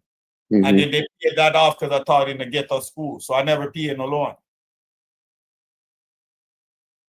Shouts to Fetty. This is what I mean by respect Fetty. Fetty will say sometimes the thing nobody wants to hear, but I'd be goddamn if he wasn't right. I'd be goddamn if he wasn't right. Damn, Eric, are you talking about the Stanford Hoover study, Fetty?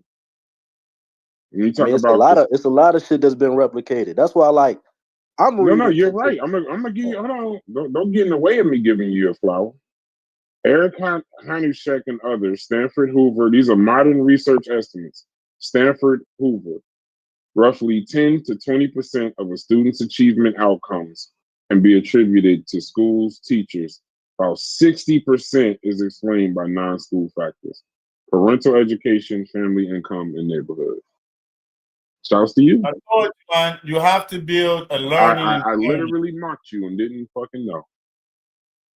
Yo, I'm trying to tell you, man, that if you don't have a learning culture, I'll tell you, the AP students became like special people on campus when I was there. All the students would tell you that. It was almost like there was a gang.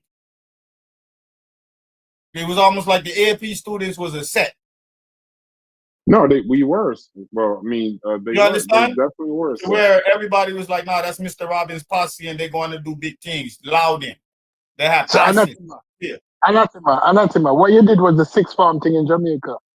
Because when you go to the sixth form in Jamaica, you are the boss. You get the prefect, you get the respect from the teachers, the principal. Sixth form is like what, 12th grade here? Yep. Yeah. Like 12th grade. They get a different level of respect. It's a Jamaican thing. Hey, Stu Pease, I looked up why I didn't really know what that matriculation test you was talking about was. Yeah. So there is math placement to determine the correcting starting math course. I went directly to OSU. It said I went to this is theirs today, but you typically don't need to take it if you earned a score of 3, 4, or 5 on calculus AB BC exam, or you have transfer credits for a specific OSU math course, or your general or deferred math credit has been evaluated and approved. There are 2 versions. Now, if you're an engineering student, you do have a placement test regardless of AP or transfer credits. But English and math, they can go right to your ACT scores or your high school transcripts. And if you took AP classes, you don't have a placement test. So that's why I never heard. I didn't know that there was a placement test for that stuff because I didn't have to take it. But that's also ignorance. It doesn't mean no one has to take it. I just didn't take it. No, that was one of the incentives I gave my students. I took AP courses though, and then Ohio, when you were in high school, the college that you want to go to. I don't know if they do that everywhere else. I mean, I'm sure they have to. In Ohio, the school that you want to go to, you can take like those classes. Like if you're not accepted, but if that's your interest or whatever, you can take a class that's basically, I guess, or whatever would be the placement test. But I was in AP courses, so you don't have to That's take. why I tried to explain to you, Bryce. I was AP. No, you're right. You were right. I used to use that as an incentive. I used to use that as an incentive. Like if you don't pass this course, if you don't score high on the AP exam, you're gonna have to take another test. Right. Don't do that. Get a B or get the E and I'm a course, and you're not gonna have to take the matriculation exam. The other students, I would prepare for pass the matriculation exam. You know why? Because you knew he was gonna. I know I said they wasn't gonna take the ACT or the SAT. Right. I knew it. What you saying, Stu Pease? You want to say something? No, he's right. He's right. Because honestly, and I see some people fail some simple tests. And you say, whoa, why? But it's the system. All right. When I just came here, my son is not in America. My son gone to engineering in Canada. I could have filed for my son, and I did not. Because when I went to the school here, I saw the black kids and saw how they approach school. I said, nowhere in hell is he coming here. Nowhere in hell. Because I live in a relatively all right neighborhood. And there's this Chinese kid in a lower grade than the black kid. And he was charging to the homework, and black kids were coming to him. He was like in 2 grades lower than them, paying him to do the homework. How the fuck am I going to carry my son here? Why? Why would I carry my son here? Yeah, Stu Pease. My son has. You know how much yard man send them youth to my school because me was there. You know, Yes. Jabba sent his daughter go to my school because me was there. Yeah. Once people saw me was there and doing certain things, them say, all right, go to this school. Me don't care about none of them someday. Nobody go about you. Go there, so. Me know the rest over here, so. So you are all at this school and you stay here 2 years. And you know what? The whole of them man, they go to college. Every single one of them. Yeah, we don't play that game. We don't play that game. We don't play that game. So what y'all are saying that like say young black kids, right, who are on the outliers, meaning they do really well, they aren't going to maximize their potential in a homogenous black class versus being in the classroom that's probably colorblind and they're in that class based off them being smarter than others. Are y'all saying that? Because No, you added the colorblind because my classroom wasn't colorblind. My classroom was. So you're saying it doesn't have to be colorblind, but have a classroom strictly directed to students who may be efficient more than others, and if they're in a classroom with others, like if you have a homogeneous class that doesn't value intelligence, does that smart student who's in that homogeneous class, they may not maximize their potential? Is that what you're saying? They won't. I got you. Yeah. They won't. Because Anathema, remember I don't want to be the smart ones. And Thomas Sowell was talking about the culture aspect and how like he was talking about like Dunbar College in Baltimore. I said Dunbar College, Dunbar High School in Baltimore, and how they valued certain things like literature and stuff like that. And they found that in black culture, a lot of things dealing with education, like even you being the smartest out the bunch, you're considered like a square. You know what I mean? Like in black culture, oh, you a square, look at this nerd and shit like that. And how culturally, even the smartest ones out the bunch don't feel like they're a part of the real black experience because they always get ostracized for taking certain things serious. Oh, let me ask you a question right now. Let me ask you a question right now. I want to ask the panel a question right now. I want to ask the panel a question right now. Nah, that don't happen in I want to ask everybody. St. Louis schools, yo. The smart kids, the smart kids get with your ass too. In St. Louis, the smart kids will beat your ass too. Yeah, that's good. That's good. No. Hold on, I want to make an announcement. Hold on, Stu Pease. I want to make an announcement. Yo, did y'all see Charlie Kirk just get killed? Did he die? I think he got shot. I don't know if he died or not. Did you see that shit, Anathema? I never seen nothing right now. I'm not gonna lie. The nigga Charlie Kirk. Oh shit, this nigga got killed. Bro, he got hit in the neck. DQ, he gotta be dead. Well, they don't know. I'm still waiting on sources. I've been watching. The amount of blood come out of his motherfucking neck. Yeah, they popular. He in the jugular. He dead, man. Too much violence we see in my life. I don't want to see no blood come out of my neck. He's a right wing activist, founder of Turning Point USA. He was given a presentation at Utah Valley University. And a white man. A white man hit him.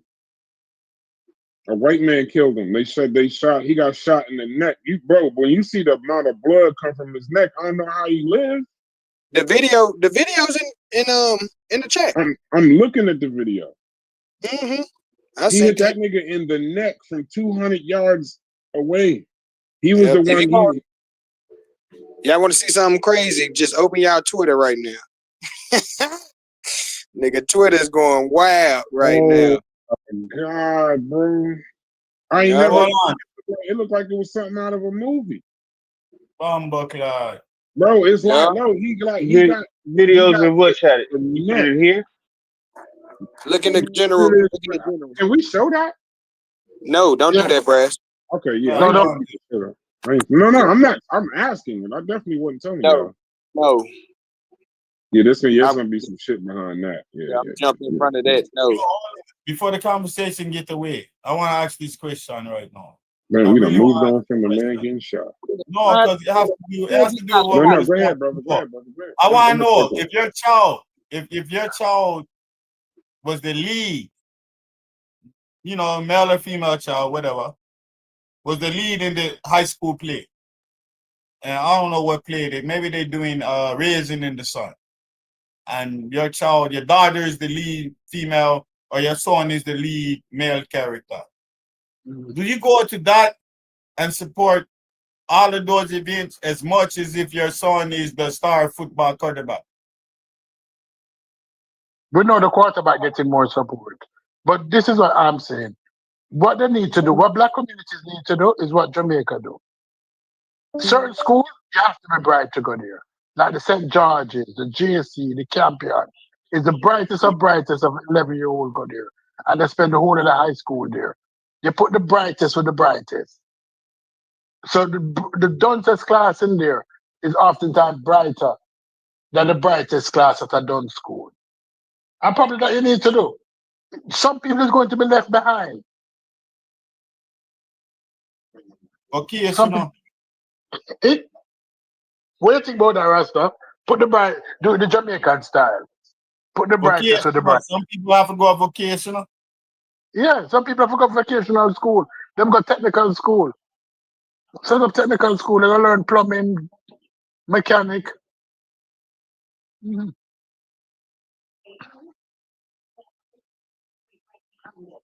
That's what they do with the AP program, though. It's about putting the brightest with the brightest so they can compete and read. That's what that's about in America. That's why Brass don't understand the rest of it.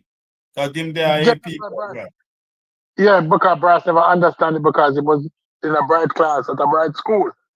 At a school where the socio-economic conditions were different. Yeah, but colleges do it, right? You tend to put the brightest students at the Ivy League colleges. Yeah, that's why you have the remedial and the separation that way. Because they know, say, if you put the remedial students in English 101, a fail them at a fail. Right. So you might as well take them back and start teach them 10th grade education. Mm-hmm.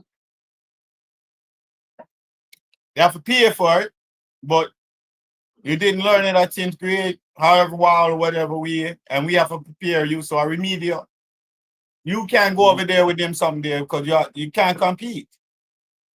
So brother, you think the crucial stages of development needs to happen at an earlier age, like from 2 to 5 or some shit like that? That's what you're saying. No, I think high school, because every child is bright. Okay. You rarely have a dunce child unless him have some real mental learning deficiency, right? Every child want to learn to do something. They want to mimic them dad. They want to mimic. What question? Did you know this, bro? Did you know this? They all want to go to elementary school. They all in middle school, high school.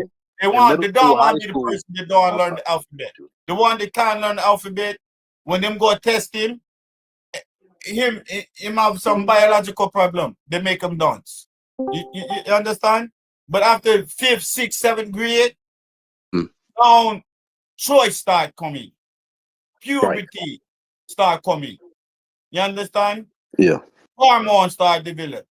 Things start happening in all them people mind where if you start orient yourself towards one type of influence, you're not gonna go upon the intellectual influence, my youth. What they call it? What you call it? Jump off the barge? Yeah. Hey, you know what's so crazy, bro? Like middle school, white, like when they do studies compared to white, blacks, or Latinos or whatever, especially black men or black young kids actually, they actually score they score the same. Like actually young kids actually score higher, but that stage between like 15 to 18, that's where they see like a stagnant decline in like dealing with like IQ scores or standardized testing and shit like that. So you may be onto something. Like those crucial stages is definitely important to keep that thing going, because if you have to remember, I ran the AP program, I worked with the administration, and all of these statistics, all of these quantitative, qualitative statistics and data and distribution of the data amongst the mean, modium, and we did all of that shit. Yep. You understand me? I say so. When I talk about these things, even though it's anecdotal, but it's also based on me being more than just a teacher. You understand? Me seeing documents and working with the administration because of the position I had. So I have a different perspective. It's not like I just went to work every day and taught a 10th grade English class. You understand? So when I be talking about these things,